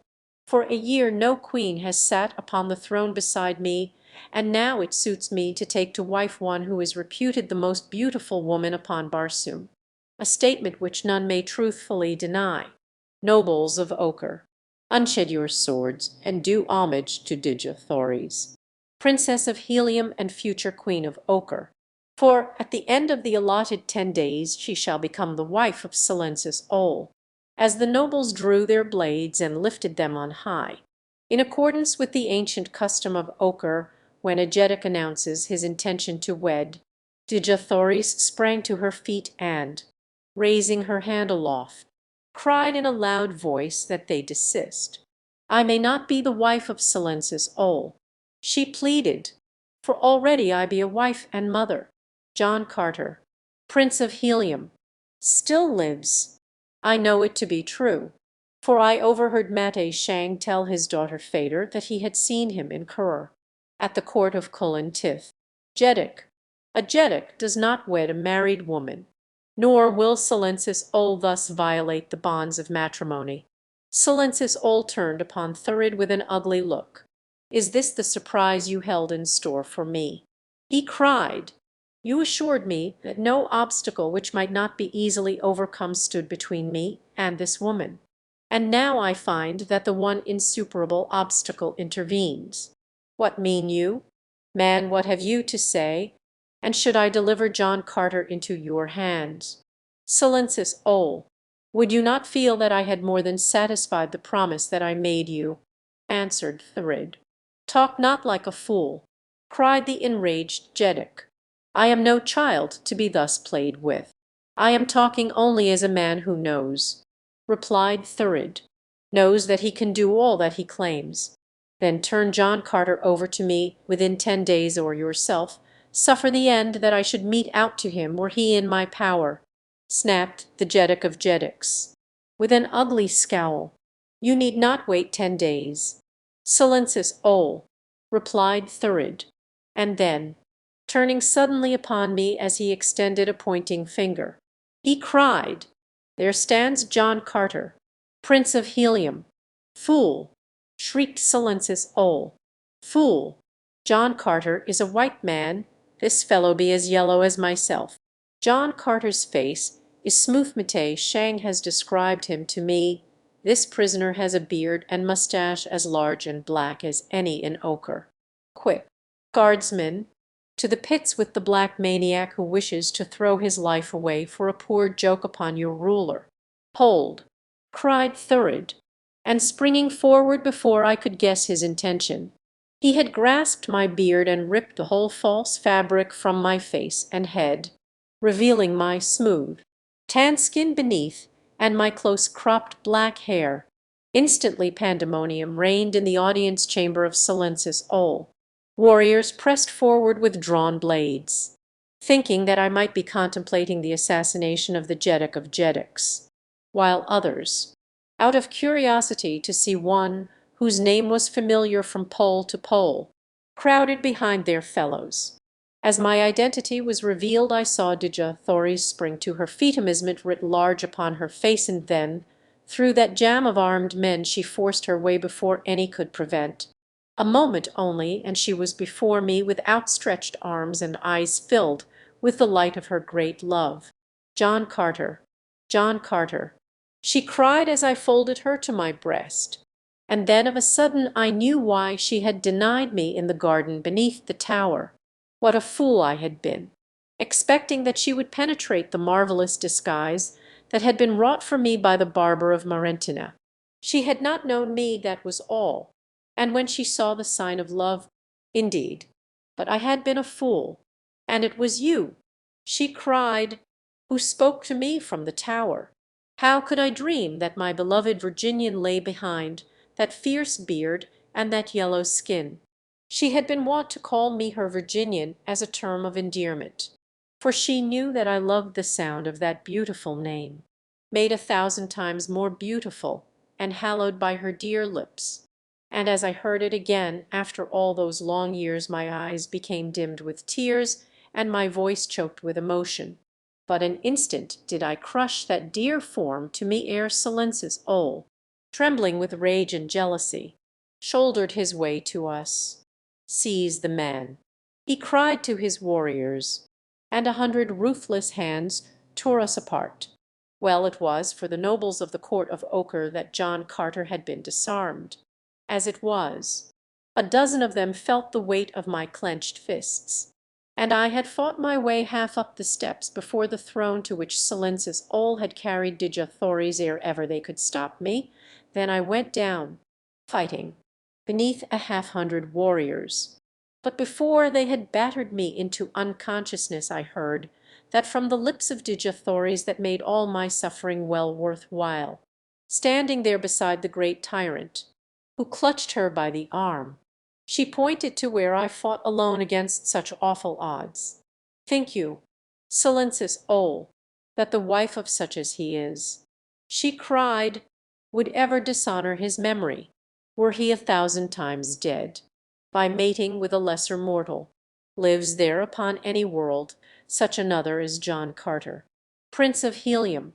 Lives there another man who could fight his way back and forth across a warlike planet, facing savage beasts and hordes of savage men, for the love of a woman? I, Dejathories, Princess of Helium, am his. He fought for me and won me. If you be a brave man you will honor the bravery that is his, and you will not kill him. Make him a slave if you will, Silence's Ole, but spare his life. I would rather be a slave with such as he than be Queen of Ochre. Neither slave nor queen dictates to Silence's Ole, replied the Jeddak of Jeddaks. John Carter shall die a natural death in the pit of plenty, and the day he dies Dejathories shall become my queen. I did not hear her reply, for it was then that a blow upon my head brought unconsciousness. And when I recovered my senses only a handful of guardsmen remained in the audience chamber with me. As I opened my eyes they goaded me with the points of their swords and bade me rise. Then they led me through long corridors to a court far toward the center of the palace. In the center of the court was a deep pit, near the edge of which stood 6 other guardsmen. Awaiting me, one of them carried a long rope in his hands, which he commenced to make ready as we approached. We had come to within 50 feet of these men when I felt a sudden, strange, and rapid pricking sensation in one of my fingers. For a moment I was nonplussed by the odd feeling, and then there came to me recollection of that which in the stress of my adventure I had entirely forgotten, the gift ring of Prince Tolu of Marentina. Instantly I looked toward the group we were nearing, at the same time raising my left hand to my forehead, that the ring might be visible to one who sought it. Simultaneously one of the waiting warriors raised his left hand, ostensibly to brush back his hair, and upon one of his fingers I saw the duplicate of my own ring.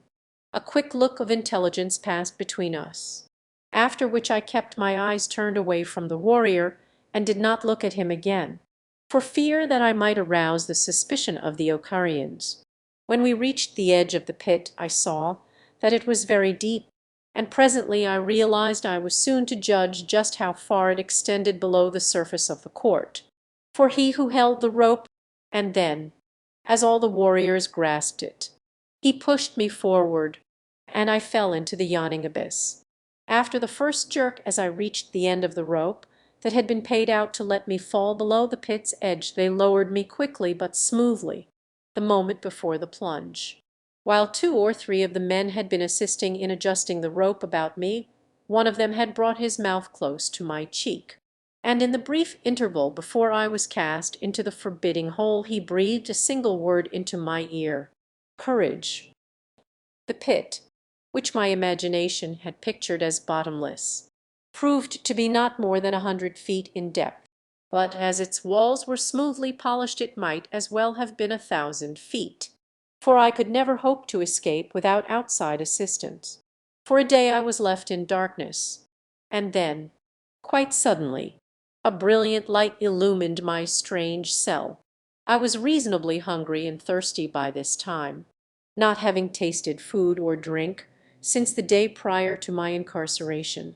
To my amazement I found the sides of the pit, that I had thought smooth, lined with shelves, upon which were the most delicious viands and liquid refreshments that ochre afforded.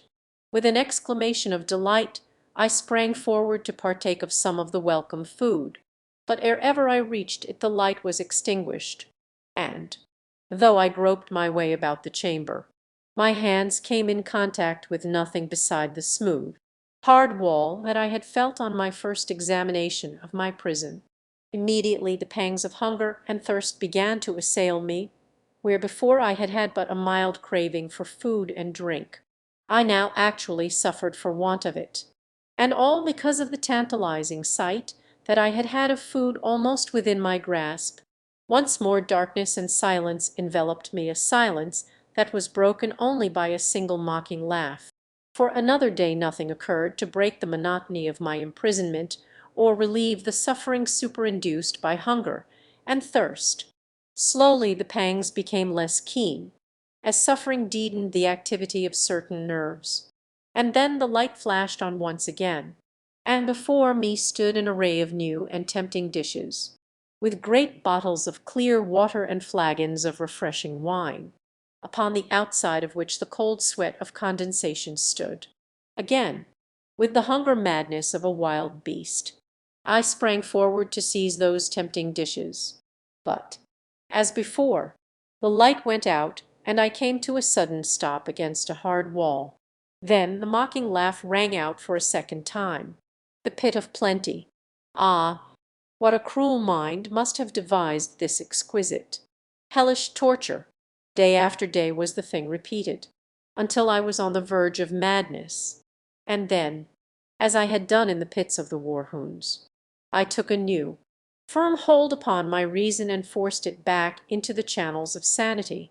By sheer will power I regained control over my tottering mentality, and so successful was I that the next time that the light came I sat quite still and looked indifferently at the fresh and tempting food almost within my reach.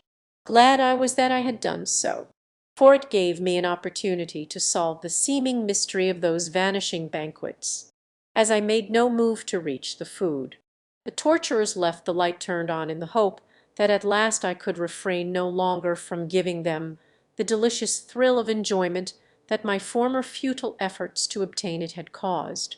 And as I sat scrutinizing the laden shelves, I presently saw how the thing was accomplished. And so simple was it that I wondered I had not guessed it before. The wall of my prison was of clearest glass, pinned to the glass were the tantalizing viands. After nearly an hour the light went out, but this time there was no mocking laughter, at least not upon the part of my tormentors. But I, to be at quits with them, gave a low laugh that none might mistake for the cackle of a maniac. 9 days passed, and I was weak from hunger and thirst, but no longer suffering. It was past that. Then, down through the darkness above, a little parcel fell to the floor at my side. Indifferently I groped for it, thinking it but some new invention of my jailers to add to my sufferings. At last I found it a tiny package wrapped in paper, at the end of a strong and slender cord. As I opened it a few lozenges fell to the floor. As I gathered them up, feeling of them and smelling of them, I discovered that they were tablets of concentrated food such as are quite common in all parts of Barsoom. Poison. I thought. Well, what of it? Why not end my misery now rather than drag out a few more wretched days in this dark pit? Slowly I raised one of the little pellets to my lips. Goodbye, my digithories. I breathed. I have lived for you and fought for you, and now my next dearest wish is to be realized, for I shall die for you. And, taking the morsel in my mouth, I devoured it. One by one I ate them all, nor ever did anything taste better than those tiny bits of nourishment, within which I knew must lie the seeds of deep possibly of some hideous, torturing death, as I sat quietly upon the floor of my prison, waiting for the end. My fingers by accident came in contact with the bit of paper in which the things had been wrapped, and as I idly played with it, my mind roaming far back into the past, that I might live again for a few brief moments before I died some of the many happy moments of a long and happy life, I became aware of strange protuberances upon the smooth surface of the parchment-like substance in my hands. For a time they carried no special significance. To my Mindy merely was mildly wondrous that they were there. But at last they seemed to take form. And then I realized that there was but a single line of them, like writing. Now, more interestedly, my fingers traced and retraced them. There were 4 separate and distinct combinations of raised lines. Could it be that these were 4 words, and that they were intended to carry a message to me? The more I thought of it, the more excited I became, until my fingers raced madly back and forth over those bewildering little hills and valleys upon that bit of paper. But I could make nothing of them, and at last I decided that my very haste was preventing me from solving the mystery. Then I took it more slowly. Again and again my forefinger traced the first of those 4 combinations. Martian writing is rather difficult to explain to an Earthman. It is something of a cross between shorthand and picture writing, and is an entirely different language from the spoken language of Mars. Upon Barsoom there is but a single oral language. It is spoken today by every race and nation, just as it was at the beginning of human life upon Barsoom. It has grown with the growth of the planet's learning and scientific achievements. But so ingenious a thing it is that, and so, no matter how far removed 2 nations or races, their spoken languages are identical. Not so their written languages. However, no 2 nations have the same written language, and often cities of the same nation have a written language that differs greatly from that of the nation to which they belong. Thus it was that the signs upon the paper, if in reality they were words, baffled me for some time. But at last I made out the first one. It was courage, and it was written in the letters of Marentina. Courage. That was the word the yellow guardsman had whispered in my ear as I stood upon the verge of the pit of plenty. The message must be from him, and he I knew was a friend. With renewed hope I bent my every energy to the deciphering of the balance of the message, and at last success rewarded my endeavor. I had read the 4 words. Courage. Follow the rope. Follow the rope. What could it mean? Follow the rope. What rope? Presently I recalled the cord that had been attached to the parcel when it fell at my side, and after a little groping my hand came in contact with it again. It depended from above, and when I pulled upon it I discovered that it was rigidly fastened, possibly at the pit's mouth. Upon examination I found that the cord, though small, was amply able to sustain the weight of several men. Then I made another discovery. There was a second message knotted in the rope at about the height of my head. This I deciphered more easily, now that the key was mine. Bring the rope with you. Beyond the knots lies danger. That was all there was to this message. It was evidently hastily formed an afterthought. I did not pause longer than to learn the contents of the second message, and, though I was none too sure of the meaning of the final admonition, beyond the knots lies danger, yet I was sure that here before me lay an avenue of escape, and that the sooner I took advantage of it the more likely was I to win to liberty. At least, I could be but little worse off than I had been in the pit of plenty. I was to find, however, ere I was well out of that damnable hole, that I might have been very much worse off had I been compelled to remain there another 2 minutes. It had taken me about that length of time to ascend some 50 feet above the bottom, when a noise above attracted my attention. To my chagrin I saw that the covering of the pit was being removed far above me, and in the light of the courtyard beyond I saw a number of yellow warriors. Could it be that I was laboriously working my way into some new trap? Were the messages spurious, after all? And then, just as my hope and courage had ebbed to their lowest, I saw two things. One was the body of a huge, struggling, snarling apt being lowered over the side of the pit toward me, and the other was an aperture in the side of the shaft, an aperture larger than a man's body, into which my rope led. Just as I scrambled into the dark hole before me, the apt passed me, reaching out with his mighty hands to clutch me, and snapping, growling, and roaring in a most frightful manner. Plainly now I saw the end for which Silensis Ol had destined me.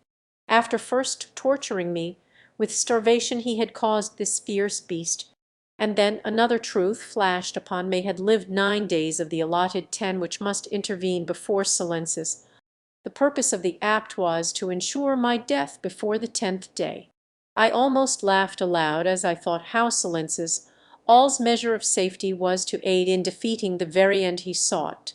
For when they discovered that the apt was alone in the pit of plenty, they could not know but that he had completely devoured me, and so no suspicion of my escape. I sought for the other end, but found that as I followed it forward it extended always before me, so this was the meaning of the words, "Follow the rope." The tunnel through which I crawled was low and dark. I had followed it for several hundred yards, when I felt a knot beneath my fingers. Beyond the knots lies danger. Now I went with the utmost caution, and a moment later a sharp turn in the tunnel brought me to an opening into a large, brilliantly lighted chamber. The trend of the tunnel I had been traversing had been slightly upward, and from this I judged that the chamber into which I now found myself looking must be either on the first floor of the palace or directly beneath the first floor. Upon the opposite wall were many strange instruments and devices, and in the center of the room stood a long table, at which two men were seated in earnest conversation. He who faced me was a yellow monolittle, wizened up, pasty-faced old fellow with great eyes that showed the white round the entire circumference of the iris. His companion was a black man, and I did not need to see his face to know that it was Thurid, for there was no other of the firstborn north of the ice barrier. Thurid was speaking as I came within hearing of the men's voices. "Solon," he was saying, "there is no risk, and the reward is great. You know that you hate Silensis Ol, and that nothing would please you more than to thwart him in some cherished plan. There be nothing that he more cherishes today than the idea of wedding the beautiful princess of Helium. But I, too, want her, and with your help I may win her. You need not more than step from this room for an instant when I give you the signal. I will do the rest. And then, when I am gone, you may come and throw the great switch back into its place, and all will be as before. I need but an hour's start to be safe beyond the devilish power that you control in this hidden chamber beneath the palace of your master. See how easy." And with the words the black debtor rose from his seat and, crossing the room, laid his hand upon a large, burnished lever that protruded from the opposite wall. "No, no," cried the little old man, springing after him, with a wild shriek. "Not that one, not that one, that controls the Sunray tanks, and should you pull it too far down, all Cadabra would be consumed by heat before I could replace it. Come away, come away. You know not with what mighty powers you play. This is the lever that you seek. Note well the symbol inlaid in white upon its ebon surface." Thurid approached and examined the handle of the lever. "Ah, a magnet," he said. "I will remember. It is settled then, I take it," he continued. The old man hesitated. A look of combined greed and apprehension overspread his none too beautiful features. "Double the figure?" he said. "Even that were all too small an amount for the service you ask. Why, I risk my life by even entertaining you here within the forbidden precincts of my station. Should Silencisol learn of it, he would have me thrown to the apts before the day was done." "He dare not do that, and you know it full well, Solon," contradicted the black. "Too great a power of life and death you hold over the people of Cadabra for Silencis, before ever his minions could lay their hands upon you. You might seize this very lever from which you have just warned me and wipe out the entire city, and myself into the bargain," said Solon, with a shudder. "But if you were to die, anyway, you would find the nerve to do it," replied Thurid. "Yes," muttered Solon, "I have often thought upon that very thing.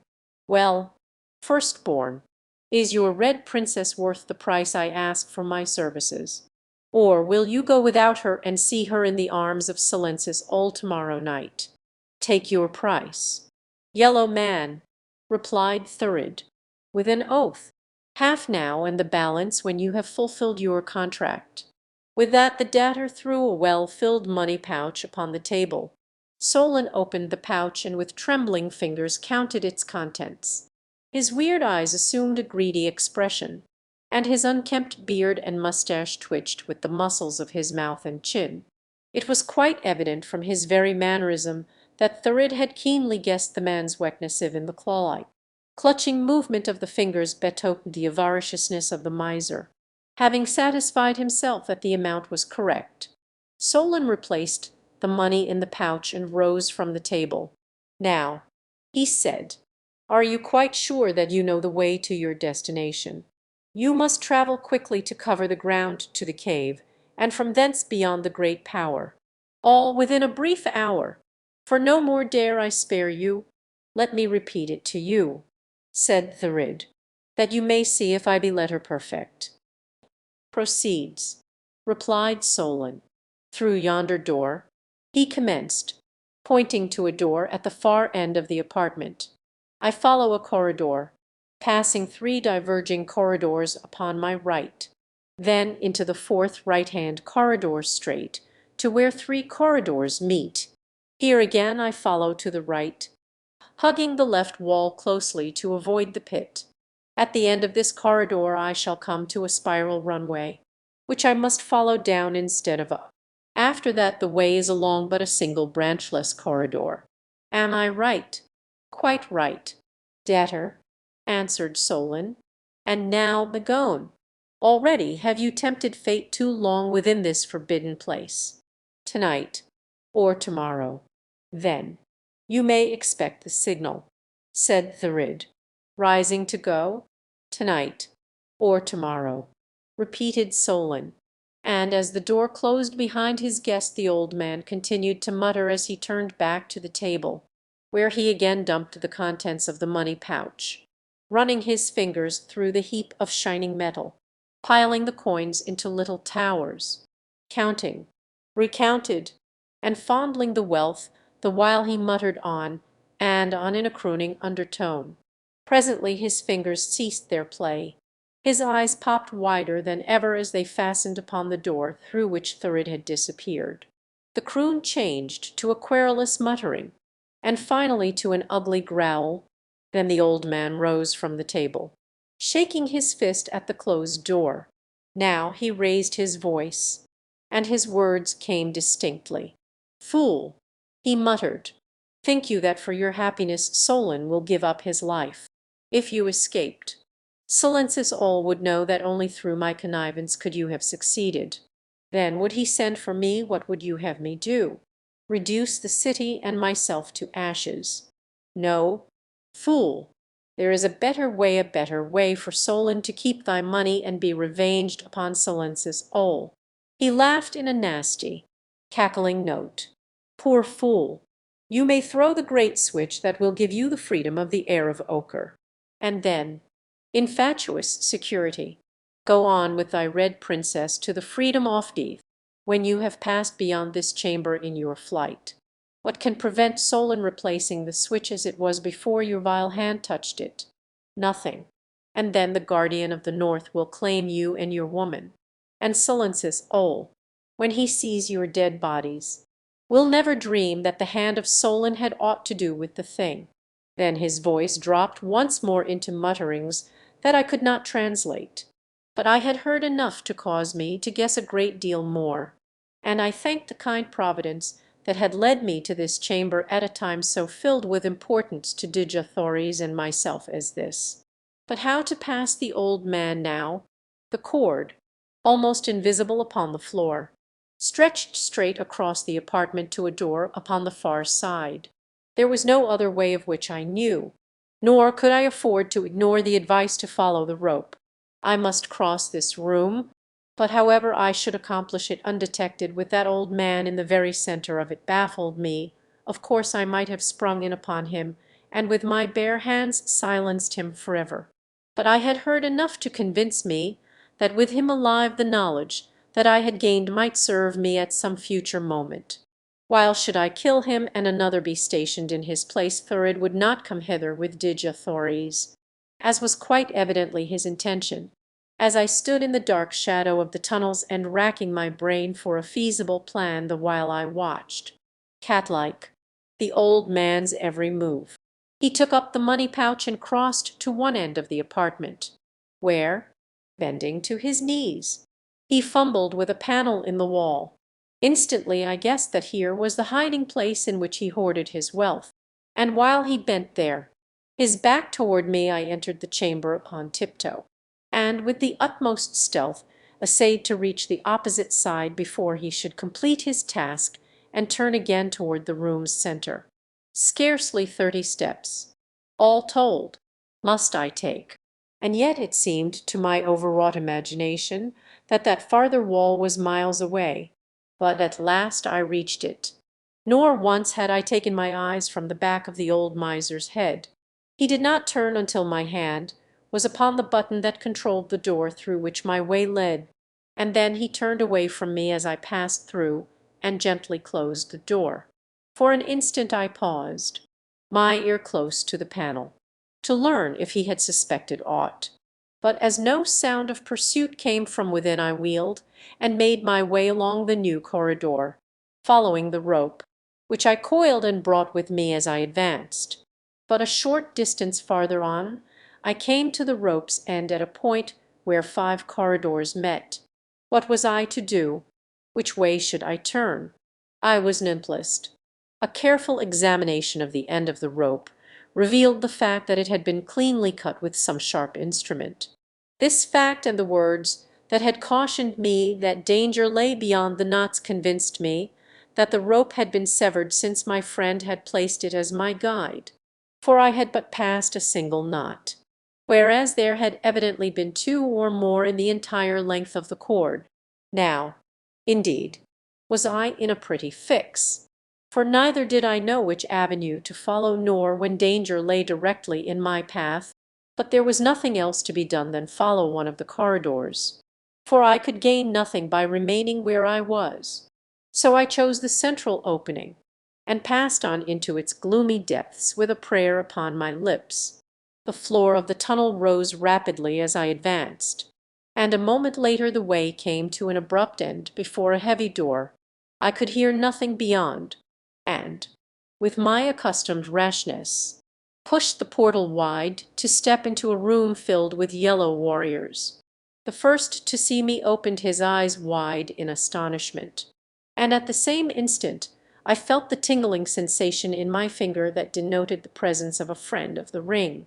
Then others saw me, and there was a concerted rush to lay hands upon me, for these were all members of the palace guardmen familiar with my face. The first to reach me was the wearer of the mate to my strange ring, and as he came close he whispered, "Surrender to me," then in a loud voice shouted, "You are my prisoner, white man," and menaced me with his 2 weapons. And so John Carter, Prince of Helium, meekly surrendered to a single antagonist. The others now swarmed about us, asking many questions, but I would not talk to them, and finally my captor announced that he would lead me back to my cell.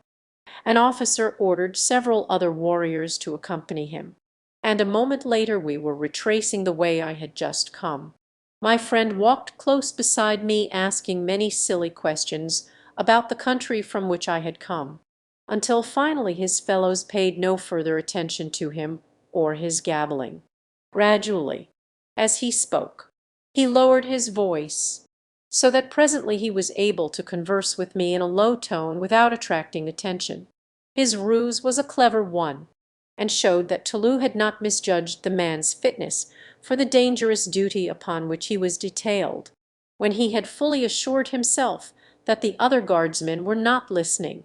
He asked me why I had not followed the rope, and when I told him that it had ended at the 5 corridors, he said that it must have been cut by someone in need of a piece of rope, for he was sure that the stupid Catabrins would never have guessed its purpose. Before we had reached the spot from which the 5 corridors diverge, my Marantinian friend had managed to drop to the rear of the little column with me, and when we came in sight of the branching ways he whispered, "Run up the first upon the right. It leads to the watchtower upon the south wall. I will direct the pursuit up the next corridor." And with that he gave me a great shove into the dark mouth of the tunnel, at the same time crying out in simulated pain and alarm as he threw himself upon the floor as though I had felled him with a blow. From behind, the voices of the excited guardsmen came reverberating along the corridor, suddenly growing fainter as Tullus' spy led them up the wrong passageway in fancied pursuit. As I ran for my life through the dark galleries beneath the palace of Silensis, all I must indeed have presented a remarkable appearance had there been any to note it. For though death loomed large about me, my face was split by a broad grin as I thought of the resourcefulness of the nameless hero of Marentina to whom I owed my life. Of such stuff are the men of my beloved Helium, and when I meet another of their kind, of whatever race or color, my heart goes out to him as it did now to my new friend who had risked his life for me simply because I wore the mate to the ring his ruler had put upon his finger. The corridor along which I ran led almost straight for a considerable distance, terminating at the foot of a spiral runway, up which I proceeded, to emerge presently into a circular chamber upon the first floor of a tower. In this apartment a dozen red slaves were employed polishing or repairing the weapons of the yellow men. The walls of the room were lined with racks in which were hundreds of straight and hooked swords, javelins, and daggers. It was evidently an armory. There were but 3 warriors guarding the workers. My eyes took in the entire scene at a glance. Here were weapons in plenty. Here were sinewy red warriors to wield them. And here now was John Carter, Prince of Helium, in need both of weapons and warriors. As I stepped into the apartment, guards and prisoners saw me simultaneously. Close to the entrance where I stood was a rack of straight swords, and as my hand closed upon the hilt of one of them my eyes fell upon the faces of 2 of the prisoners who worked side by side. One of the guards started toward me. "Who are you?" he demanded. "What do you here?" "I come for Tardos Murs, Jeddak of Helium, and his son." "Murs Kajik," I cried, pointing to the 2 red prisoners, who had now sprung to their feet, wide-eyed in astonished recognition. "Rise, red men.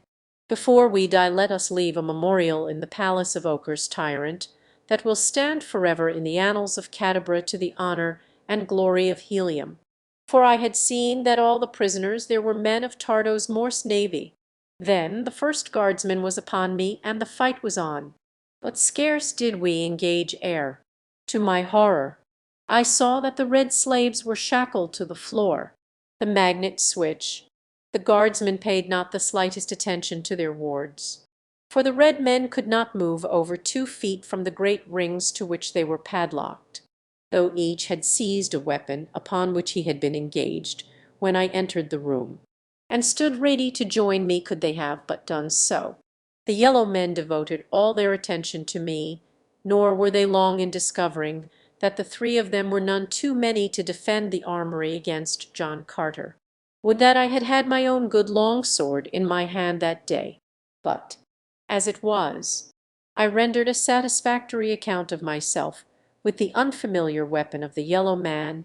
At first I had a time of it dodging their villainous hook swords, but after a minute or two I had succeeded in wresting a second straight sword from one of the racks along the wall, and thereafter, using it to parry the hooks of my antagonists, I felt more evenly equipped. The three of them were on me at once, and but for a lucky circumstance my end might have come quickly. The foremost guardsman made a vicious lunge for my side with his hook after the three of them had backed me against the wall. But as I sidestepped and raised my arm, his weapon but grazed my side, passing into a rack of javelins, where it became entangled. Before he could release it I had run him through, and then, falling back upon the tactics that have saved me 100 times in tight pinches, I rushed the two remaining warriors, forcing them back with a perfect torrent of cuts and thrusts, weaving my sword in and out about their guards until I had the fear of death upon them. Then one of them commenced calling for help, but it was too late to save them. They were as putty in my hands now, and I backed them about the armory as I would until I had them where I wanted them, within reach of the swords of the shackled slaves. In an instant both lay dead upon the floor. But their cries had not been entirely fruitless, for now I heard answering shouts and the footfalls of many men running, and the clank of accoutrements, and the commands of officers. "The door! Quick, John Carter, bar the door!" cried Tardos Mers. Already the guard was in sight, charging across the open court that was visible through the doorway. A dozen seconds would bring them into the tower. A single leap carried me to the heavy portal. With a resounding bang I slammed it shut. "The bar!" shouted Tardos Mers. I tried to slip the huge fastening into place, but it defied my every attempt. "Raise it a little to release the catch," cried one of the red men. I could hear the yellow warriors leaping along the flagging just beyond the door. I raised the bar and shot it to the right just as the foremost of the guardsmen threw himself against the opposite side of the massive panels. The barrier held. He had been in time, but by the fraction of a second only. Now I turned my attention to the prisoners. To Tardos Mers I went first, asking where the keys might be which would unfasten their fetters. "The officer of the guard has them," replied the Jeddak of Helium, "and he is among those without who seek entrance. You will have to force them." Most of the prisoners were already hacking at their bonds with the swords in their hands. The yellow men were battering at the door with javelins and axes. I turned my attention to the chains that held Tardos Mers. Again and again I cut deep into the metal with my sharp blade, but ever faster and faster fell the torrent of blows upon the portal. At last a link parted beneath my efforts, and a moment later Tardos Mers was free, though a few inches of trailing chain still dangled from his ankle. A splinter of wood falling inward from the door announced the headway that our enemies were making toward us. The mighty panels trembled and bent beneath the furious onslaught of the enraged yellow men. What with the battering upon the door and the hacking of the red men at their chains, the din within the armory was appalling. No sooner was Tardos Mers free than he turned his attention to another of the prisoners, while I set to work to liberate Mers Kajik. We must work fast if we would have all those fetters cut before the door gave way. Now a panel crashed inward upon the floor, and Mers Kajik sprang to the opening to defend the way until we should have time to release the others. With javelins snatched from the wall, he wrought havoc among the foremost of the Icarians while we battled with the insensate metal that stood between our fellows and freedom. At length all but one of the prisoners were freed, and then the door fell with a mighty crash before a hastily improvised battering ram, and the yellow horde was upon us. "To the upper chambers!" shouted the red man who was still fettered to the floor. "To the upper chambers!" There you may defend the tower against all Cadabra. Do not delay because of me, who could pray for no better death than in the service of Tardos Murs and the Prince of Helium. But I would have sacrificed the life of every man of us rather than desert a single red man.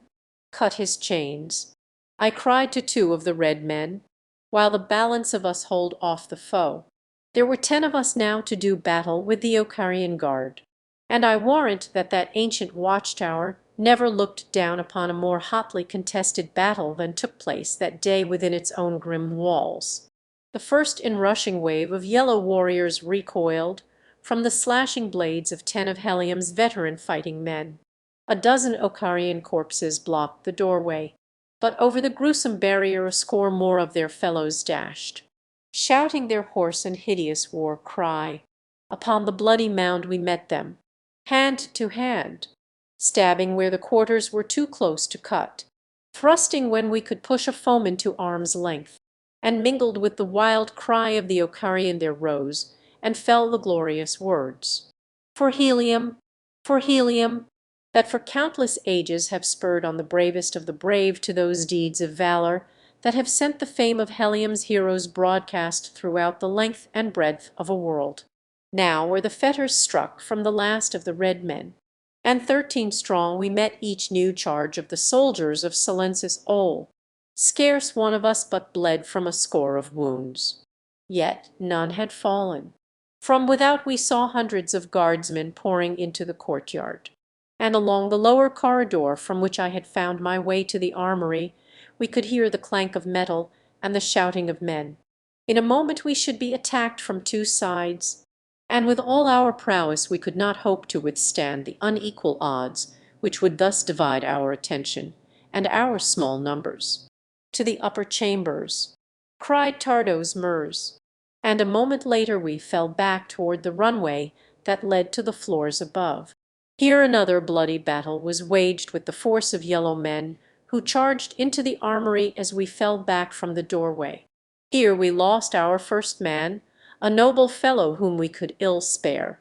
But at length all had backed into the runway except myself, who remained to hold back the Ocarians until the others were safe above. In the mouth of the narrow spiral but a single warrior could attack me at a time, so that I had little difficulty in holding them all back for the brief moment that was necessary. Then, backing slowly before them, I commenced the ascent of the spiral. All the long way to the tower's top the guardsmen pressed me closely.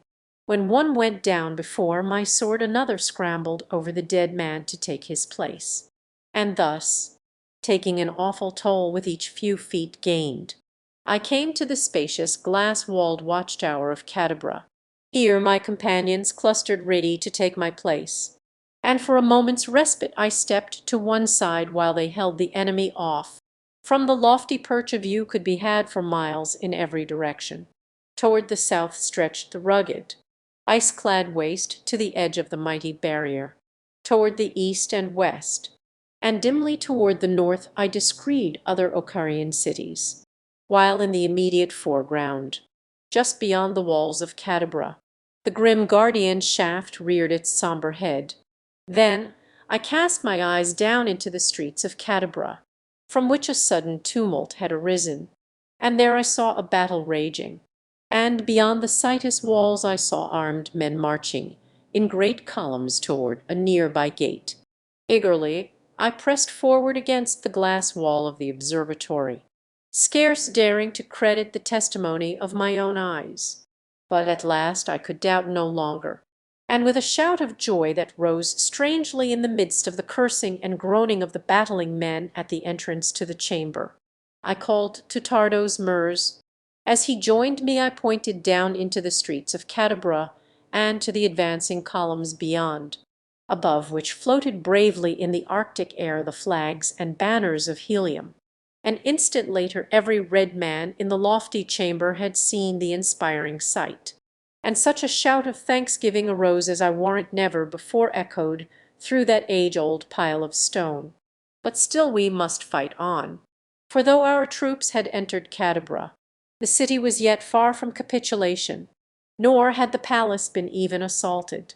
Turn and turn about we held the top of the runway, while the others feasted their eyes upon the sight of our valiant countrymen battling far beneath us. Now they have rushed the palace gate.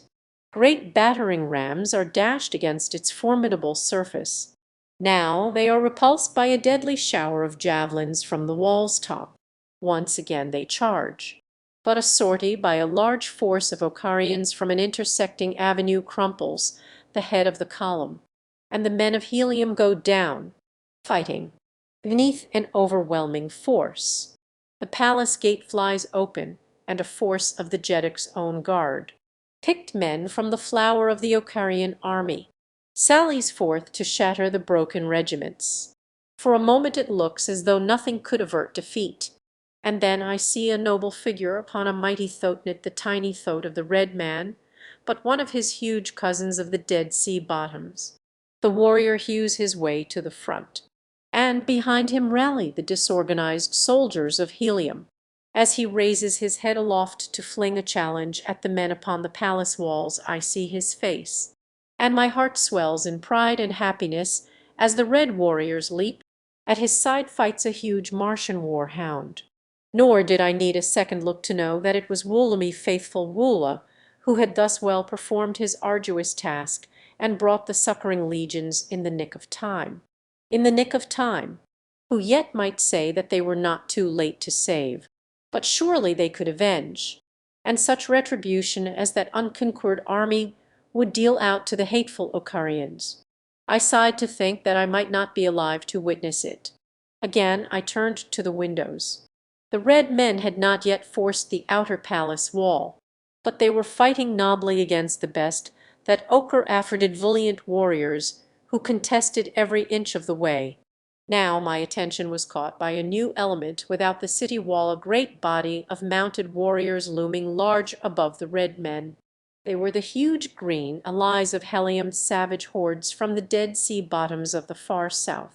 In grim and terrible silence they sped on toward the gate, the padded hoofs of their frightful mounts giving forth no sound. Into the doomed city they charged, and as they wheeled across the wide plaza before the palace of the Jedic of Jedics, I saw, riding at their head, the mighty figure of their mighty leader Tarkus, Jedic of Thark. My wish, then, was to be gratified, for I was to see my old friend battling once again, and though not shoulder to shoulder with him, I, too, would be fighting in the same cause here in the high tower of Ochre. Nor did it seem that our foes would ever cease their stubborn attacks, for still they came, though the way to our chamber was often clogged with the bodies of their dead. At times they would pause long enough to drag back the impeding corpses, and then fresh warriors would forge upward to taste the cup of death. I had been taking my turn with the others in defending the approach to our lofty retreat when Mirs Kajik, who had been watching the battle in the street below, called aloud in sudden excitement. There was a note of apprehension in his voice that brought me to his side the instant that I could turn my place over to another, and as I reached him he pointed far out across the waste of snow and ice toward the southern horizon. Alas, he cried, that I should be forced to witness cruel fate betray them without power to warn or aid. But they be past either now. As I looked in the direction he indicated, I saw the cause of his perturbation. A mighty fleet of flyers was approaching majestically toward Cadabra from the direction of the ice barrier. On and on they came with ever-increasing velocity. "The grim shaft that they call the Guardian of the North is beckoning to them," said Mirs Kajik sadly, just as it beckoned to Tardos Mirs and his great fleet. "See where they lie, crumpled and broken, a grim and terrible monument to the mighty force of destruction which naught can resist." I, too, saw, but something else I saw that Mirs Kajik did not. In my mind's eye I saw a buried chamber, whose walls were lined with strange instruments and devices. In the center of the chamber was a long table, and before it sat a little, pop-eyed old man counting his money. But, plainest of all, I saw upon the wall a great switch with a small magnet inlaid within the surface of its black handle. Then I glanced out at the fast approaching fleet. In 5 minutes that mighty armada of the skies would be bent and worthless scrap, lying at the base of the shaft beyond the Citus wall, and yellow hordes would be loosed from another gate to rush out upon the few survivors stumbling blindly down through the mass of wreckage. Then the acts would come. I shuddered at the thought, for I could vividly picture the whole horrible scene. Quick have I always been to decide and act. The impulse that moves me and the doing of the thing seem simultaneous. For if my mind goes through the tedious formality of reasoning, it must be a subconscious act of which I am not objectively aware. Psychologists tell me that, as the subconscious does not reason, too close a scrutiny of my mental activities might prove anything but flattering. But be that as it may, I have often won success, while the thinker would have been still at the endless task of comparing various judgments. And now celerity of action was the prime essential to the success of the thing that I had decided upon. Grasping my sword more firmly in my hand, I called to the red man at the opening to the runway to stand aside. "Way for the Prince of Helium," I shouted, and before the astonished yellow man, and I was rushing like a mad bull down upon those behind him. "Way for the Prince of Helium," I shouted as I cut a path through the astonished guardsmen of Silencis Ol. Hewing to right and left, I beat my way down that warrior-choked spiral until, near the bottom, those below, thinking that an army was descending upon them, turned and fled. The armory at the first floor was vacant when I entered it, the last of the Ocarians having fled into the courtyard. So none saw me continue down the spiral toward the corridor beneath. Here I ran as rapidly as my legs would carry me toward the five corners, and there plunged into the passageway that led to the station of the old miser. Without the formality of a knock, I burst into the room. There sat the old man at his table, but as he saw me he sprang to his feet, drawing his sword. With scarce more than a glance toward him I leaped for the great switch. But, quick as I was, that weary old fellow was there before me. How he did it I shall never know. Nor does it seem credible that any Martian-born creature could approximate the marvelous speed of my earthly muscles. Like a tiger he turned upon me, and I was quick to see why Solon had been chosen for this important duty. Never in all my life have I seen such wondrous swordsmanship. He was in 40 places at the same time, and before I had half a chance to awaken to my danger he was like to have made a monkey of me, and a dead monkey at that. It is strange how new and unexpected conditions bring out unquest ability to meet them. That day in the buried chamber beneath the palace of Silencis Ol I learned what swordsmanship and to what heights of sword mastery I could achieve when pitted against such a wizard of the blade as Solon. For a time he liked to have bested me, but presently the latent possibilities that must have been lying dormant within me for a lifetime came to the fore, and I fought as I had never dreamed a human being could fight. That duel royal should have taken place in the dark recesses of a cellar, without a single appreciative eye to witness, it has always seemed to me almost a world calamity, at least from the viewpoint Barsoomian, where bloody strife, nations, and races. I was fighting to reach the switch, Solon to prevent me, and, though we stood not 3 feet from it, I could not win an inch toward it, for he forced me back an inch for the first 5 minutes of our battle. I knew that if I were to throw it in time to save the oncoming fleet it must be done in the next few seconds. And so I tried my old rushing tactics. But I might as well have rushed a brick wall for all that Solon gave way. In fact, I came near to impaling myself upon his point for my pains. But right was on my side, and I think that must give a man greater confidence than though he knew himself to be battling in a wicked cause. At least, I did not want in confidence. And when I next rushed Solon, it was to one side with implicit confidence that he must turn to meet my new line of attack. And turn he did. So that now we fought with our sides towards the coveted gulf. Great switch stood within my reach upon my right hand. To uncover my breast for an instant would have been to court sudden death, but I saw no other way than to chance it, if by so doing I might rescue that oncoming, succoring fleet. And so, in the face of a wicked sword thrust, I reached out my point and caught the great switch a sudden blow that released it from its seating. So surprised and horrified was Solon that he forgot to finish his thrust. Instead, he wheeled toward the switch with a loud shriek, a shriek which was his last. For before his hand could touch the lever it sought, my sword's point had passed through his heart. The tide of battle. But Solon's last loud cry had not been without effect. For a moment later a dozen guardsmen burst into the chamber, though not before I had so bent and demolished the great switch that it could not be again used to turn the powerful current into the mighty magnet of destruction it controlled. The result of the sudden coming of the guardsmen had been to compel me to seek seclusion in the first passageway that I could find, and that to my disappointment proved to be not the one with which I was familiar, but another upon its left. They must have either heard or guessed which way I went, for I had proceeded but a short distance when I heard the sound of pursuit. I had no mind to stop and fight these men here when there was fighting aplenty elsewhere in the city of Cadabra, fighting that could be of much more avail to me and mine than useless life taking far below the palace. But the fellows were pressing me, and as I did not know the way at all, I soon saw that they would overtake me unless I found a place to conceal myself until they had passed, which would then give me an opportunity to return the way I had come and regain the tower, or possibly find a way to reach the city streets. The passageway had risen rapidly since leaving the apartment of the switch, and now ran level and well lighted straight into the distance as far as I could see.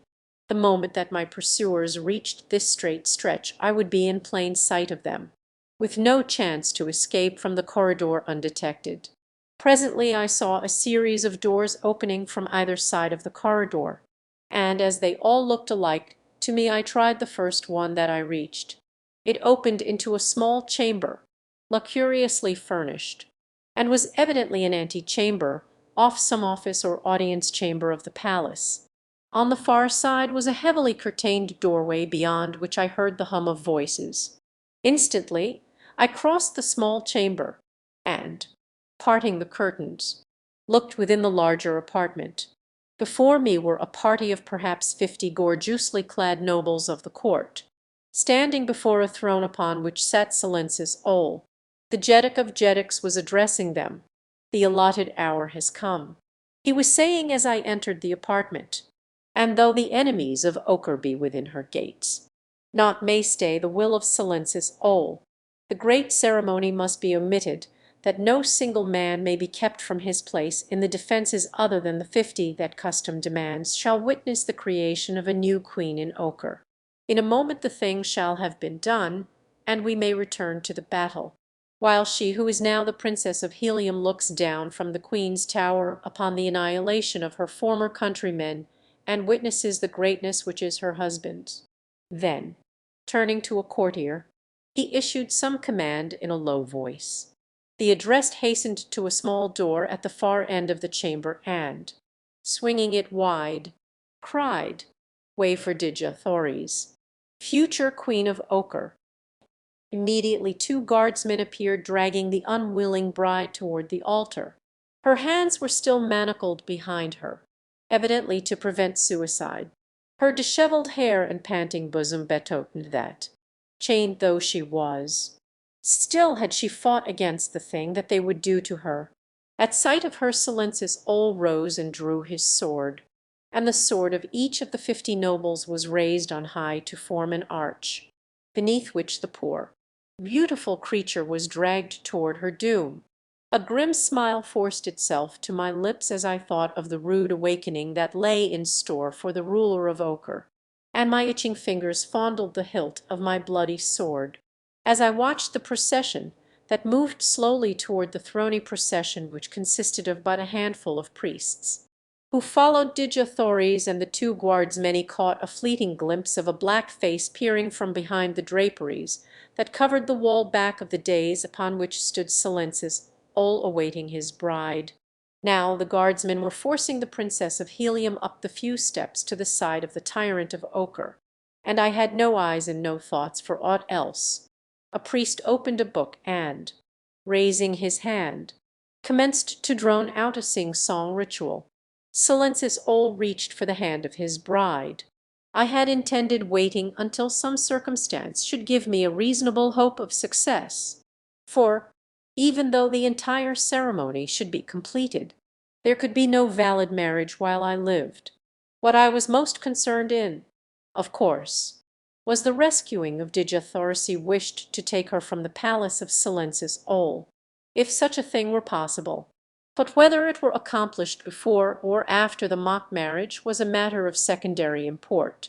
When, however, I saw the vile hand of Silensis Ol reach out for the hand of my beloved princess, I could restrain myself no longer, and before the nobles of ochre knew that aught had happened I had leaped through their thin line and was upon the dais beside Digi and Silensis Ol. With the flat of my sword I struck down his polluting hand, and grasping Digi round the waist, I swung her behind me as, with my back against the draperies of the dais, I faced the tyrant of the north and his roomful of noble warriors. The Jeddak of Jeddaks was a great mountain of a monarch horse. Brutal beast of a Menendez, he towered above me there, his fierce black whiskers and mustache bristling in rage. I can well imagine that a less seasoned warrior might have trembled before him. With a snarl he sprang toward me with naked sword. But whether Silensis Ol was a good swordsman or a poor I never learned. For with Digi at my back I was no longer human. He was a superman, and no man could have withstood me then.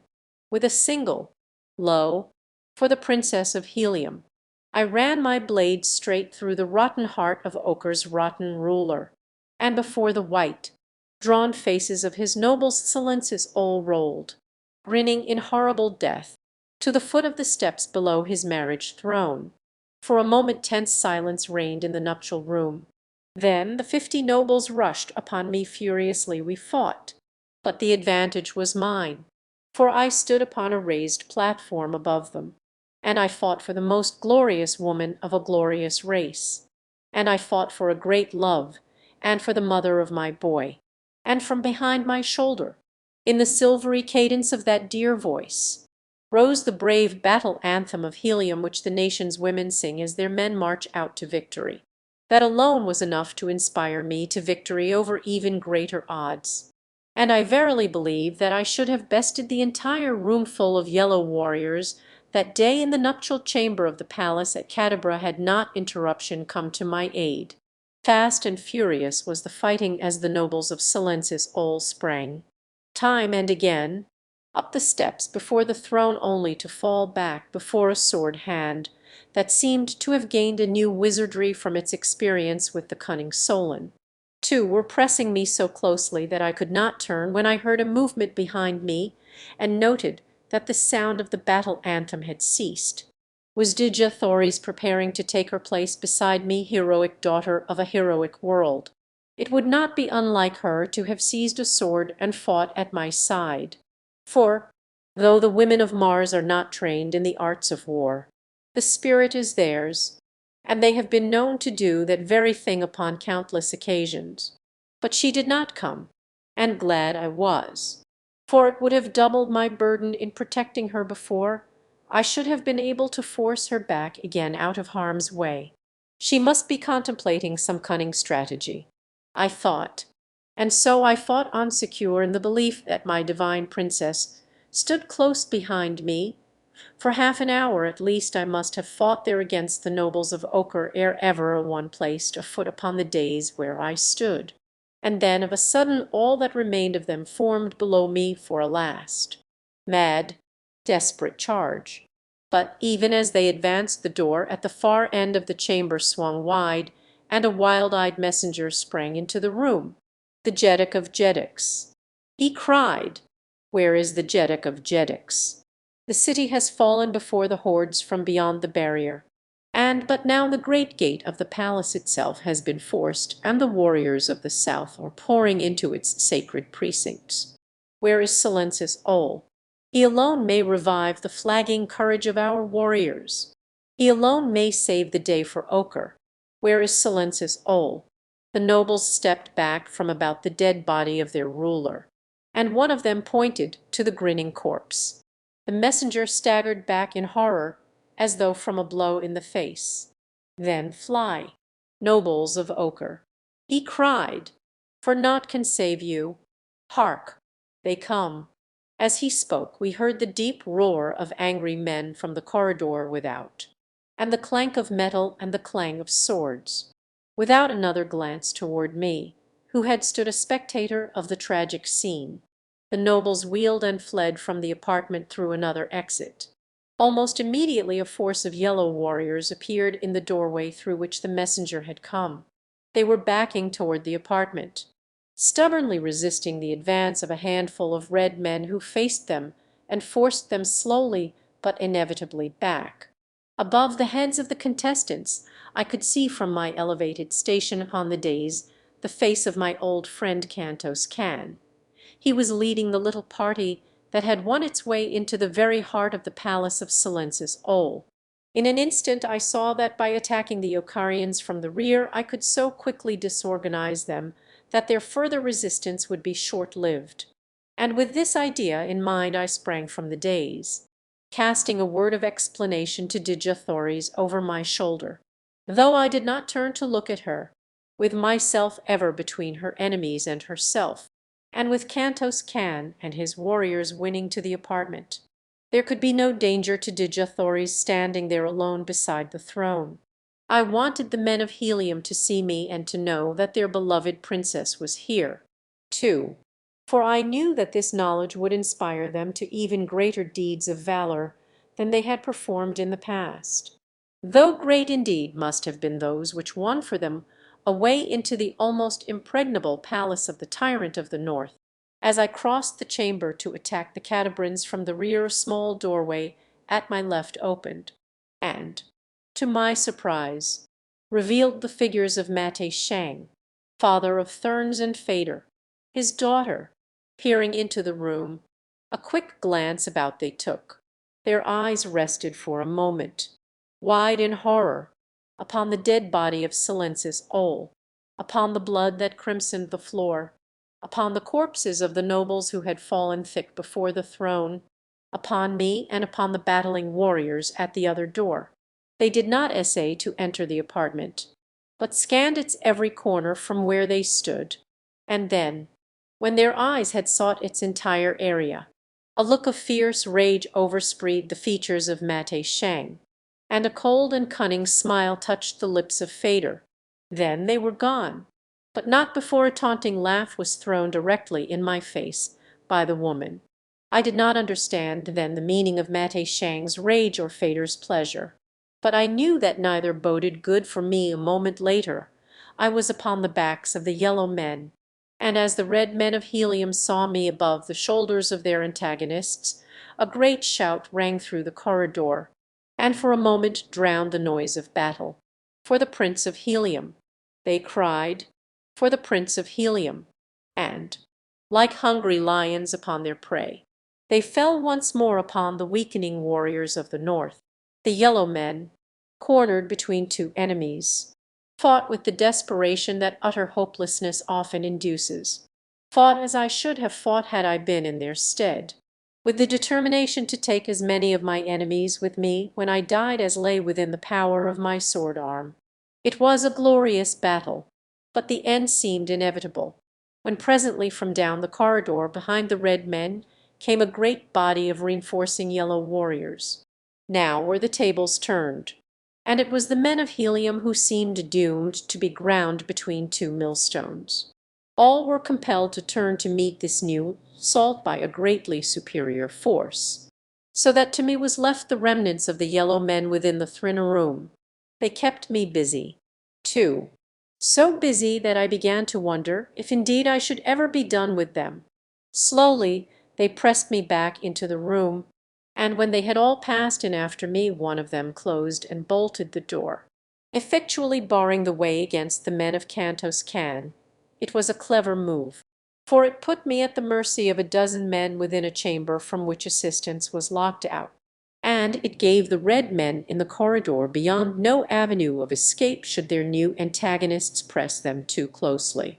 But I have faced heavier odds myself than were pitted against me that day, and I knew that Cantos Can had battled his way from 100 more dangerous traps than that in which he now was. So it was with no feelings of despair that I turned my attention to the business of the moment. Constantly my thoughts reverted to Dija Thoris, and I longed for the moment when, the fighting done, I could fold her in my arms and hear once more the words of love which had been denied me for so many years. During the fighting in the chamber I had not even a single chance to so much as steal a glance at her where she stood behind me beside the throne of the dead ruler. I wondered why she no longer urged me on with the strains of the martial hymn of Helium. But I did not need more than the knowledge that I was battling for her to bring out the best that is in me. It would be wearisome to narrate the details of that bloody struggle, of how we fought from the doorway, the full length of the room, to the very foot of the throne before the last of my antagonists fell with my blade piercing his heart. And then, with a glad cry, I turned with outstretched arms to seize my princess, and as my lips smothered hers to reap the reward that would be thrice ample payment for the bloody encounters through which I had passed for her dear sake from the South Pole to the North, the glad cry died, frozen upon my lips. My arms dropped limp and lifeless to my sides. As one who reels beneath the burden of a mortal wound, I staggered up the steps before the throne. Dija Thoris was gone. Rewards. With the realization that Dija Thoris was no longer within the throne room came the belated recollection of the dark face that I had glimpsed peering from behind the draperies that backed the throne of Silensis all at the moment that I had first come so unexpectedly upon the strange scene being enacted within the chamber. Why had the sight of that evil countenance not warned me to greater caution? Why had I permitted the rapid development of new situations to efface the recollection of that menacing danger?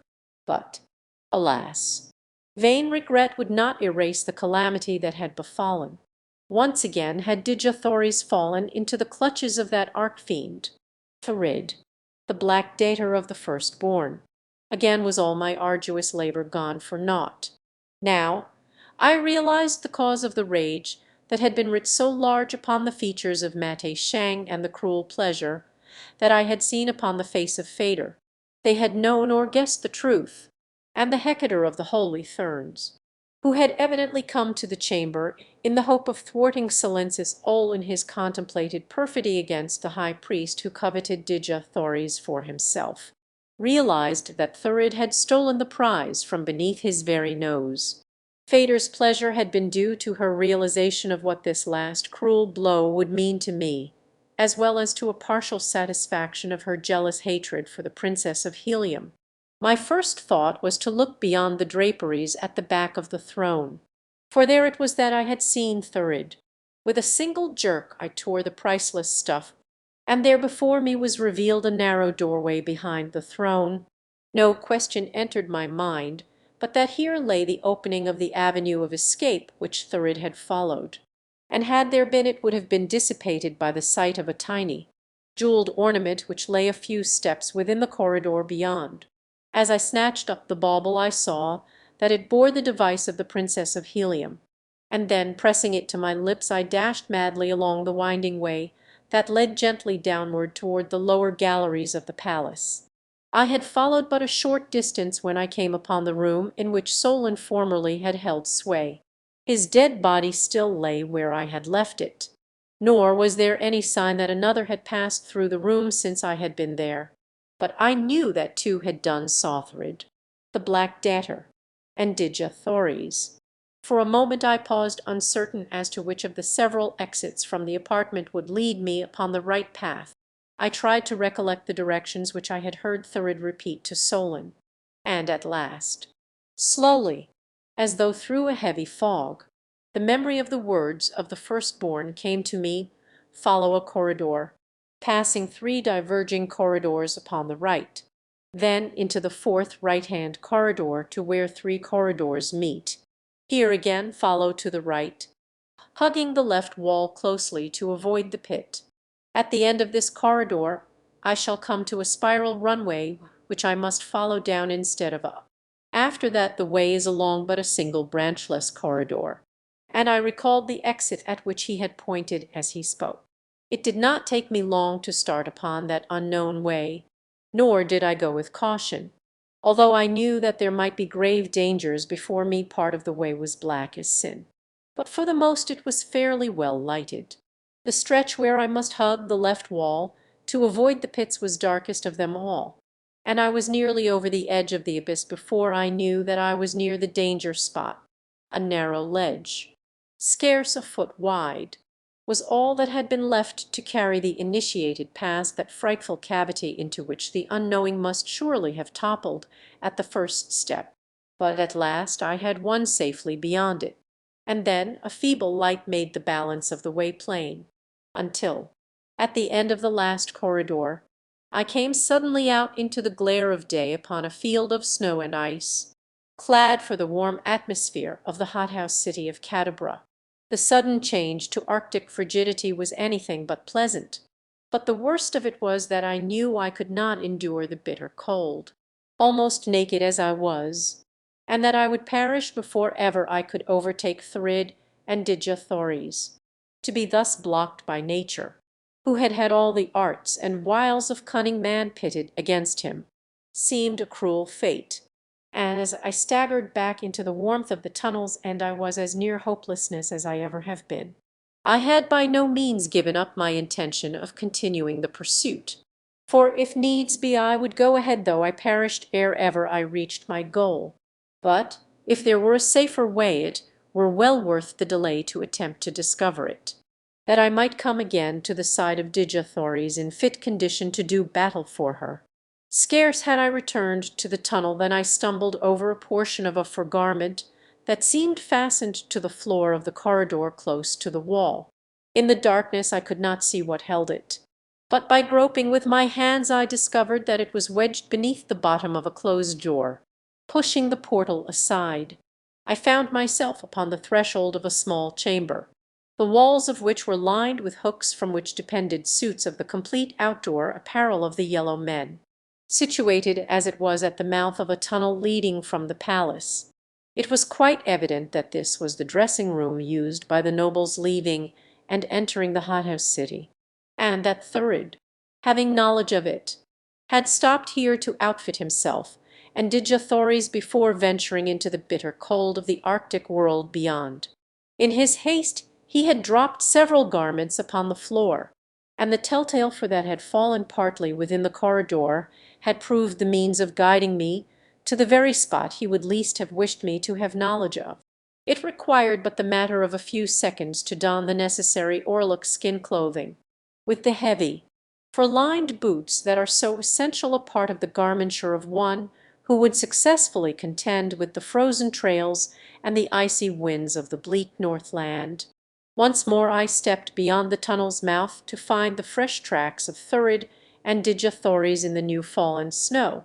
Now, at last, was my task an easy one, for though the going was rough in the extreme, I was no longer vexed by doubts as to the direction I should follow, or harassed by darkness or hidden dangers.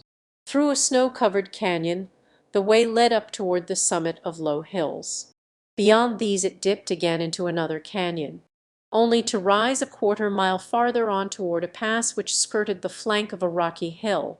I could see by the signs of those who had gone before that when Dejethores had walked she had been continually holding back, and that the black man had been compelled to drag her. For other stretches only his footprints were visible, deep and close together in the heavy snow, and I knew from these signs that then he had been forced to carry her, and I could well imagine that she had fought him fiercely every step of the way. As I came round the jutting promontory of the hills, shoulder I saw that which quickened my pulses and set my heart to beating high. For within a tiny basin between the crest of this hill and the next stood 4 people before the mouth of a great cave, and beside them upon the gleaming snow rested a flyer which had evidently but just been dragged from its hiding place. The 4 were Dejah Fader, Thurid, and Mate Shang. The 2 men were engaged in a heated argument, father of Thurn's threatening, while the black scoffed at him as he went about the work at which he was engaged. As I crept toward them cautiously that I might come as near as possible before being discovered, I saw that finally the men appeared to have reached some sort of a compromise. For with Fader's assistance they both set about dragging the resisting Dejah to the flyer's deck. Here they made her fast, and then both again descended to the ground to complete the preparations for departure. Fader entered the small cabin upon the vessel's deck. I had come to within a quarter of a mile of them when Mate Shang espied me. I saw him seize Thurid by the shoulder, wheeling him around in my direction as he pointed to where I was now plainly visible. For the moment that I knew I had been perceived, I cast aside every attempt at stealth and broke into a mad race for the flyer. The 2 redoubled their efforts at the propeller at which they were working, and which very evidently was being replaced, after having been removed for some purpose of repair. They had the thing completed before I had covered half the distance that lay between me and them, and then both made a rush for the boarding ladder.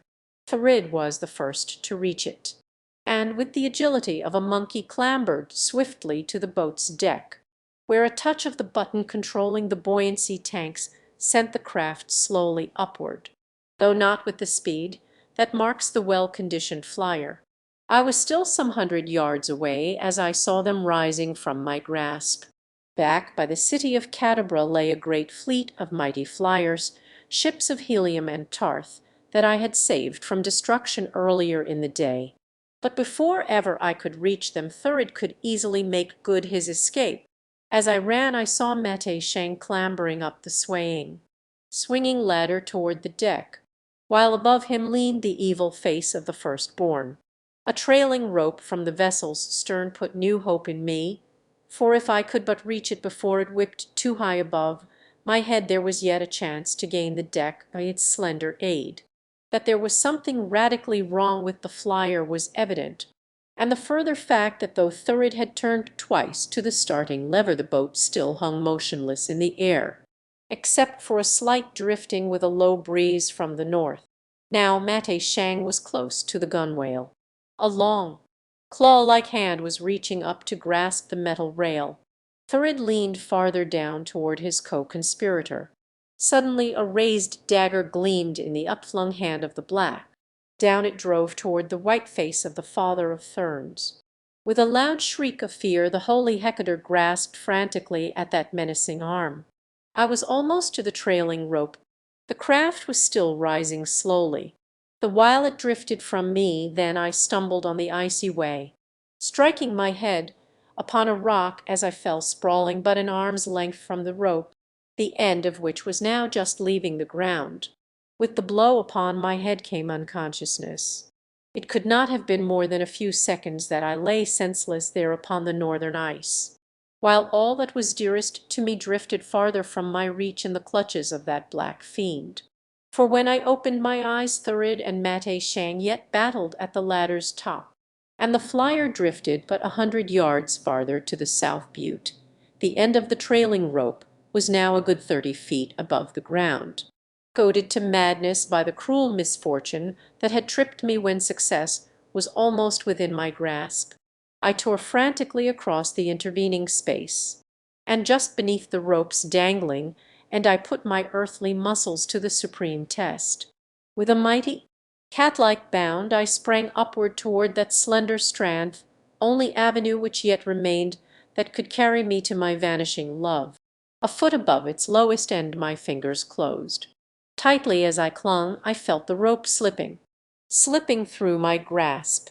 I tried to raise my free hand to take a second hold above my first, but the change of position that resulted caused me to slip more rapidly toward the end of the rope. Slowly I felt the tantalizing thing escaping me. In a moment all that I had gained would be lost, and my fingers reached a knot at the very end of the rope, and slipped no more. With a prayer of gratitude upon my lips I scrambled upward toward the boat's deck. I could not see Thurid and Mate Shang now, but I heard the sounds of conflict, and thus knew that they still fought Thurn for his life, and the black for the increased buoyancy that relief from the weight of even a single body would give the craft. Should Mate Shang die before I reached the deck, my chances of ever reaching it would be slender indeed, for the black debtor need but cut the rope above me to be freed from me forever. For the vessel had drifted across the brink of a chasm into whose yawning depths my body would drop to be crushed to a shapeless pulp should Thurid reach the rope now. At last my hand closed upon the ship's rail, and that very instant a horrid shriek rang out below me that sent my blood cold and turned my horrified eyes downward to a shrieking, hurtling, twisting thing that shot downward into the awful chasm beneath me. It was Mate Shang, holy Hector, father of Therns, gone to his last accounting. Then my head came above the deck, and I saw Thurid, dagger in hand, leaping toward me. He was opposite the forward end of the cabin, while I was attempting to clamber aboard near the vessel's stern. But a few paces lay between us. No power on earth could raise me to that deck before the infuriated black would be upon me. My end had come. I knew it. But had there been a doubt in my mind, the nasty leer of triumph upon that wicked face would have convinced me. Beyond Thurid I could see my Dejah wide-eyed and horrified, struggling at her bonds. That she should be forced to witness my awful death made my bitter fate seem doubly cruel. I ceased my efforts to climb across the gunwale. Instead I took a firm grasp upon the rail with my left hand and drew my dagger. I should at least die as I had live fighting. As Thurid came opposite the cabin's doorway, a new element projected itself into the grim tragedy of the air that was being enacted upon the deck of Mate Shang's disabled flyer.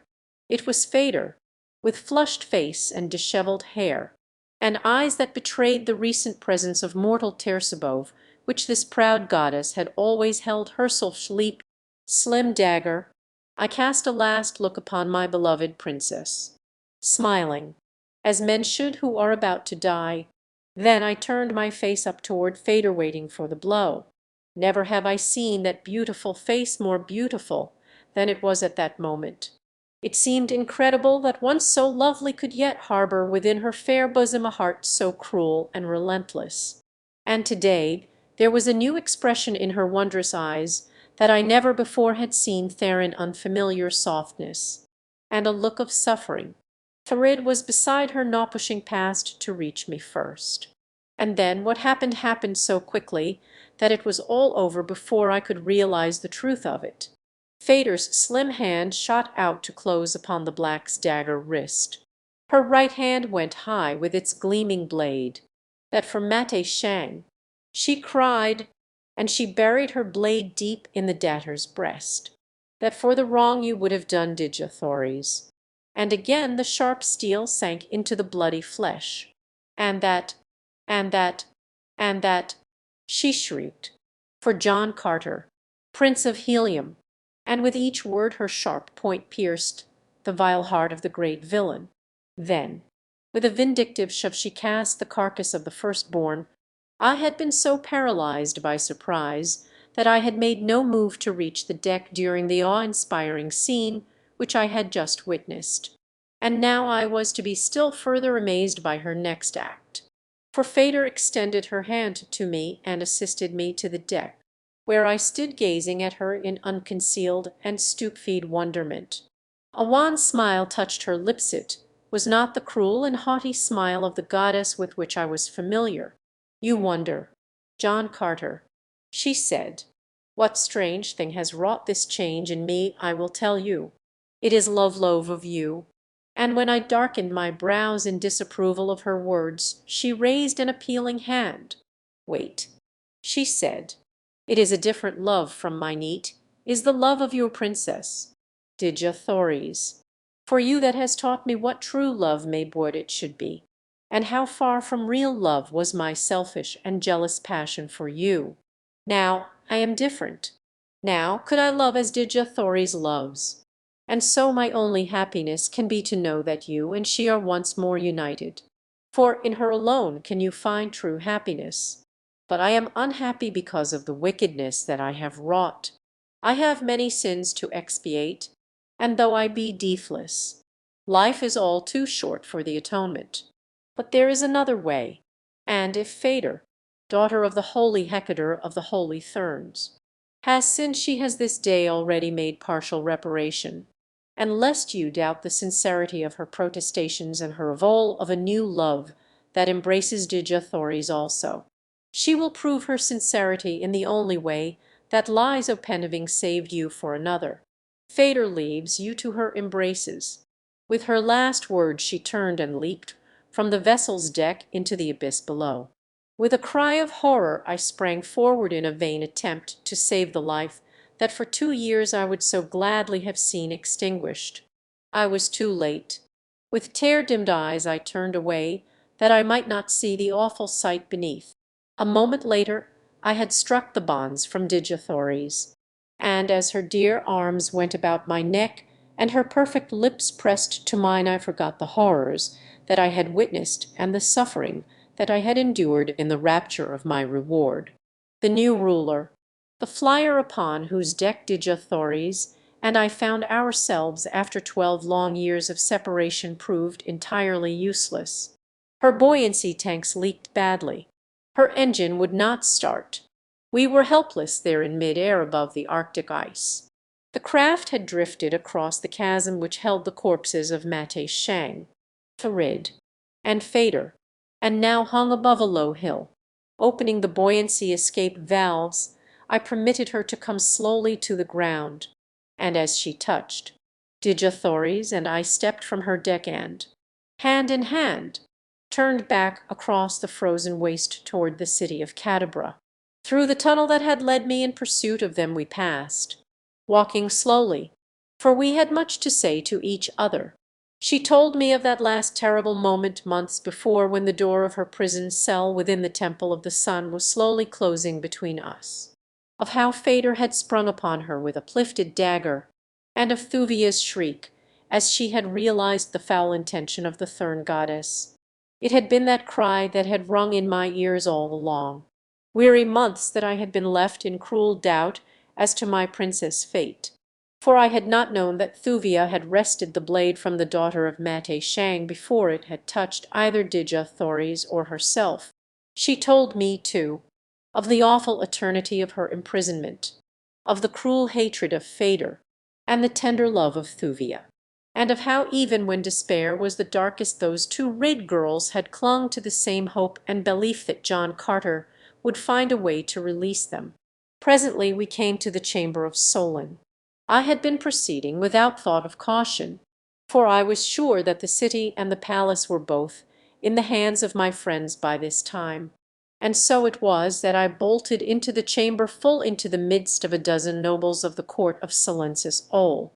They were passing through on their way to the outside world along the corridors we had just traversed.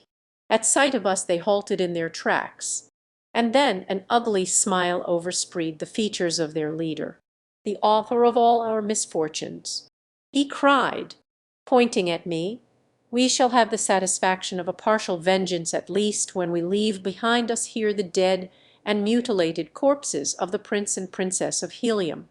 When they find them," he went on, jerking his thumb upward toward the palace above, "they will realize that the vengeance of the Yellow Man costs his enemies dear. Prepare to die, John Carter, but that your end may be the more bitter. Know that I may change my intention as to meting a merciful death." I stood close to the instrument-covered Dejah at my side. She looked up at me wonderingly as the warriors advanced upon us with drawn swords. For mine still hung within its scabbard at my side, and there was a smile upon my lips. The yellow nobles, too, looked in surprise, and then as I made no move to draw they hesitated, fearing a ruse, But their leader urged them on. When they had come almost within sword's reach of me, I raised my hand and laid it upon the polished surface of a great lever, and then, still smiling grimly, I looked my enemies full in the face. As one they came to a sudden stop, casting affrighted glances at me and at one another. "Stop!" shrieked their leader. "You dream not what you do." "Right you are," I replied. "John Carter does not dream. He now knows that should one of you take another step toward Digi Princess of Helium, I pull this lever wide, and she and I shall die together. But we shall not die alone." The nobles shrank back, whispering together for a few moments. At last their leader turned to me. "Go your way, John Carter," he said, "and we shall go ours. Prisoners do not go their own way," I answered, "and you are prisoners of the Prince of Helium." Before they could make answer, a door upon the opposite side of the apartment opened, and a score of yellow men poured into the apartment. For an instant the nobles looked relieved, and then as their eyes fell upon the leader of the new party their faces fell, for he was Tolu, rebel Prince of Marentina, and they knew that they could look for neither aid nor mercy at his hands. "Well done, John Carter," he cried. "You turn their own mighty power against them. Fortunate for Ochre is it that you were here to prevent their escape, for these be the greatest villains north of the ice barrier." And this Ona, pointing to the leader of the party walled, have made himself Jeddak of Jeddaks in the place of the dead Silensis Ol. Then indeed would we have had a more villainous ruler than the hated tyrant who fell before your sword. The Ocharian nobles now submitted to arrest, since nothing but death faced them should they resist, and, escorted by the warriors of Tolu, we made our way to the great audience chamber that had been Silensis Ol's. Here was a vast concourse of warriors, red men from Helium and Tarth, yellow men of the north, rubbing elbows with the blacks of the firstborn, who had come under my friend Xoder to help in the search for me and my princess. There were savage, green warriors from the Dead Sea bottoms of the south, and a handful of white-skinned Therns, who had renounced their religion and sworn allegiance to Xoder. There was Tardos Murs and Murs Kajik, and tall and mighty in his gorgeous warrior trappings, Carthares, my son. These three fell upon Digathories as we entered the apartment, and though the lives and training of royal Martians tend not toward vulgar demonstration, I thought that they would suffocate her with their embraces. And there were Turs Tarkus, Jeddak of Thark, and Cantos Can, my old-time friends. And leaping and tearing at my harness in the exuberance of his great love was dear old Woola, frantic mad with happiness. Long and loud was the cheering that burst forth at sight of us. Deafening was the din of ringing metal as the veteran warriors of every Martian clime clashed their blades together on high in token of success and victory. But as I passed among the throng of saluting nobles and warriors, Jeds and Jeddaks, my heart still was heavy, for there were two faces missing that I would have given much to have seen. Thurathovendin and Thuvia of Tarth were not to be found in the great chamber. I made inquiries concerning them among men of every nation, and at last from one of the yellow prisoners of war I learned that they had been apprehended by an officer of the palace as they sought to reach the Pit of Plenty while I lay imprisoned there. I did not need to ask to know what had sent them thither, courageous Jeddak and his loyal daughter. My informer said that they lay now in one of the many buried dungeons of the palace where they had been placed pending a decision as to their fate by the tyrant of the north. A moment later searching parties were scouring the ancient pile in search of them, and my cup of happiness was full when I saw them being escorted into the room by a cheering guard of honor. Thuvia's first act was to rush to the side of Digathories, and I needed no better proof of the love these two bore for each other than the sincerity with which they embraced. Looking down upon that crowded chamber stood the silent and empty throne of Ochre. Of all the strange scenes it must have witnessed since that long dead age that had first seen a Jeddak of Jeddaks take his seat upon it, None might compare with that upon which it now looked down. And as I pondered the past and future of that long-buried race of black-bearded yellow men, I thought that I saw a brighter and more useful existence for them among the great family of friendly nations that now stretched from the South Pole almost to their very doors. 22 years before I had been cast, naked and a stranger, into this strange and savage world. The hand of every race and nation was raised in continual strife, and warring against the men of every other land and color. Today, by the might of my sword, and the loyalty of the friends my sword had made for me black man and white, red man and green rubbed shoulders in peace and good fellowship, all the nations of Barsoom were not yet as one. But a great stride forward toward that goal had been taken. And now if I could but cement the fierce yellow race into this solidarity of nations, I should feel that I had rounded out a great life work, and repaid to Mars at least a portion of the immense debt of gratitude I owed her for having given me my Thories. And as I thought, I saw but one way, and a single man who could ensure the success of my hopes. As is ever the way with me, I acted then as I always act without deliberation, and without consultation. Those who do not like my plans and my ways of promoting them have always their swords at their sides wherewith to back up their disapproval. But now there seemed to be no dissenting voice, as, grasping Tulu by the arm, I sprang to the throne that had once been Silensis All's. Warriors of Barsoom, I cried, Cadabra has fallen, and with her the hateful tyrant of the north. But the integrity of Ochre must be preserved. The red men are ruled by red Jeddiks. The green warriors of the ancient seas acknowledge none but a green ruler. The firstborn of the South Pole take their law from black Xoder. Nor would it be to the interests of either yellow or red man were a red Jeddik to sit upon the throne of Ochre. There be but one warrior best fitted for the ancient and mighty title of Jeddiks of the north. Men of Ochre, raise your swords to your new ruler Tulu, the rebel prince of Marentina. And then a great cry of rejoicing rose among the free men of Marentina and the Cadabran prisoners. For all had thought that the red men would retain that which they had taken by force of arms. For such had been the way upon Barsoom, and that they should be ruled henceforth by an alien Jeddik. The victorious warriors who had followed Carthoris joined in the mad demonstration. And amidst the wild confusion and the tumult and the cheering, Thories and I passed out into the gorgeous garden of the Jeddiks that graces the inner courtyard of the palace of Cadabra. At our heels walked Woola, and upon a carved seat of wondrous beauty beneath a bower of purple blooms we saw two who had preceded Asthuvia of Tarth and Carthoris of Helium. The handsome head of the handsome youth was bent low above the beautiful face of his companion. I looked at Thories, smiling, and as I drew her close to me I whispered, "Why not? Indeed, why not? What matter ages in this world of perpetual youth?" We remained at Cadabra, the guests of Tulu, until after his formal induction into office.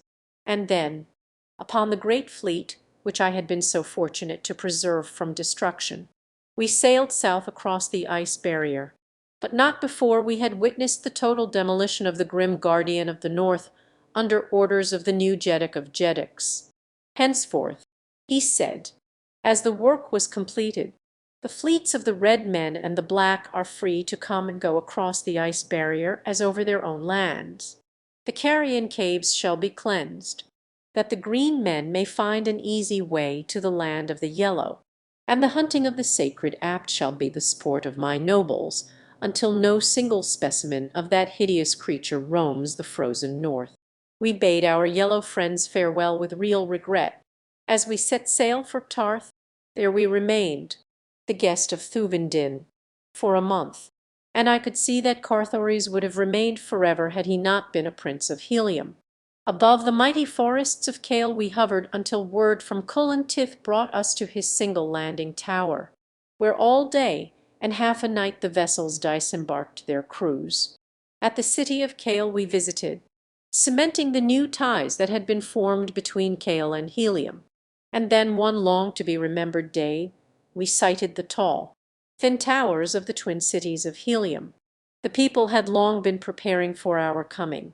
The sky was gorgeous with gaily trimmed flyers. Every roof within both cities was spread with costly silks and tapestries. Gold and jewels were scattered over roof and street and plaza, so that the two cities seemed ablaze with the fires of the hearts of the magnificent stones and burnished metal that reflected the brilliant sunlight, changing it into countless glorious hues. At last, after 12 years, the royal family of Helium was reunited in their own mighty city, surrounded by joy-mad millions before the palace gates. Women and children and mighty warriors wept in gratitude for the fate that had restored their beloved Tardos Murs and the divine princess whom the whole nation idolized. Nor did any of us who had been upon that expedition of indescribable danger and glory lack for plaudits. That night a messenger came to me as I sat with Digi-Thoris and Carthoris upon the roof of my city palace, where we had long since caused a lovely garden to be made that we three might find seclusion and quiet happiness among ourselves, far from the pomp and ceremony of court, to summon us to the temple of Roord where one is to be judged this night.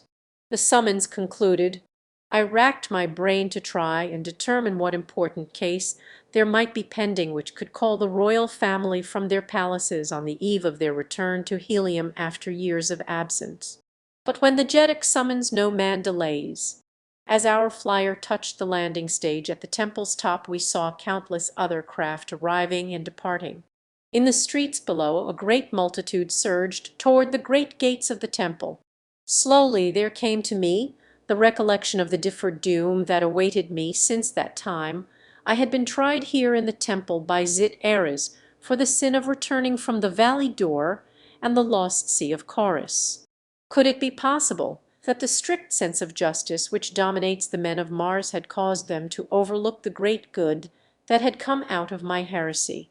Could they ignore the fact that to me, and me alone, was due the rescue of Carthoris, of Digi-Thoris, of Murs Kajik, of Tardos Murs? I could not believe it. And yet for what other purpose could I have been summoned to the Temple of Reward immediately upon the return of Tardos Murs to his throne? My first surprise as I entered the temple and approached the throne of righteousness was to note the men who sat there as judges. There was Cullen Tith, Jeddak of Kale, whom we had but just left within his own palace a few days since. There was Thuvin Din, Jeddak of Tarth. How came he to Helium as soon as we? There was Turs Tarkus, Jeddak of Thark, and Xodor, Jeddak of the Firstborn. There was Tulu, Jeddak of Jeddaks of the North, whom I could have sworn was still in his ice-bound hothouse city beyond the northern barrier. And among them sat Tardos Murs and Murs Kajik, with enough lesser Jeds and Jeddaks to make up the 31, a right royal tribunal indeed, and such a one, I warrant, as never before sat together during all the history of ancient Mars. As I entered, silence fell upon the great concourse of people that packed the auditorium. Then Tardos Murs arose. John Carter, he said in his deep, martial voice, take your place upon the pedestal of truth, for you are to be tried by a fair and impartial tribunal of your fellow men. With level eye and high-held head I did as he bade, and as I glanced about that circle of faces that a moment before I could have sworn contained the best friends I had upon Barsoom, I saw no single friendly, glansingly stern, uncompromising judges, there to do their duty. A clerk rose and from a great book read a long list of the more notable deeds that I had thought to my credit, covering a long period of 22 years since first I had stepped the Ocker Sea bottom beside the incubator of the Tharks. With the others he read of all that I had done within the circle of the Ots Mountains, where the holy Therns and the Firstborn had held sway. It is the way upon Barsoom to recite a man's virtues with his sins when he is come to trial. And so I was not surprised that all that was to my credit should be read there to my judge who knew it all by Hertiven down to the present moment. When the reading had ceased, Tardos Mers arose. "Most righteous judges," he exclaimed, "you have heard recited all that is known of John Carter, Prince of Helium, good with the bad. What is your judgment?" Then Terstarchus came slowly to his feet, unfolding all his mighty, towering height until he loomed, a green bronze statue, far above us all.